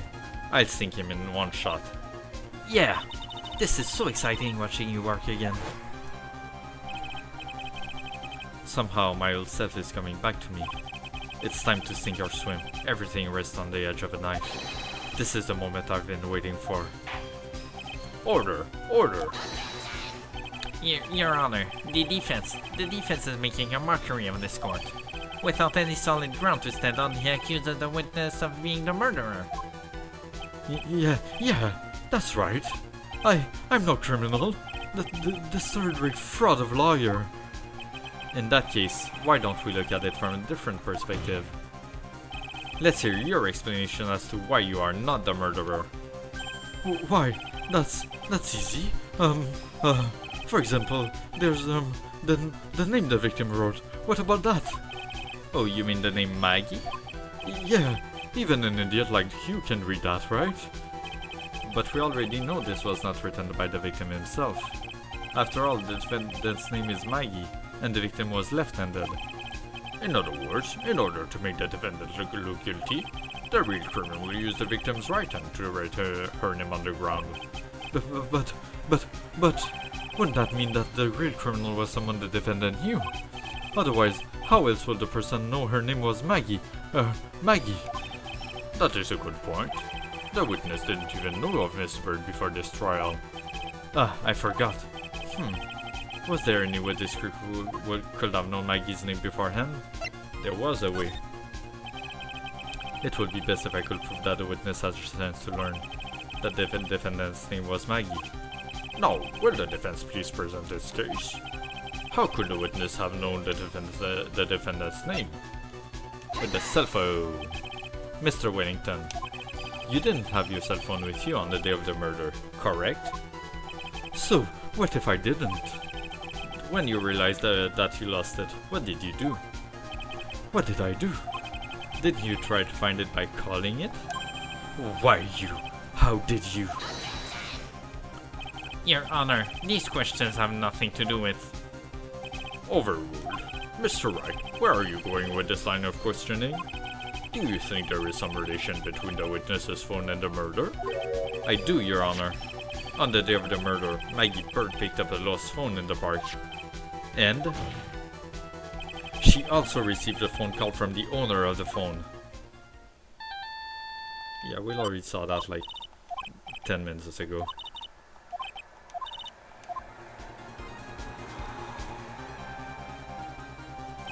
That was when you learned that her name was Maggie.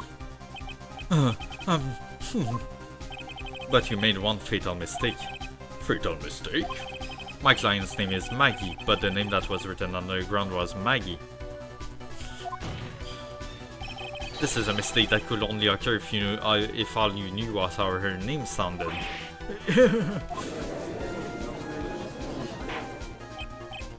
Order! Order! But Your Honor, the witness has no motive. And your point is? It's very simple, Your Honor. A person usually will not kill someone without a reason. Mr. Wellington had no reason to kill anyone. That is absolutely correct. I don't have a motive. Mr. Wright. Your Honor, can you explain what motive this witness could have had? It's very simple, Your Honor. Are you sure, Nick? If I said I can't offer an explanation, then the trial's over, right? Yeah, but... Now then, please present to this court proof that the witness had a motive. This here. Mr. Wellington's motive is right here. What is this? A list? These phone numbers were pulled from the memory of the phone the defendant found. And we have determined that the people in this list are members of a certain group. You looked up all those numbers? Of course. This list phone number was stored in the cell phone's memory. The names and numbers belong to people who are members of a certain con artist groups. What? Con artists? Can you explain why these numbers were on your phone, Mr. Wellington? This is an outrage, an invasion of privacy. Looking up the phone numbers of a person's phone is a worse crime than murder. You're one of those people. You're just like the cops who raided that brilliant artist. They deserve the genius. I don't care, Mr. Wellington. All I want is for you to tell us what this list is about. You think any of you, know what it's like to be a refinement such as me? Your Honor, this is unjustified badgering of the witness. Objection overruled. Mr. Wright, what is the meaning of this? Why would the witness have the numbers of a certain group of con artists on his phone? Isn't that obvious? The witness is a member of that group. Mr. Wellington is a member of this very group. No. All of your friends' phone numbers are stored right here on this phone. If anyone were to look into these phone numbers, it will be all over for you. That is why you had to kill. No, this is too much. That does make quite a bit of sense. Well, Mr. Wellington, would you care to explain? I got you now. That police officer. Your Honor.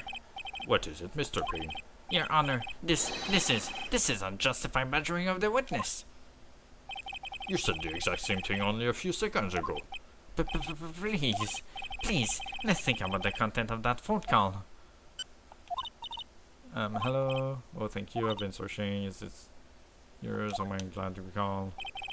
The defendant had already promised that she would return the phone. After that, all Mr. Wellington had to do was miss Bird to get his phone back. Why then would he need to kill anyone? In case they looked into the phone, because he was a police officer, and he was scared that they would have looked into the phone. Ooh. That is a valid point. What does the defense think about this? If you think about it logically, then it makes sense.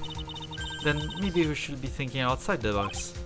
Yeah, if we think like that, let's see. Maybe that slimeball saw something at the crime scene that made him commit murder. Your thoughts, Mr. Wright? Well, I don't think Mr. Wellington went to pick up his phone in a very friendly manner. But he was promised his phone, so why would he have been unfriendly to the defendant? I think he must have seen something that didn't agree with him when he got there. Well then, Mr. Wright, what was this something that didn't agree with the witness? Police officer. What Mr. Wellington saw was the victim. The victim? You mean Dustin Prince? Dustin Prince had gone on his date right after his shift was over. With no time to change, he went to the park still wearing his police uniform. Oh! Oh my god, I just noticed her shirt. The Blue Badger mascot. Oh, fucking hell. Even in the second game, it still haunts me. The girl that picked up my phone is with a policeman. He couldn't have known they were going out, so he began to worry. He was afraid the policeman would ask a few questions before returning the phone. If I do anything suspicious, he might run a check on my phone. In his mind, it was possible they had already run a check on the phone. And he went into panic, is what you're saying. Exactly. Officer Prince was murdered simply because he was in uniform. Mr. Payne, do you have any comments? I'm thinking. It seems the truth has come out at last. The witness, Mr. Wellington, you are.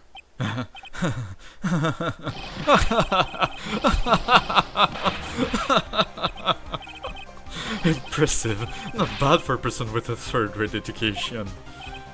What's that supposed to mean? What's that supposed to mean? The evidence. That guy is really creeping me out. All you've been waving around and talking about is that suspicious cell phone. Suspicious phone number this, suspicion can't group that. They're all on that phone. But who's to say that phone is really mine? Where's your proof? Your evidence? You want proof that this phone is yours? I already told you earlier. That phone I lost, I've already found it. You don't have even the slightest idea who the phone in your hand belongs to. But you can be sure it isn't mine, you simpleton.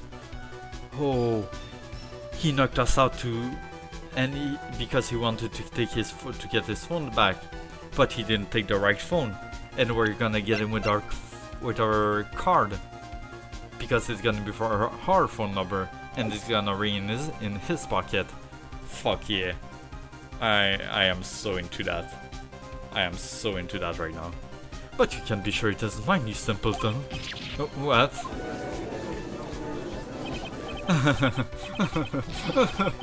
It feels good to see you squirm. We do seem to have a problem on our hands with this phone. Whose phone is it? Without knowing that it's meaningless as evidence. Your Honor, this is bad. I can't let them turn the tables on me like this. The cell phone. There has to be something I've overlooked. There's got to be.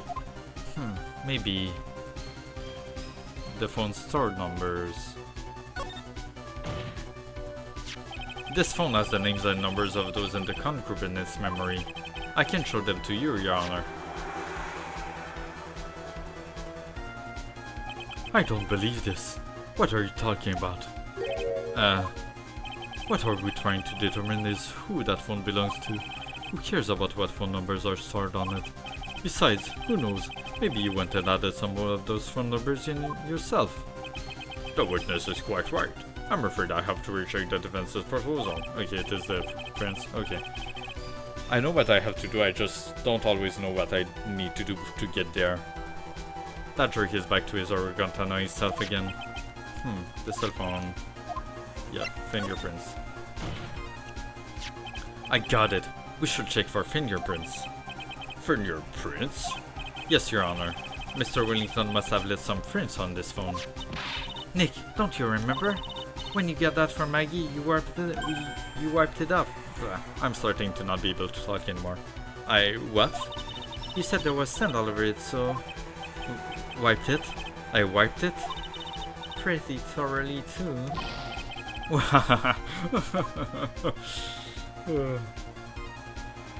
It's so much fun watching third-rate trash babble like morons among themselves. He's made a complete recovery. How many times do I have to say this? My phone is right here, you see? Oh, and incidentally, you can check the numbers stored on this phone. It must have glitched because all the numbers just magically disappeared. You've got to be joking. He erased all the numbers I was going to use as evidence. Mr. Wellington. What's this? By the tone of your voice, it sounds like you still have some fight left in you. Where did you finally find your cell phone?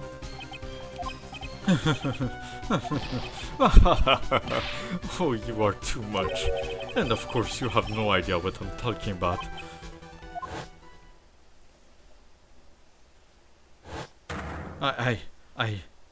Oh my god, now I remember. There we go.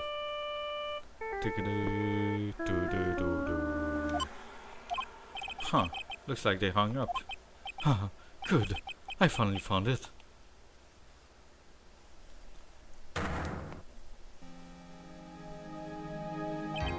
So that's when...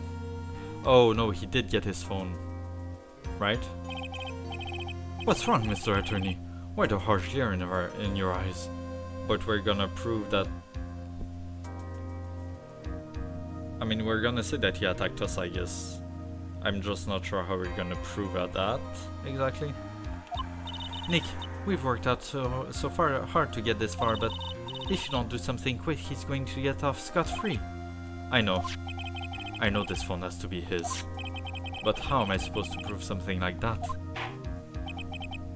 Mr. Wright, if you cannot prove who the owner of that cell phone is, your indictment has no basis and therefore no power. It looks like you came up as a penny short. Where did I go wrong? I went wrong thinking that this was his cell phone that I hold. Don't blame me, don't blame yourself. You're merely a third-rate lawyer. You only made one big mistake. Who are you? What are you? That's something you haven't figured out for yourself yet. Who I am. The court is hereby concludes the cross-examination. If that will be all, I'll have to bid you gentlemen and ladies goodbye. I have a reservation at that ultra-fancy restaurant on the upper side of town. Thank you for your assistance. You've had a stressful day, so please, bon appetit. What am I supposed to do? Am I supposed to just let it go at that? No.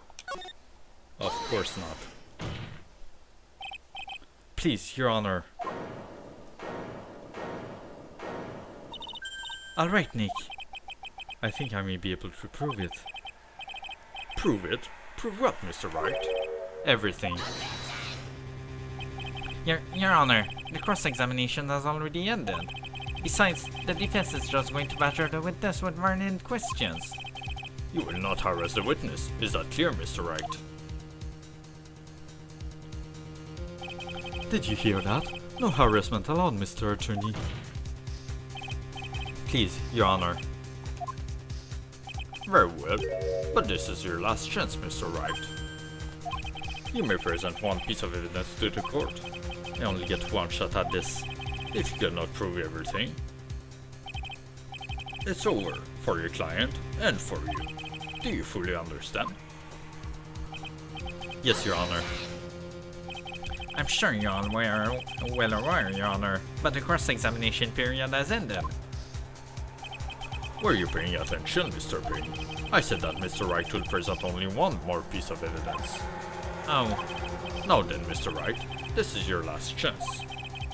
It all comes down to this. It's go time. Please present the one piece of evidence that will explain everything. Business card. Oh, why, thank you. How nice. Here, please have one of mine. Damn it. That fucking Judge's business card is written in fancy script. The ink is strong and clear, but I still can't read it.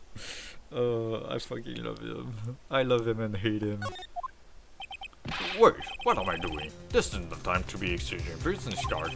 Your Honor, there is something very important about that card, and that is the back. I think the phone, the number is on the back. Yeah, the back of the card. This card is important because of what is on the back. You wrote your cell phone number on the back, but that's exactly it. Can you please call this phone number from your cell phone? Huh? Right now? But court is still in session. It's okay, you'd see. Okay, if you say so. Is the defense preparing something, Mr. Wright? We are going to call my cell phone now. And then the court will see everything for what it is. Oh, of all the idiotic, stupid things to do you do good again? Do. Okay, no, he does have my phone. What? Why is my phone? And what is this stupid sounding ringtone? Oh, ad break. Let's take a little break then.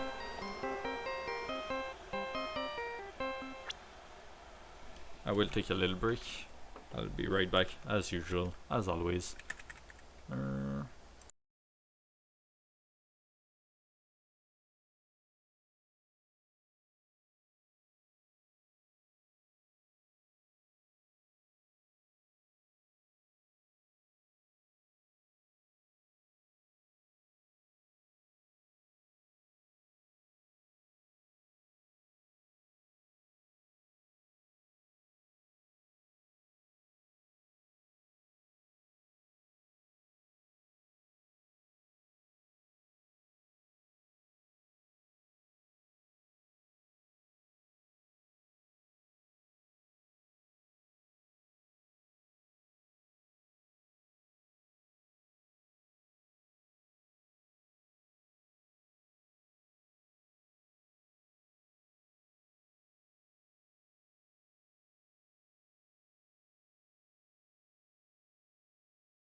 And we're back.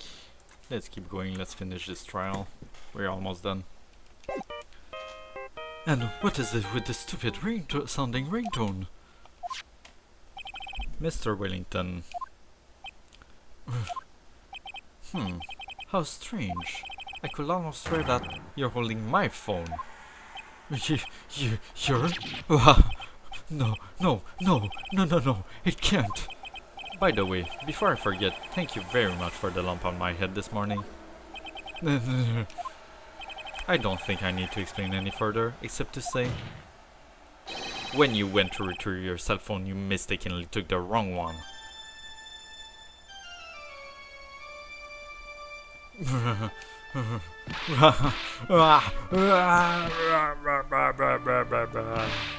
Fucking hell, okay.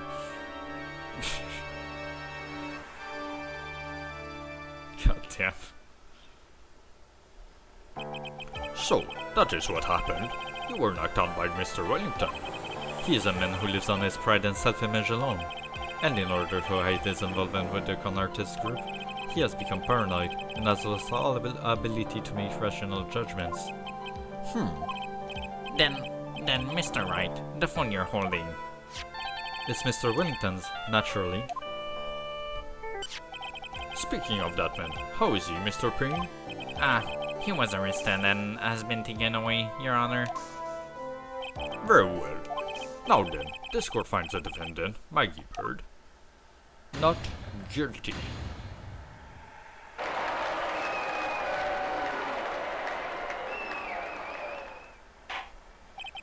That is all. This court is adjourned.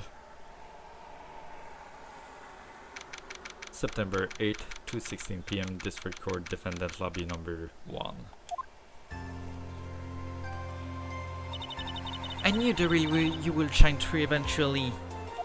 I am so moved by what you've done for me, sir. Thank you so much, Mr. Wright. I feel really bad for Dustin. He didn't do anything to deserve this. It's probably because of me. Huh? My whole life has been nothing but a whirlwind of bad luck and failures. Your whole life? It can't have been that bad, can it? Since I was 6 months old, when I fell from the 9th floor of my apartment building, I've been hit by all sorts of vehicles, gotten sick from all sorts of food, failed at almost every test I've ever taken, experienced almost every kind of disaster, and never won or even tied at a game of tic-tac-toe. My life has really been nothing but a string of disaster. That is, pretty bad. Up until I went to college, I was known as the goddess of misfortune. And then at the academy, everyone called me Lady Luckless. Lady Luckless?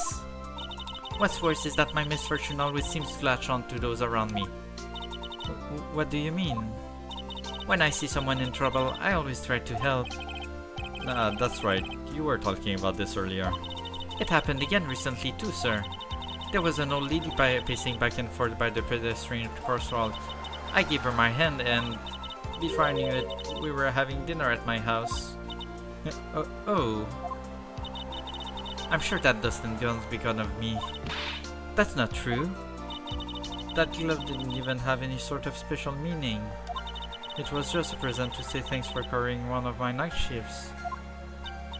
Oh, I see. Everything is all my fault. Dustin's death. Your head being all messed up. Well, I don't think my head is not messed up yet. I'm going to find a new life for myself starting now. The next time we meet, I'm sure I'll have found a whole ocean's worth of good luck by then, sir. Yeah, after all, the goddess of misfortune is only a name. You bet! I'm gonna make it. I promise. Next time we meet, I'll only be an unlucky person instead of a goddess. Yeah, that's the spirit. Well, Mr. Wright, Maya, I should get going. Okay, good luck to you. Thanks. You take care of yourself too. Huh. What a horrible day. I've gotten my memory back, but things are still quite a little fuzzy. But you're okay, and that's what counts. You really had me worried. Come on, let's go back to the office. I'm afraid to ask, but here goes. So this might sound bad, but who are you? What? I thought you said you got your memory back. At that moment, everything really did come back to me. Detective Gumshoe, he's someone I've had clashes with in the past during certain cases, but he's also been a good ally during others. We love Gumshoe here. Gumshoe is great. The judge, he's a lovable, kind old man who is easily swayed by other people's opinions, but in the end, he always comes up with the right verdict. This person, I haven't got a clue. He seems to know me, but maybe he's mistaking me for someone else. And this girl, Maya, you finally remembered. This is Maya Fei, my assistant. That's right, I have so many unforgettable memories about her. For example, Earthquake, what's wrong? You keep staring at me. Don't tell me you've missed me. Well, yeah, I suppose I have. I feel like I haven't seen you in ages. Oh? Well, I'm back now, so it's time for us to create new memories together. Alright, sounds good. All the phone numbers of my phone were erased by Mr. Wellington. I guess I have to start over from the very beginning. Come on, Nick. Let's go to our usual burger joint. Okay. Actually, it hasn't even been that long since she came back into my life. And that story began on one rainy afternoon 2 months ago. Episode 1, the Lost Turn about the end. Alright. So interesting. Next case I'm gonna guess is a flashback. Saving content. Yes please. There we go. Alright, can I skip this please? No. I'm not watching. I'm gonna watch that tomorrow. I'm not watching now. I would just want to go back to the main menu, please. Don't spoil me. Stop spoiling me, please. God damn it, how long is this? I just want to go back to the main menu. I'm not watching. Still not watching. Oh, the music is good though. I like the music. I hate that you can't actually go to the main menu like after saving it, like when you start a new case. It's really annoying. Can I? No, not yet. Still can't. Fucking hell.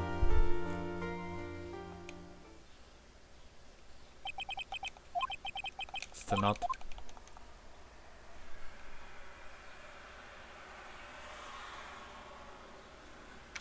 Are we good now? Yeah, I think we'll be good.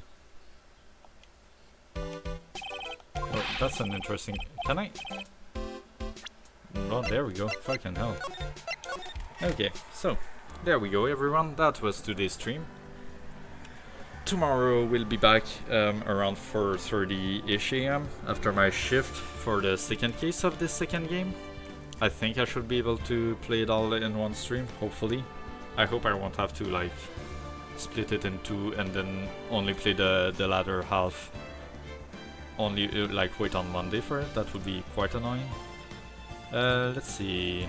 Is Trent still on? I think she is. Yeah, she is. We'll go say hi to Trin. She's a good friend for me, a really big supporter of the channel. So we're gonna raid her. Am I spelling that right? I'm missing an I, aren't I? I am. Greeny Skittles, there we go. So thank you everyone for coming by, hanging out. Stay around for the raid if you want. In the meantime, there's also the Discord if you guys are interested. You can always join it. That's where you can have news about the stream and also where I post my polls when I finish a game for what game I play next. And yeah, in the meantime, I'll see you guys tomorrow. Have a good day, have a good night, whatever you're having. I'll see you guys tomorrow. Bye.